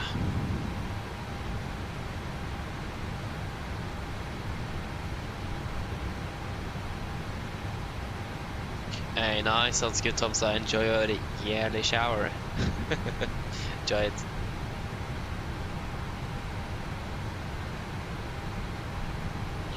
Okay, Nate, like, see you soon. Happy takeoff. Happy takeoff. Good take. Have a good takeoff. Happy landing sounds a bit better than happy takeoff, but yeah. Good luck.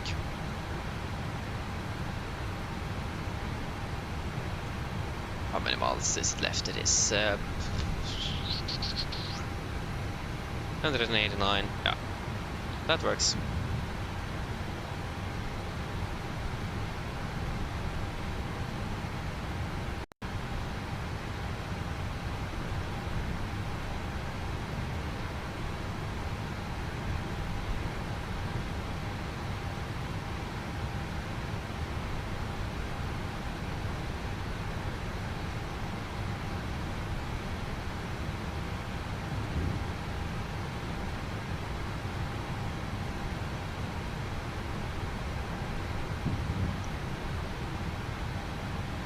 Yeah.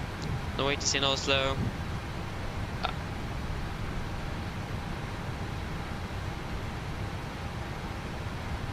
I mean, that's something you can utilize the CPLC if they have that on, if they outline with that. And just request stand 174 for parking, in this case at least. So, for example, that would be so cool if we could do that. But cool, it won't be cool, but it will be fairly useful. That's the correct word. A useful feature. Ah, yeah.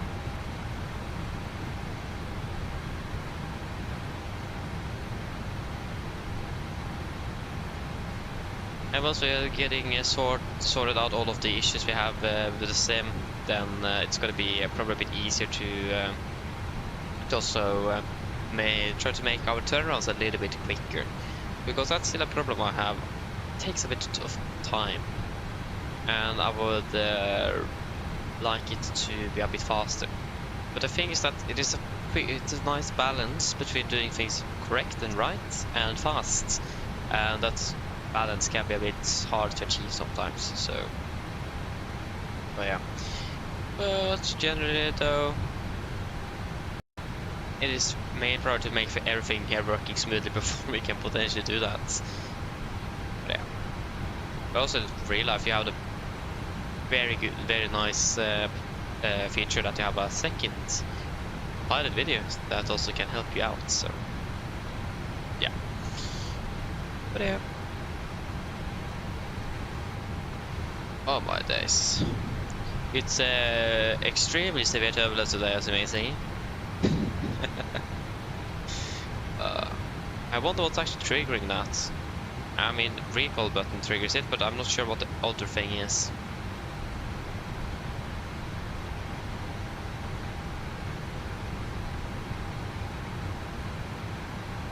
Yeah, I'm not sure actually, not sure.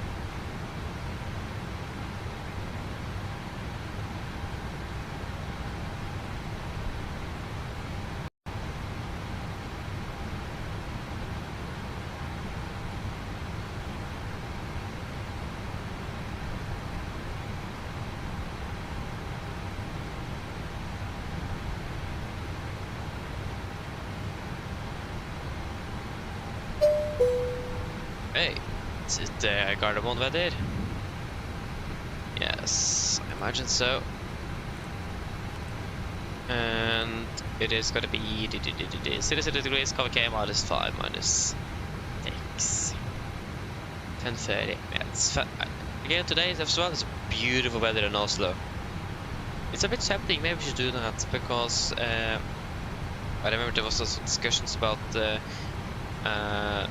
something that I'm not sure if it was a bulletin or what it was, but it was a recommendation at least for operators from EASA in regards to encouraging pilots to disconnect automatics and fly manually under certain conditions.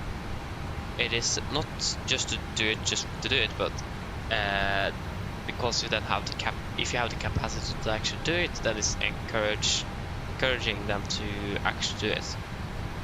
And for example, one of the criteria is that it's good weather, it is familiar airport, and yeah, workload generally is low.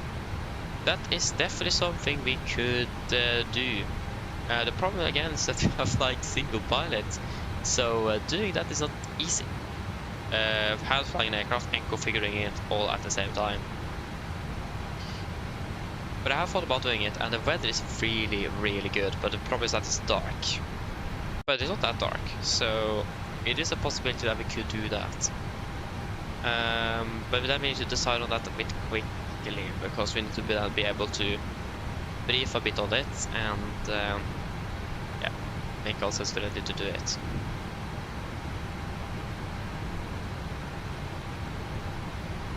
So, I mean, there's something we could try. The weather is good, so it's good conditions. Not a lot of traffic from what I've seen, so.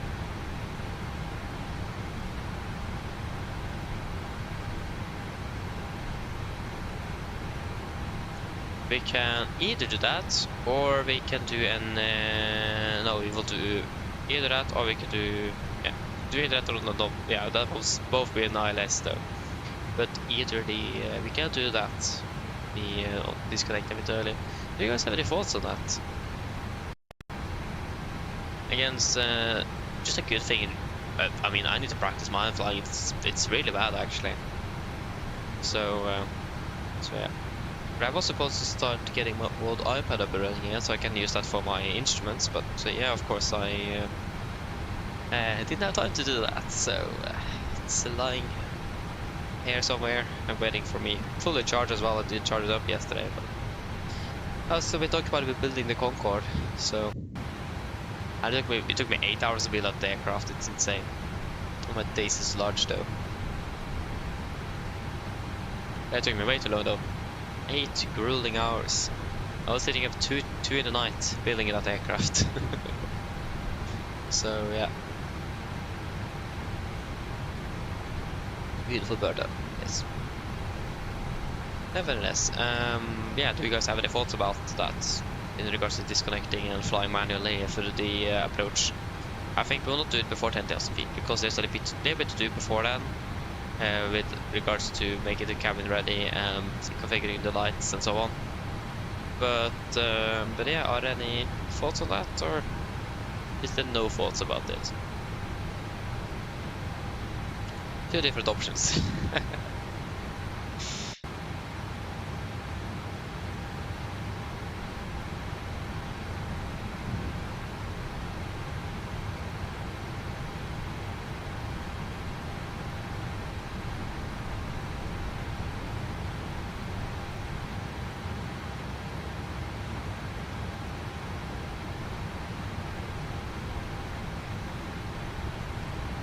No thoughts? I mean, the two things that's a bit acting against it is that it's night time. It's dark. Don't feel night time. It's fairly early in the evening, but it is dark, and fatigue is playing a role here. I have not been sleeping that much, so it is probably better to just land the ILS and you'd rather disconnect it early on the approach. That's probably a better idea. Yeah, actually, that's we should probably do that instead of disconnect early on the approach. Maybe that. But something like that should probably be a bit better. Just again to reduce the workload. And again fatigue, and it's dark, and it's dark doesn't really help that either, so. Yes, but welcome back again, welcome back. Oh, yeah, it took a bit longer than expected, yeah, I noticed that. Yeah, I need to fix some other stuff, that's fine though. As long as you're ready for tomorrow, that's the most important thing.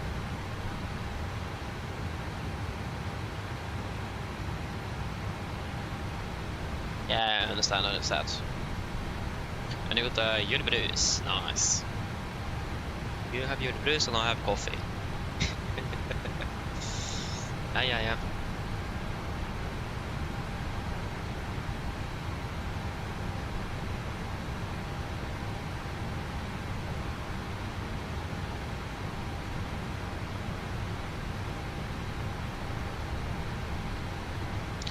Ooh. Oh, that's not good. Yeah. I mean, the worst thing is that when they're saying that you should try to not hurt yourself, that will happen. Like, so very typical, isn't it? But yeah, I see. I don't need to try to avoid it as much as possible then. Be very careful.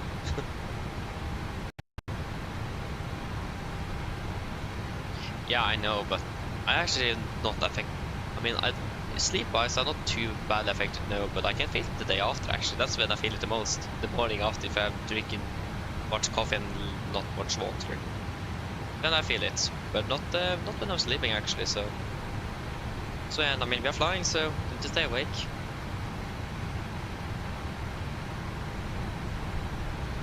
They had 2 cups today, though. That's nice. One small and one big one. Yeah, I have also drinking a little bit medium one and a little bit medium plus.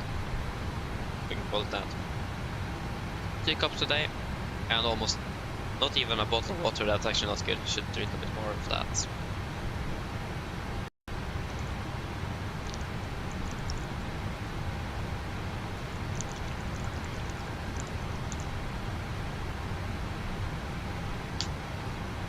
Medium plus, yes. Medium plus. So that's pretty much 1 cup, just a little bit more. Actually, it's actually 1 cup. It's 2 cups, normal coffee cups actually. Yeah, so if a normal cup is medium, then my normal cup of coffee was medium minus, and my other thing is medium.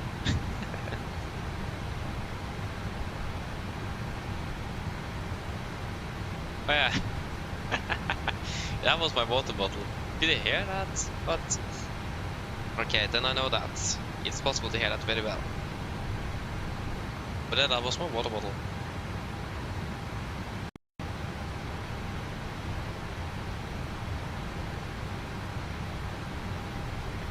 Yeah, if you heard something, that's definitely the water. I know it was a bit loud, but I didn't think that you guys actually would hear it.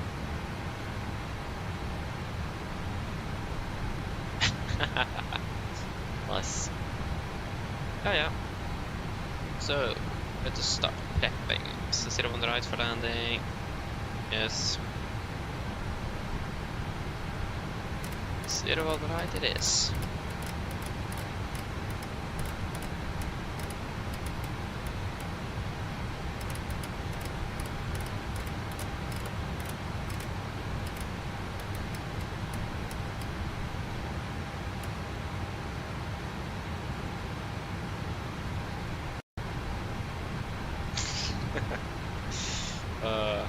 Yeah, triple 195 Oscar. Yeah, it's also gonna be break on this one, yeah.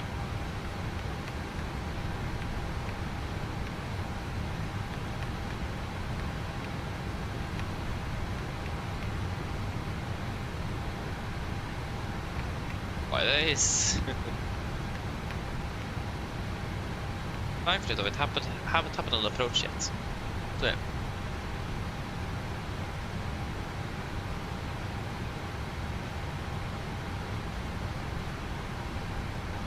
Okay, I understand. Yeah, fair enough, I understand that. Yeah, see you soon then.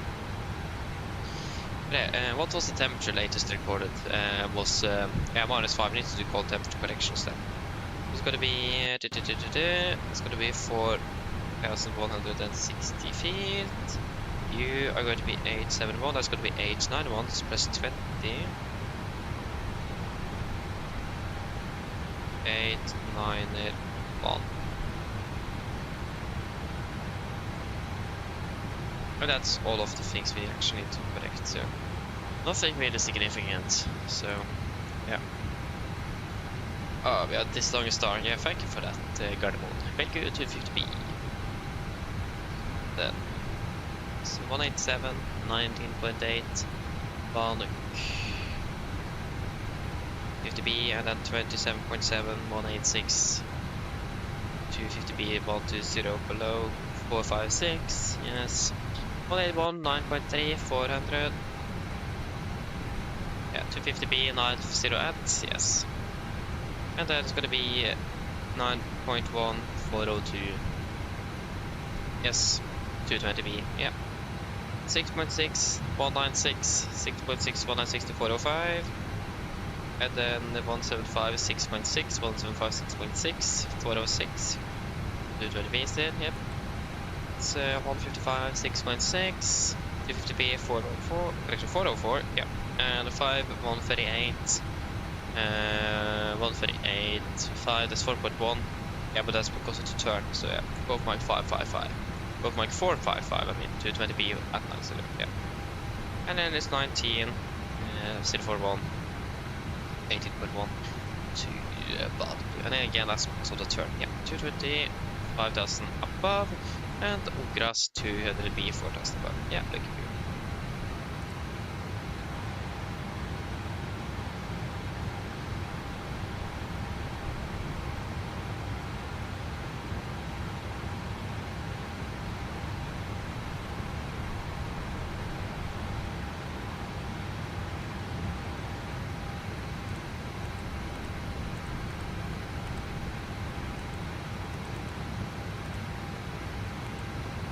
And it's 4.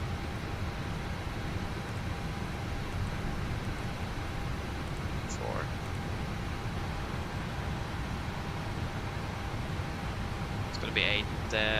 What was it? 891? Yeah.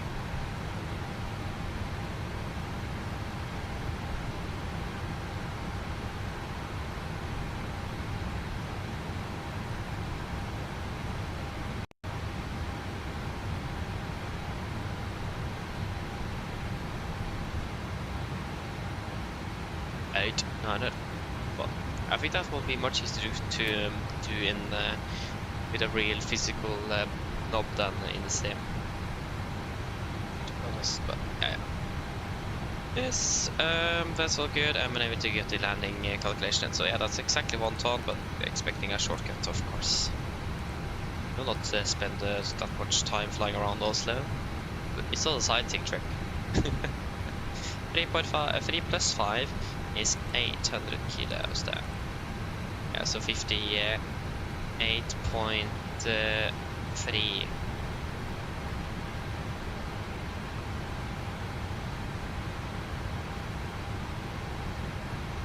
58.3, and it's gonna be what's the RCR code at Carnival? Yeah, and RCR is reported to be. I mean, it should be pretty much dry, but also not. Especially no 01 left because of anti-ice included. Okay, that braking actually was actually fairly bad. Whoa, why is it so bad? It's 4 it is medium good. Ah, interesting. So it is actually medium good. Welcome back, Thomas, welcome back. Yeah, it's a calm, -5 and 30. Calm, -5 and 30. Yeah, it may be because of frost on the runway. And we go full reverse. That was fairly bad braking action, actually. Didn't expect that from clear skies and no winds. But also it does make sense though when you have a very high, also very hot jet flying over you, and you may melt a little bit of that frost, and it freezes up again. It could become ice, so it makes sense as well. It is cold. Yeah, flaps 30, 143 -5, 138. So 138, 138. And we will go with auto brake. Yeah, using auto brake 2, then 2300. We want to know we're gonna vacate by oh, this is 01 left, this is the wrong runway, we're landing on 01 right. Here we select the correct runway first.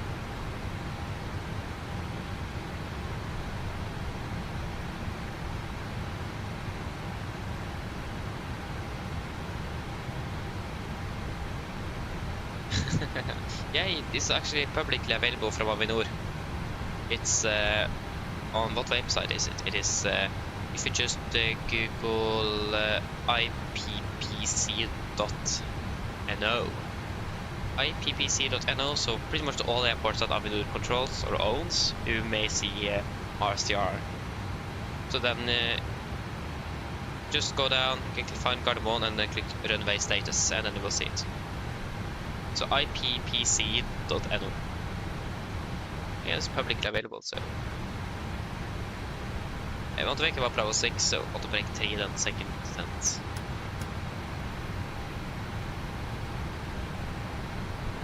And it changed to it's medium good and 0 right back here.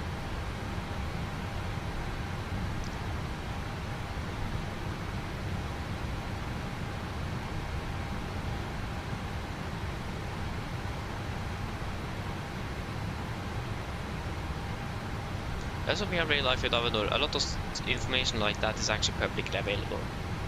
Really nice to know.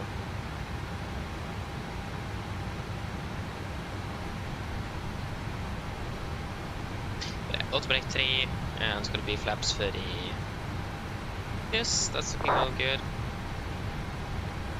Are we ready for the brief? So, approach briefing. Start off with the star. Expecting the Belgian Free Lima arrival, 10-2 Bravo, effective 20th of March 25. So, starting at Belgium, it's going to be maximum 250 knots. Putting downwards, Svanek 250 maximum there as well. 430, correction Golf Mike 456 250 maximum, and below 120, Golf Mike 400, maximum 250 at 90. Golf Mike 402. Maximum 220 knots, and still holding.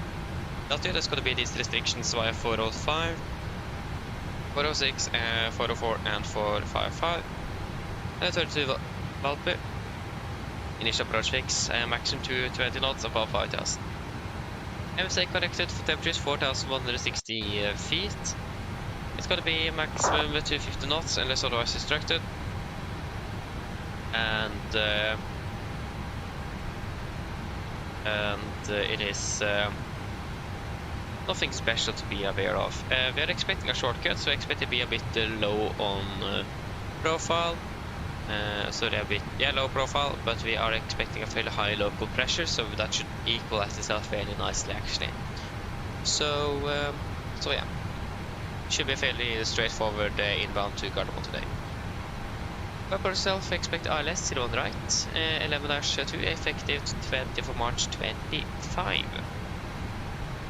Wing Valpe International Approach Fix, it's going to be mandatory 212 knots, 5,000 feet. We'll do setting to Oslo, intermediate fix, maximum 200 to 4,000. Rødværing 012, and ILS means 11195, så kan vi brekke. So yeah, 012 is at the triple, and 111, and it's stronger runway of course, forgot to change the runway. There you go. Triple 195 skal brekke is also then set. Triple with Gardermoen VR set on standby, both nav radios. Free to ground glide as always. Minimums corrected for temperatures 891 feet. It's gonna be 75 on the 80 on the transition level. And a mist straight ahead 0 degrees to 2.5 DME Oscar Brekke.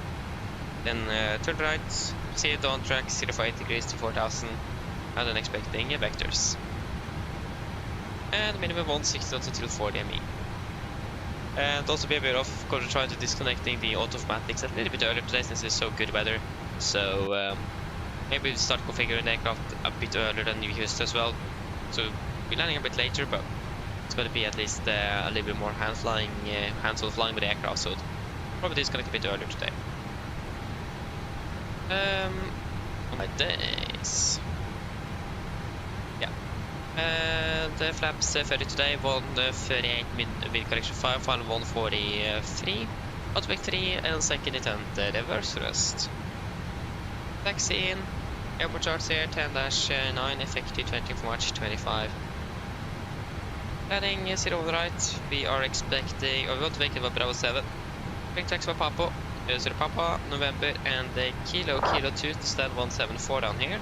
Got fairly long taxis today, but nothing to be worried about. No hotspots, taxi restrictions, any notable or applicable no times for Gardermoen. RCR at runway 0 on the right is reported to be 444 medium to good. or medium good. So it is going to be a little bit slippery perhaps, or at least the braking action is not going to be very well. So yeah. Other than that, vehicle is looking absolutely fantastic, so nothing that's going to be stopping us from landing at all. So yeah, that should be the bit. Any the threats, of course. Threats today, it will pretty much just be the runway condition. It's reported to be 444, so not the best, so quite poor or medium good braking action. That means it may also be contaminated. It is not raining anything, but it could be just, like I said, frost on the runway and a heavy aircraft or an aircraft flying over with hot engines, melting it, and then it freezes up to ice. So it could be something like that. So it may be a little bit slippery, so be careful with the direction control of the aircraft along the rollout, just to make sure that we don't overcorrect or skid the aircraft along the runway. So yeah. Other than that, there is no other threats for the departure. Sorry, our arrival. Are there any questions?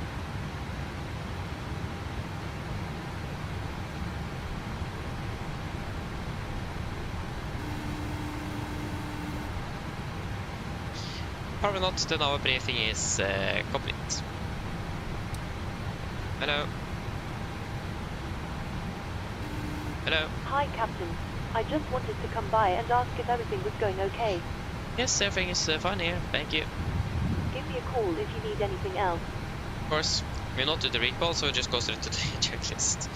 So, the set checklist, landing altitude, survey, the recall, yeah, set checked. Auto brake, free, landing data, VRF 138, minimum 891 feet. Approach briefing, completed, the set checklist complete. And when we're ready, we can then send out the flight level 120.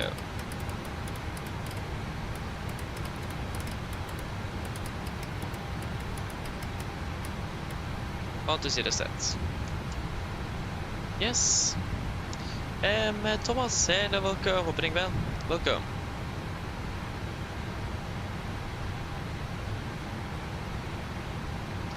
Dude, that's a very good question actually. Mainly the reason why is because that's the only time I have, or yeah, I only have time now to fly. I don't have time anywhere else. So yeah, that's pretty much it. But we are actually going to be having, well, we are going to the cabin tomorrow, so I will not be flying for the next 3 days or something. So yeah, but I understand your question though, so yeah. But it is mainly just because that I have time to fly now, so I'm trying to utilize it, but yeah. That's pretty much the answer I have. It's nothing really special, but yeah. Otherwise I would just probably sitting here and playing something else or watch a movie or something, so wouldn't really done much else really. So yeah, I'll just take the time I have. Yeah, it's if you just Google up ippc.no. ippc.no. Welcome back, yes, welcome back.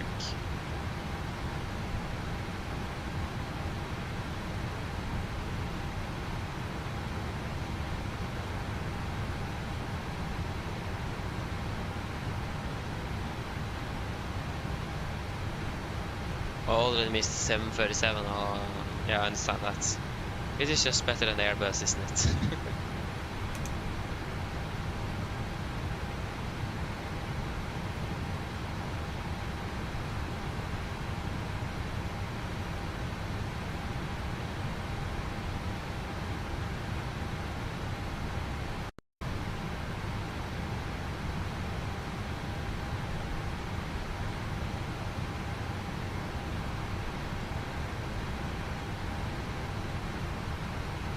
Yes, retard, Vina path. Starting over descent, fantastic. Yeah, fair enough, yes, but fair enough.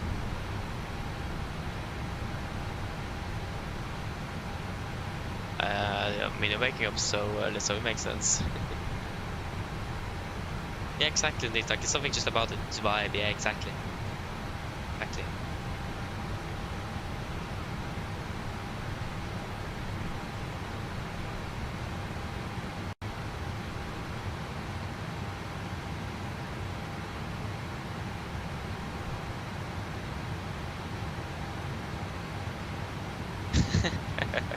arm.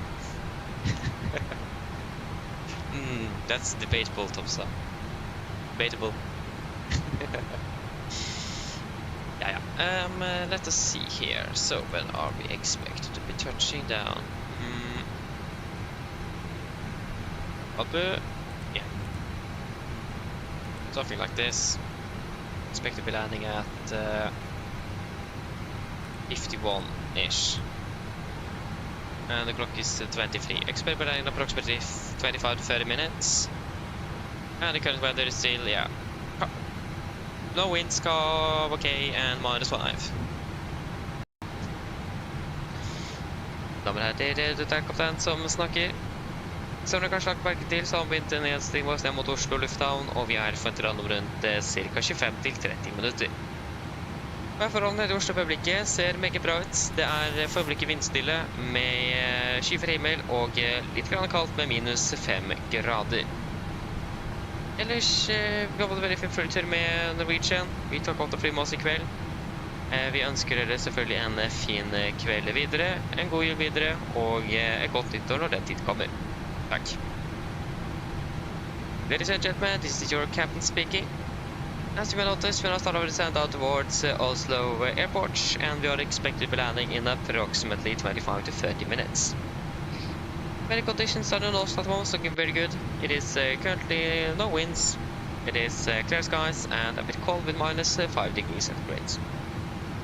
Otherwise, we hope that you enjoy this flight with us. We thank you for choosing Norwegian this evening, and we hope to see you again on the next flight. We do wish you a pleasant evening, a Merry Christmas and a Happy New Year. Thank you.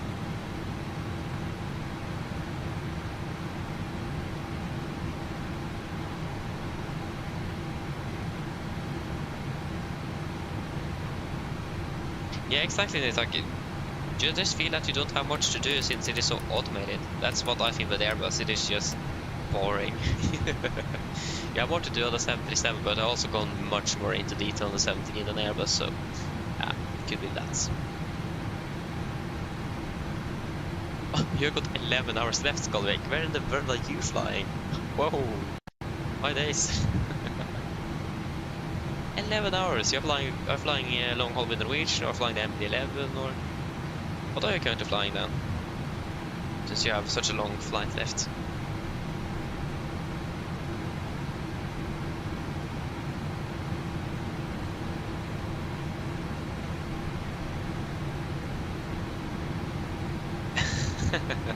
You have a point, Sosa. Yeah. I mean, there's no point in getting on the aircraft, no it isn't, but I just like the 737. I just prefer it. So, I mean, when I flew the Airbus, I really enjoyed that as well. So, I have a career on the A320neo, I do, and it was enjoyable. But again, I just like the 737 more.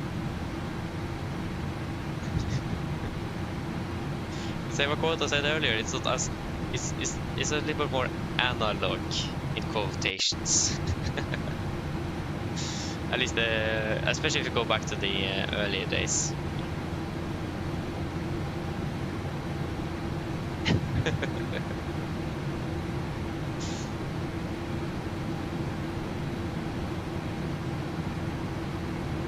Oh, you're flying Singapore to Frankfurt. You're flying the Salty 7478. Ah, nice. How is it? It's a long time since I used that aircraft, but is it working great, or how is that aircraft going? Or how is it going with the aircraft now? I remember that it was what was it? It was it's many years now since I've flown with the aircraft, but I'm part of the Discord server, but I haven't seen much updates on it. But how is it? Long time since I checked on it.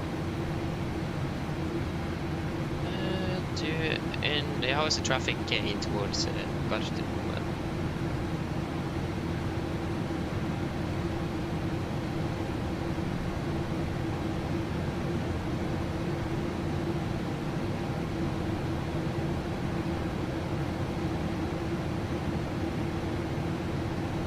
Why is there so many aircraft in Oslo? What's happening?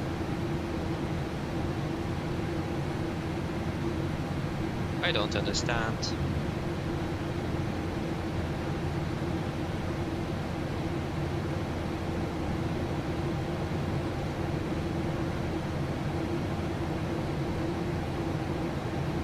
Oh, yeah, that was the wrong airport. That was Budapest. No wonder I didn't see any aircraft tracks. Just why can't I see the aircraft tracks? It's Budapest. It's not here.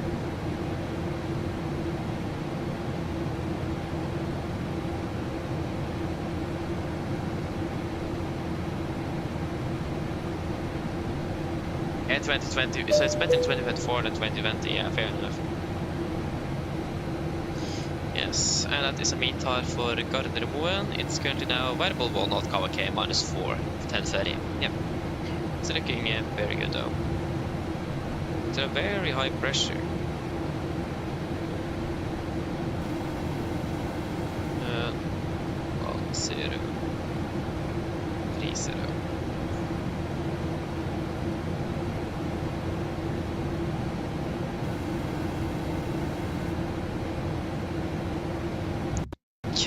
The CIJ 200. Whoa, no hate here, Thompson, no hate. Just love, is that what they say? Hello. Hello? Hello? Hi, Captain. Would you like some food? No thanks. No problem. Don't have time for that, we're If you landing. change your mind, just give me a call. Of course. Oh, come on.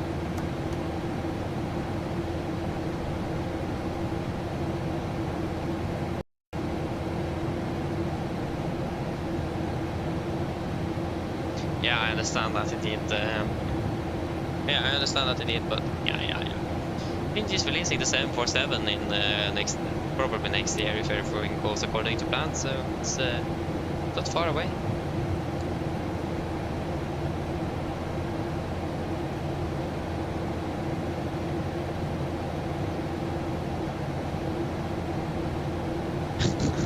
What?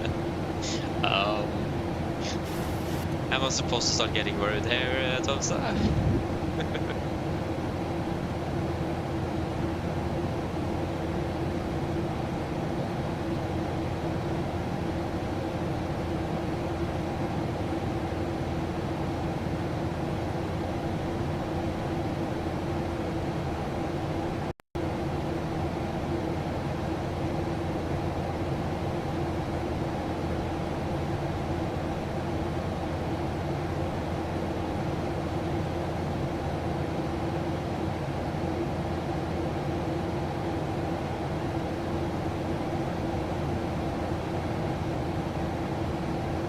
Yeah, you have a point. You have a point.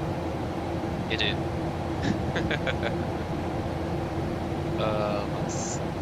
Yeah, you have a point to do that. I agree on that. I mean, look at this night lighting. It's looking fantastic, isn't it? And this is MSFS2024 on its peak.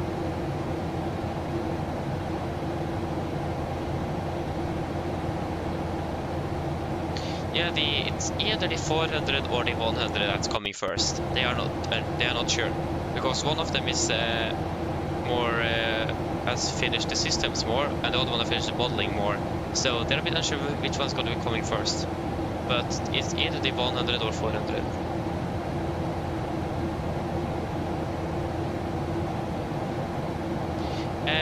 Thomas, that's a very good question. No. There is very strict regulation about rest. That's why we have the maximum duty times, and you also have a maximum rest period before you can fly the next flight. So from what I've heard in the Norwegian, you need a minimum of 10 hours of rest before you can fly your next duty. So that is pretty much that's very relevant with flying outside of base. So if you're flying, for example, out of Ålesund or Molde or those airports. But generally though, I imagine you will get a little bit more than 10 hours for the most part.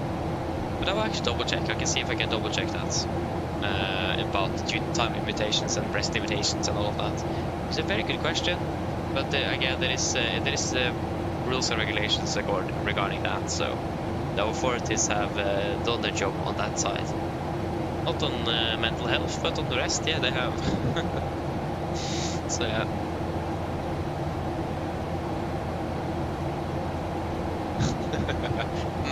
Thompson. Yes, Golvik, yes. But I'm not sure when the Dash 8 is coming though. But at least that's what they said. I think they said that they're expecting the 104 to release at approximately the start of the summer, so like June, July or something. So yeah, in quarter 2 next year, I think it was. We just landed back in nice route. Yeah, flying again. We have 3 days of rest now when we went to the cabin. So I'm not sure. I think it's going to be on the 30th, but it does depend a little bit on if we're going to be able to find anything. So yeah, that does depend a little bit.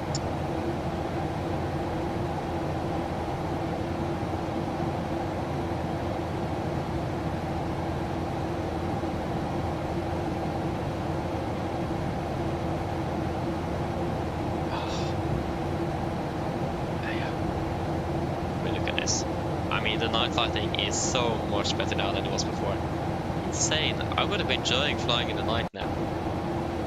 I'm not going to be depressed anymore. Or as long as we have clear skies and can actually see something. Northern Norway though, it's still a bit depressing. Just no one lives up there. So yeah.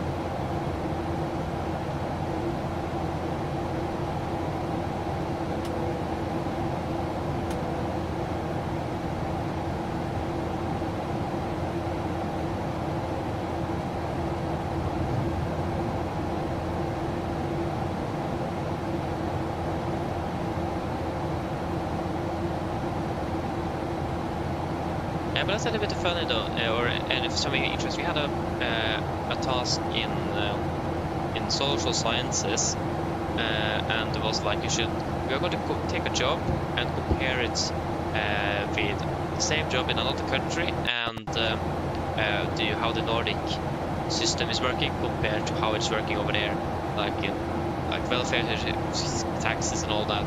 Of course, we pilot, and I took here in Norway and in the States, and the thing is, it is quite similar. The pay, no, that's not similar at all. But in regards to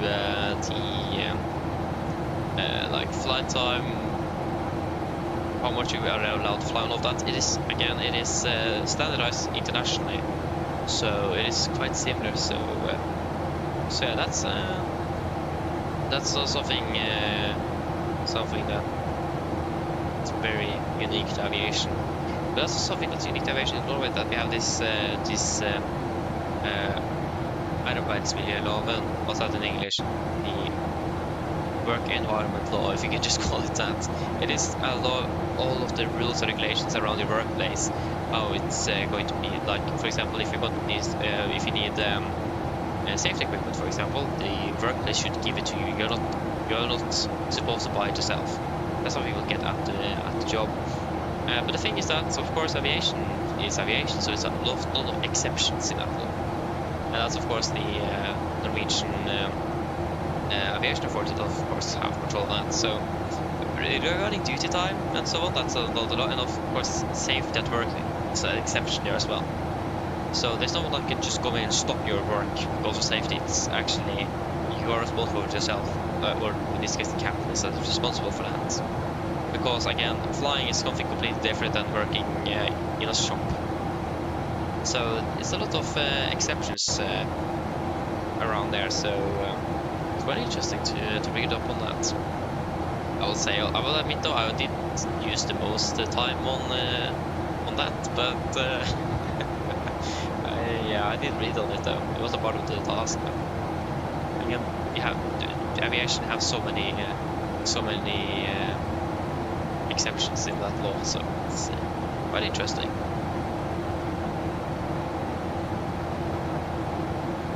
Yeah, you have a point there, Tomsa, but at least thankfully we are not even supposed to or not allowed to fly over there, so we don't need to think about that.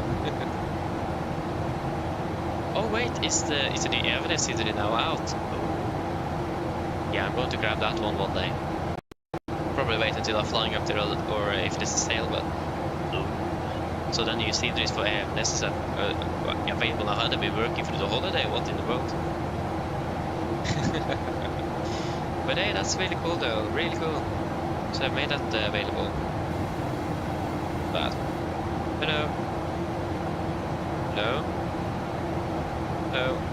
Hi, Captain. Everything is pitch ready for landing. Yes, thank you. No problem. Did I forget to turn you off on departure then? Yeah. So yeah, we finally got the Evanes in there. I'm looking forward to look at that one day. Where is it available from? Is it Inbuilt store or C-Mark is unusable at the moment. It's so strange. I can't buy anything from there. Yeah.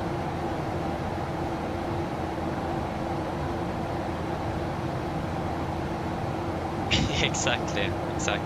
But I mean, also the Helsinki scene is fantastic. Looks really good. Is it a heavy aircraft that we have in our way in front of us, or what aircraft is it? Not sure. But at least there is an aircraft ahead of us, so it's actually it's not even in here.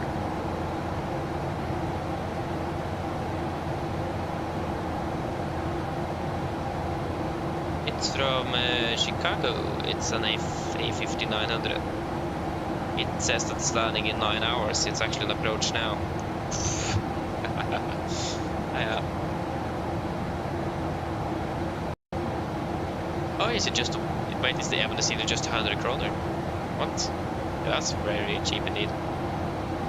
It continue sending out the flight for 100 cents. But the Malagas either, sorry I can't even read. Only 100 kroner, yeah. Is it one developer? Is it multiple developers? Yeah, I don't remember what the scenery I have for Malaga, but yeah, it's a very good scenery though. That's the problem with multiple developers are making a scenery for one airport. It starts to get a bit confusing. Yeah, right, just £9. Just to remember what scenery I have. Oh, it's so annoying. So many different developers, and yeah.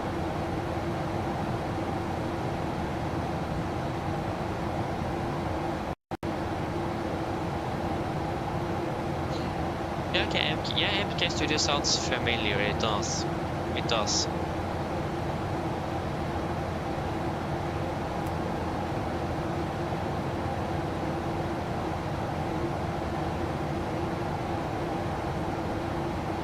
Can that the A350 soon turn final or what? So we need to hold there because of that aircraft. I mean, we are looking at a fantastic night landing here, so that's fine.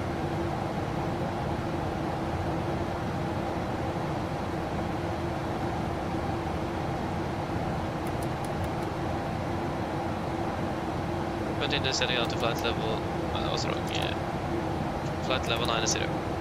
90 set.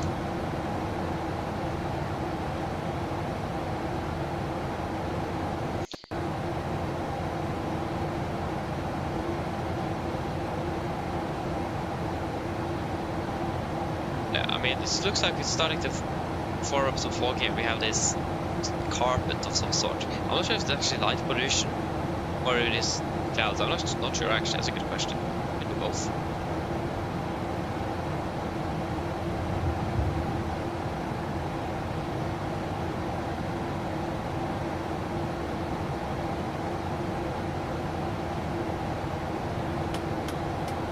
Yeah, it's clouds.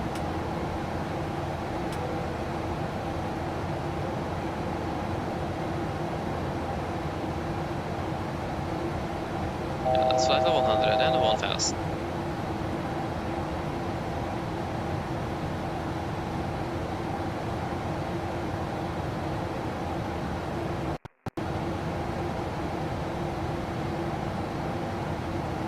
Oh yeah, I forgot to switch my V-Pilot client. I have been transmitting on the... I have not heard anything. I've been transmitting on the speaker for the entire flight. Oh my days. Yeah. There we go. FMC speed. Yeah, we're starting to them.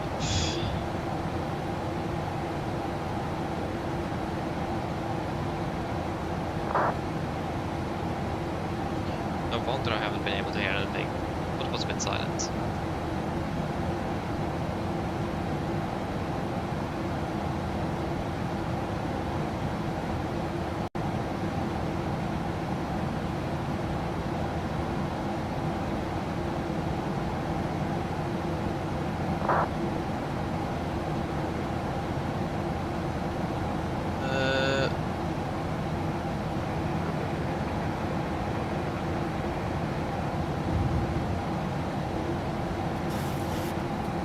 Yeah, we can proceed direct to Valbu. Confirm. Execute. We can continue descending down to 5,000 feet. 5,000 set. We have altitude. We go multi-20. We have speed. And set QNH 1030 and approach checklist. And 1030 set cross-checked. Our checklist, altimeters, passing flight level 93. Yeah, 93. Now, let's want to see our checklist complete.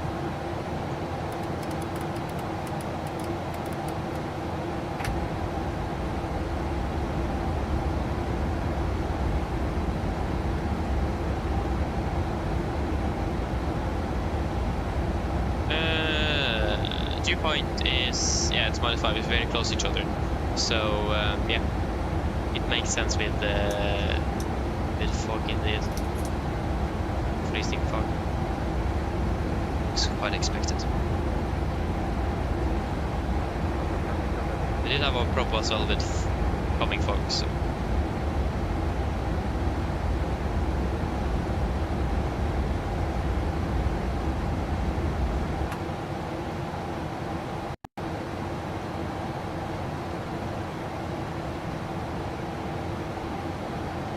Yeah, we are good of traffic. So, yeah, of course you have first.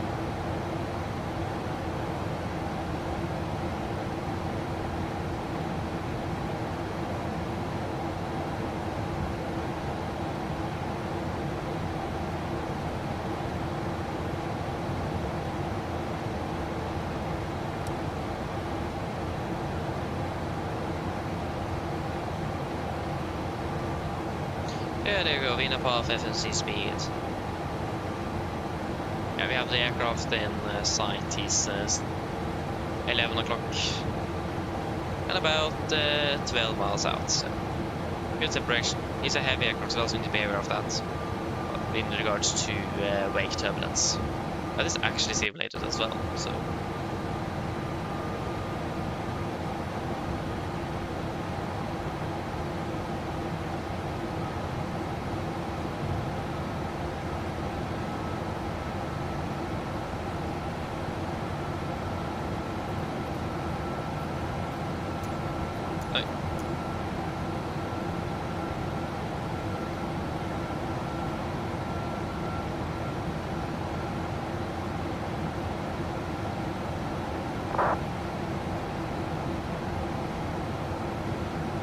And it's gonna be remote, it's gonna be stand 174 for parking. Good Menses. Yes.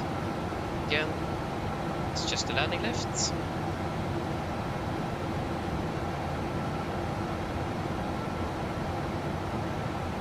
$1,000. Continue descending down to 4,000 feet. 4,000 cents.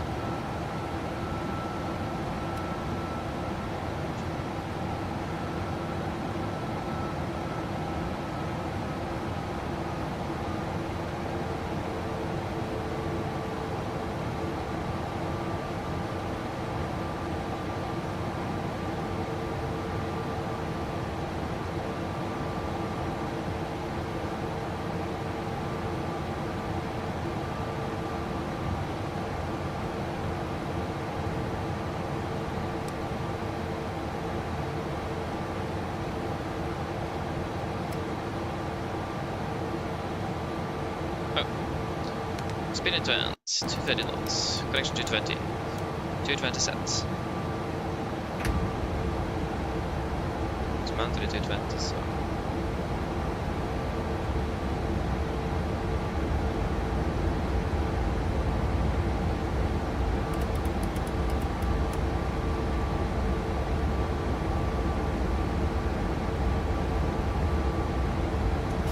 Come on, 1,000.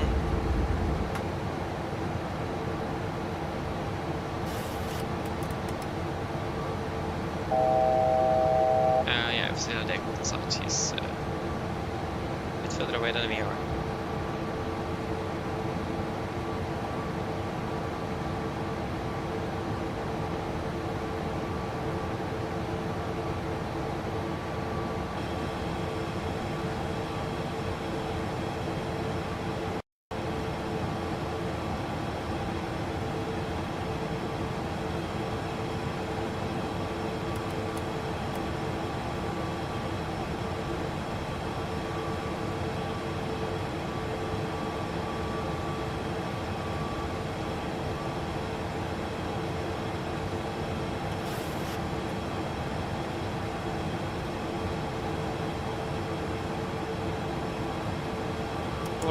Forelock armed.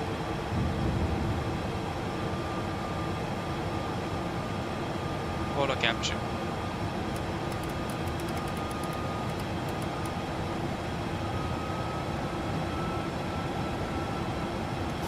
Yeah, we have also got a membrane. Yeah, that's good. Yes. Yes. Flaps 5 speed traffic, checks. Scandinavia 7379. We will be pursuing our taxi with Golf via Golf November Alpha 2 for runway 01 left. Also traffic. Very loud. And approach arm. Close capture. Just approach altitude 4000 sets. Yeah, that's what it says.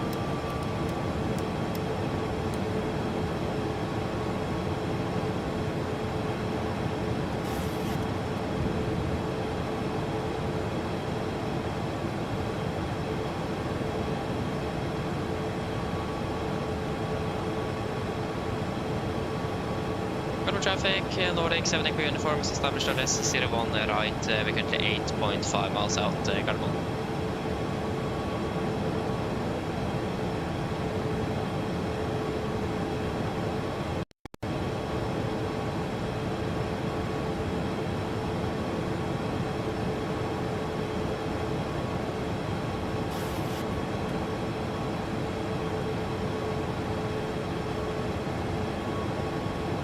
Get out, flaps 15, speed checks.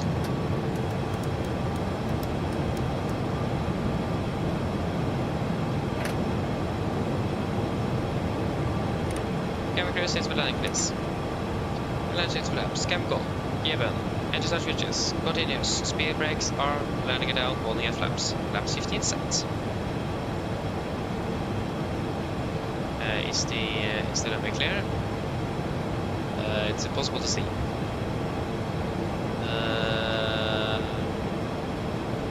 No, he's standing down. He's on the roll.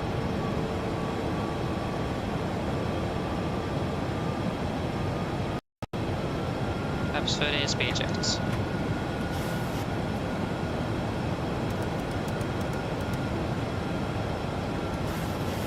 Lift landing checklist. Flaps, ferry plan, ferry green light. Landing checklist complete. And yeah, the runway is still not clear yet. He's vacating off soon then.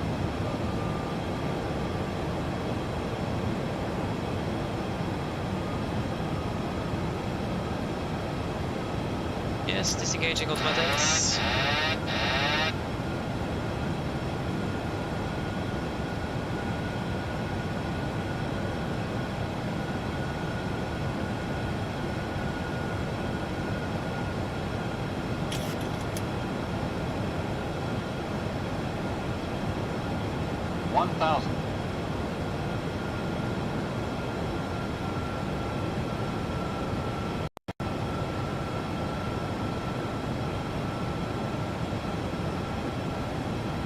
Traffic, Nordic 70 uniform short final 01 right, Gardermoen. Yeah, we have vacated, so we're clear to land.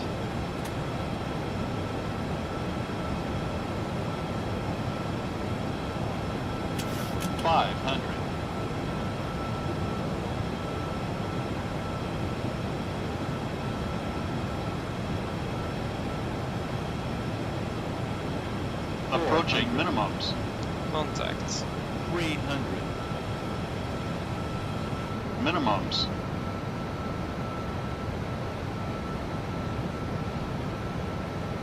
$100. 50, 40, 30, 20, 10. Speed breaks up. The reversers. 79%. 100 knots. 80 knots. 60 knots, auto brake disarm.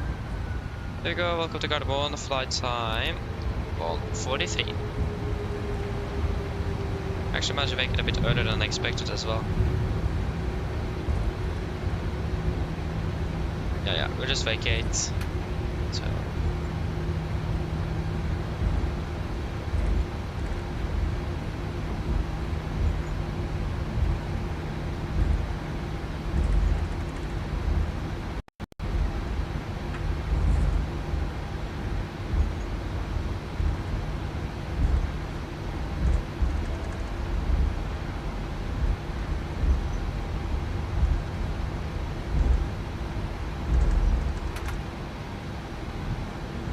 Left is clear, right is clear. From traffic, Nordic 7 Echo uniform, runway 01 right vacated. Gardermoen.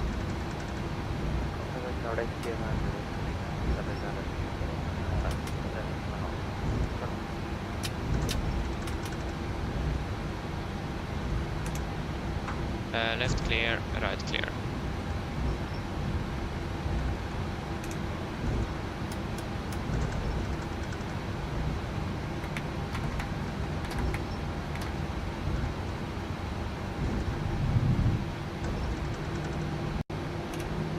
I do really like to do flap animation though. To actually do as in the real world, I will actually skip the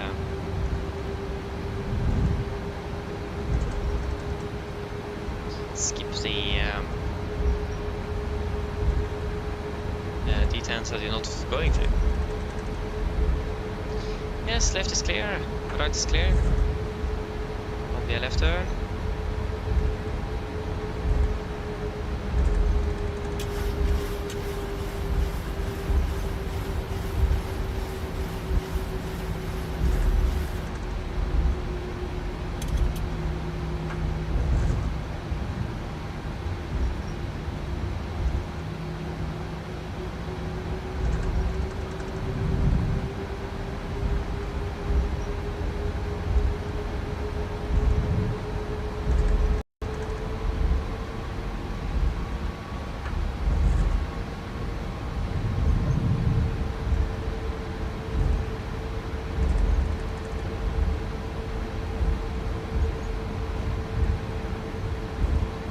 Left clear, right clear.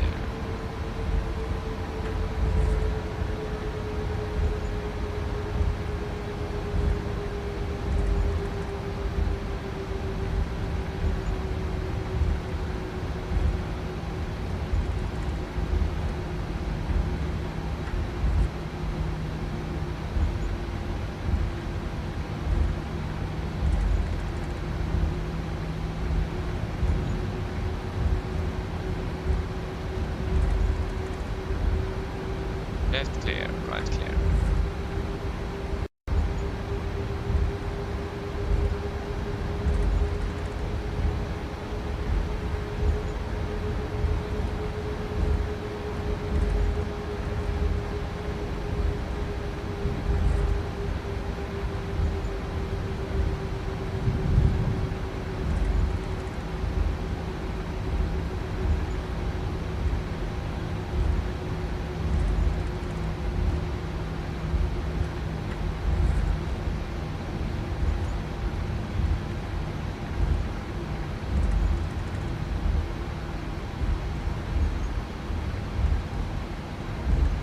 Right is clear and left is clear.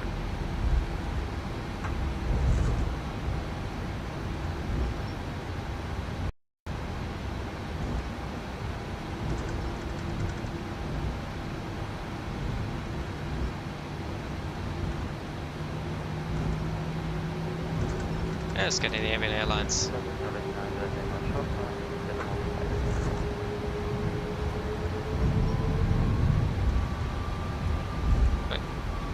Sorry, see the thrust limit there.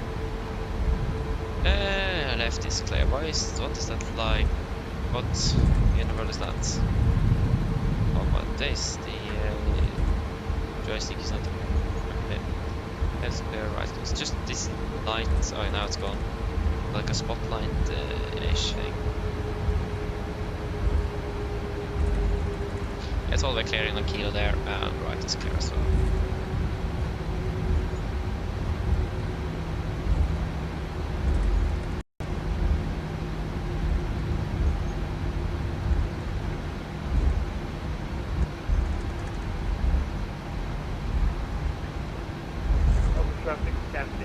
7379, we are airborne.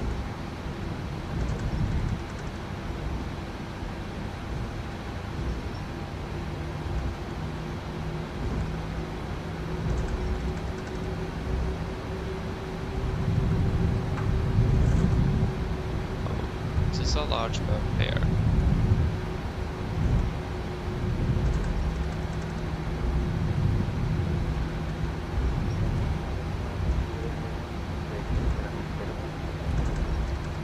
Okay, left clear, right clear.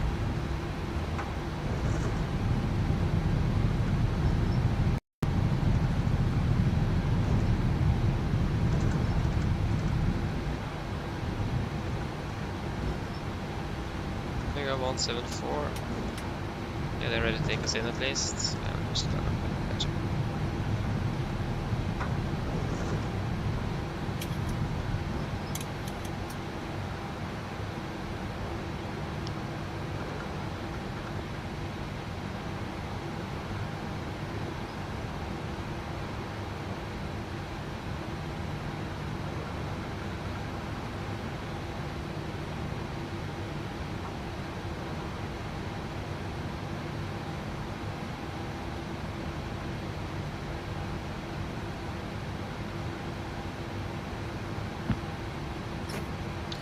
Park brake set. Shutdown number 2. Oh my days. I think my audio is a little bit broken. Just a little bit.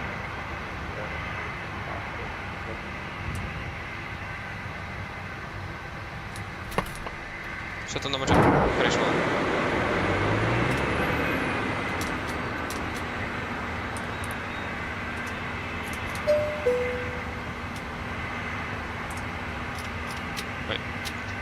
Wrong way. Drone Torstai cockpit. Go ahead.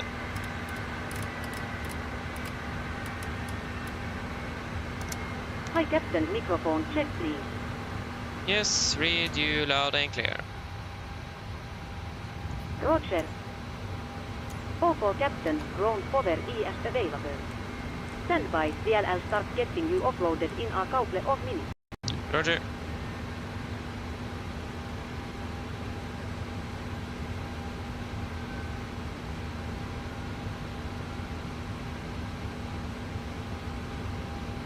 Channel checklist to the line, fuel pumps, off, probate, off, for the panel, set, flaps, apnol light, parking brakes, set, engine start, levers cut off, and the weather radar off. Channel checklist to the line is complete. What's happening? Yeah, I actually need to just go quickly for a second. So I'll be back in 1 minute. Hopefully at least the GSX will start deboarding the aircraft. That would be nice. It does look like it.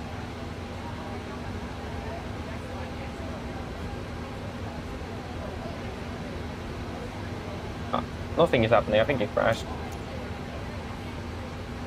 But yeah, what's happening? Good question, Skolnik. I think it was yeah, there's some bug with the audio at the moment. Just that these few flights, when shutting down the engine for some reason, just pulls very high up. We had the same with the air conditioning unit as well. When we closed the door, we heard that air conditioning unit very well inside the cockpit. That's some sort of bug at the moment, but I hope that will get fixed with a quick restart of the computer or the same. It's just temporary, I think.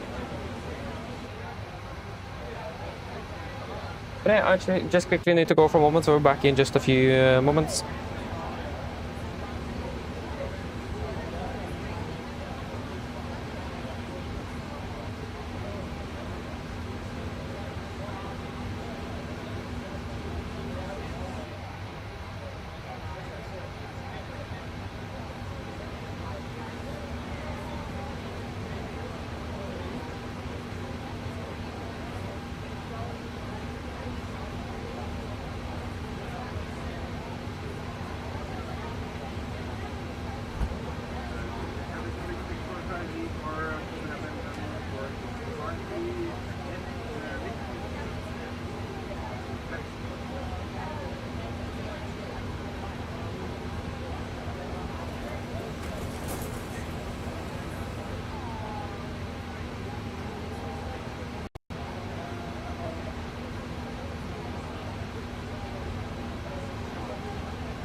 My apologies. I just really need to go on the toilet. Oh, I didn't have time to do that before landing. So yeah. But yeah, let us finish up here. So anything you guys want to add in the technical log? Yeah, 2 hours and 3 minutes.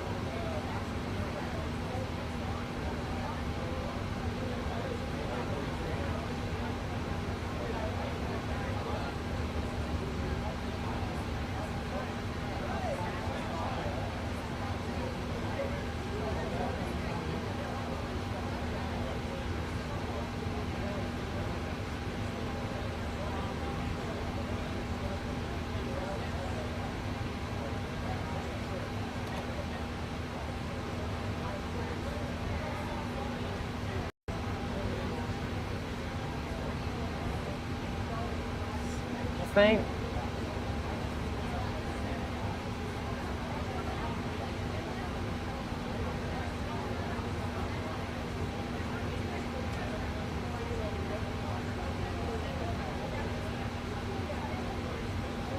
No, at least I don't have anything except for the engine sound for some reason just being weird today.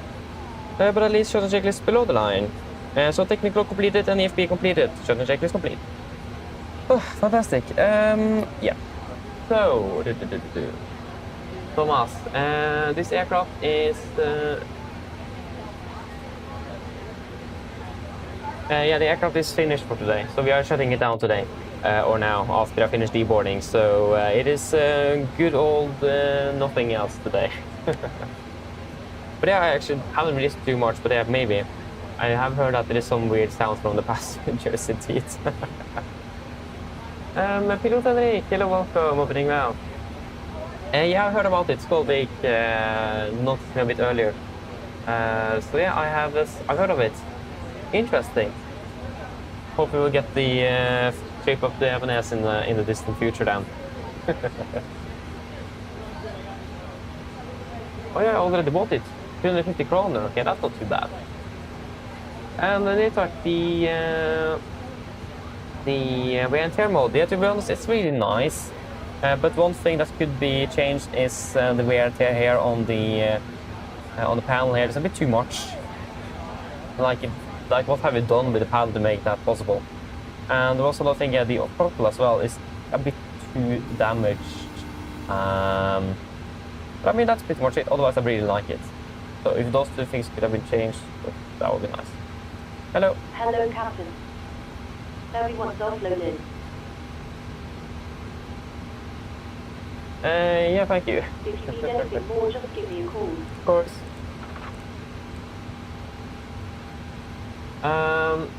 Yeah, so stop there and welcome everything well. Thank you for the heads up with the free spring fog there. And Tom's yeah, if you mean with what I said to stop it here, yeah, that was relevant to the flight, so no worries for that.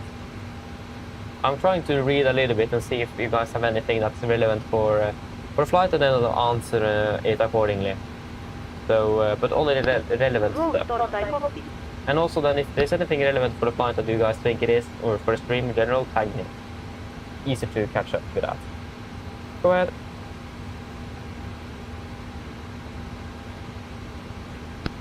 Hi, Captain. Okay, all bags have been offloaded. Dear crossings now and the LLC at Torstai, you next time. Yeah, thanks for help. Have a good evening and happy new year. Bye. Yeah, yeah, that's a good question though. Yeah, probably maintenance or just no traffic. Yeah, exactly. That's most likely the reason why it wasn't flying. I mean, this is a perfect time to make some or do some maintenance on aircraft when the traffic is fairly low. So, so yeah.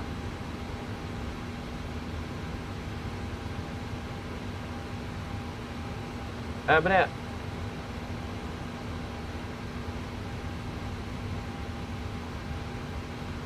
Yeah, if reduced program, yeah, do you mean in regards to yeah, to the flights available yesterday? Yeah, I think that's what you mean. Yeah, indeed, it wasn't a lot of flights. No.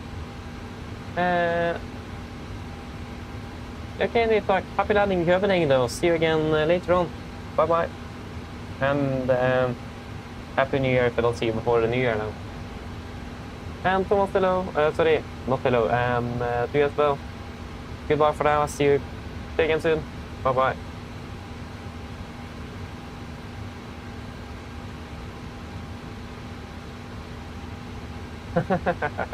Yeah, have a good evening indeed, Thomas. Enjoy the rest of the holiday. Bye-bye.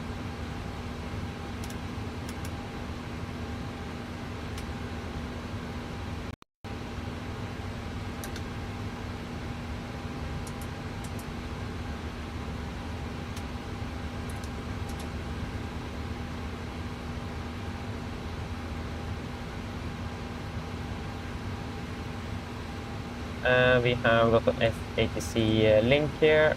Boom, boom, boom, and yeah, it's still good weather up. But what we'll do, we'll just do quickly this. Bardufoss and terminate just for a second. Yes, are we ready to shut down aircraft? I don't think there's anything else to do on this one at least. Hello, welcome. Hope, welcome back. Yeah, welcome back. Yeah, 24. It so far is very good actually. It is running fairly smooth now. Just had some technical issues a little bit here and there, but it's getting it's solving itself out now. So yeah, it's looking good. Yeah, still not 2020. I mean, I do understand that as well though. But it is definitely worth it switching over to 2024. Very good platform now, at least with the limited experience I have on this platform, so yeah. And see Taylor, welcome, everything well. One day, yeah. We flew to Lanzarote not too long ago, but yeah, we wait and see. Yeah, I see, yeah, right. I mean, I can't guarantee anything, but maybe one day indeed. Just wait and see. Yes. So let us do the secure checklist. IRSs, off emergency exit lights, off window heat, off packs, off ground power, off battery, off. Secure checklist complete. Let's just get things packed. Yeah, so I still haven't. I totally forgot about switching or changing my camera because it is actually located at stand 60, the door out view. I forgot to enable that it's going to be tracking the aircraft. So yeah, it's like actually at stand 60. So we have a little problem though walking out of the aircraft. But I think that will probably go fairly well. But at least it's done here for now. I think I got everything. It's a bit sad if I forgot like my phone or something in here and got home. Yes, god kveld videre, Henrik. God kveld videre. Og godt nyttår. For så vidt. But yeah. Yeah, next one should be on the 30th. That is the plan. It's going to be a 3-day off now, so going to the cabin. Ooh, that was right in the overhead. Ow.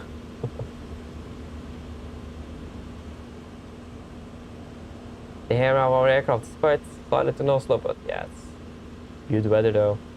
But again, if I hit this one, oh yeah, I can't even get to that view. The problem now is I can't simply, because this one is located, oh, that was drone. Yeah, door in. I know real good way, yeah, exactly. Why are we over here? Huh? Right, that's with the drone camera. We go door in and track aircraft. Oh yeah, that did not work. I don't know, but we'll just quickly go over. Apologies. We didn't see this, okay? We didn't see this. Oh wait, we actually need to go in again. I need the EFB. Oi. Let us just disregard what's happening. Let us just do something like this and just save it.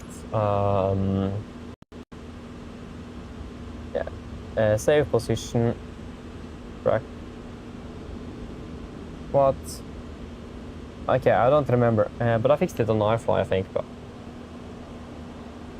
yeah, and shortcut. That will be that. So let us just get in again. I need that DFB. No, actually, don't need that DFB. Yeah, I need that DFB. A little bit at least.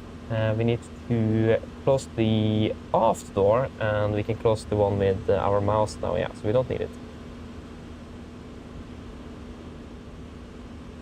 But yeah, let us close her up then.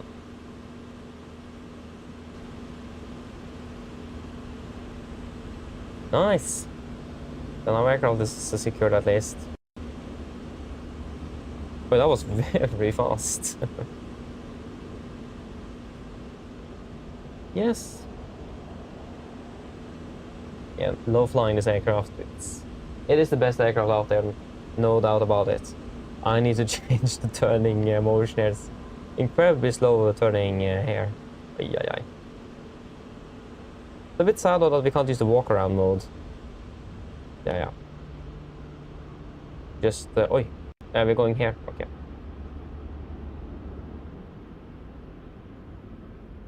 Yeah, this is the Aerosoft version of Gardermoen. So yeah, the Aerosoft version.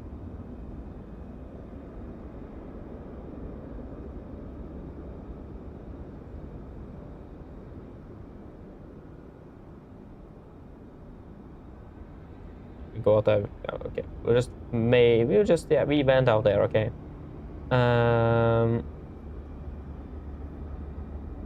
Yeah, I mean, this is looking really good though. Nice. Yeah, okay, they still haven't closed the cargo doors. Yeah, that's not my fault.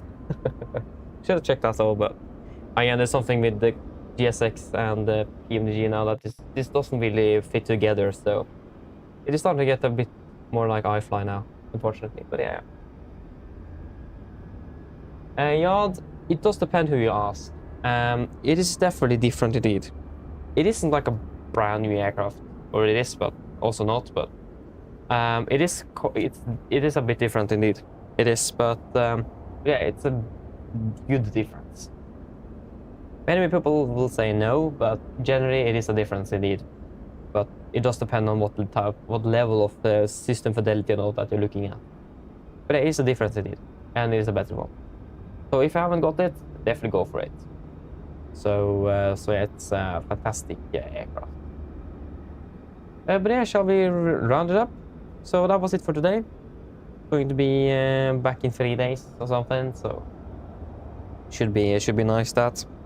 But I hope that you guys have enjoyed this one, and I hope to see you all again on the next. So have a fantastic evening, and have a happy new year, and enjoy the rest of your Christmas as well. So Merry Christmas, and yeah, see you all again soon. Bye bye.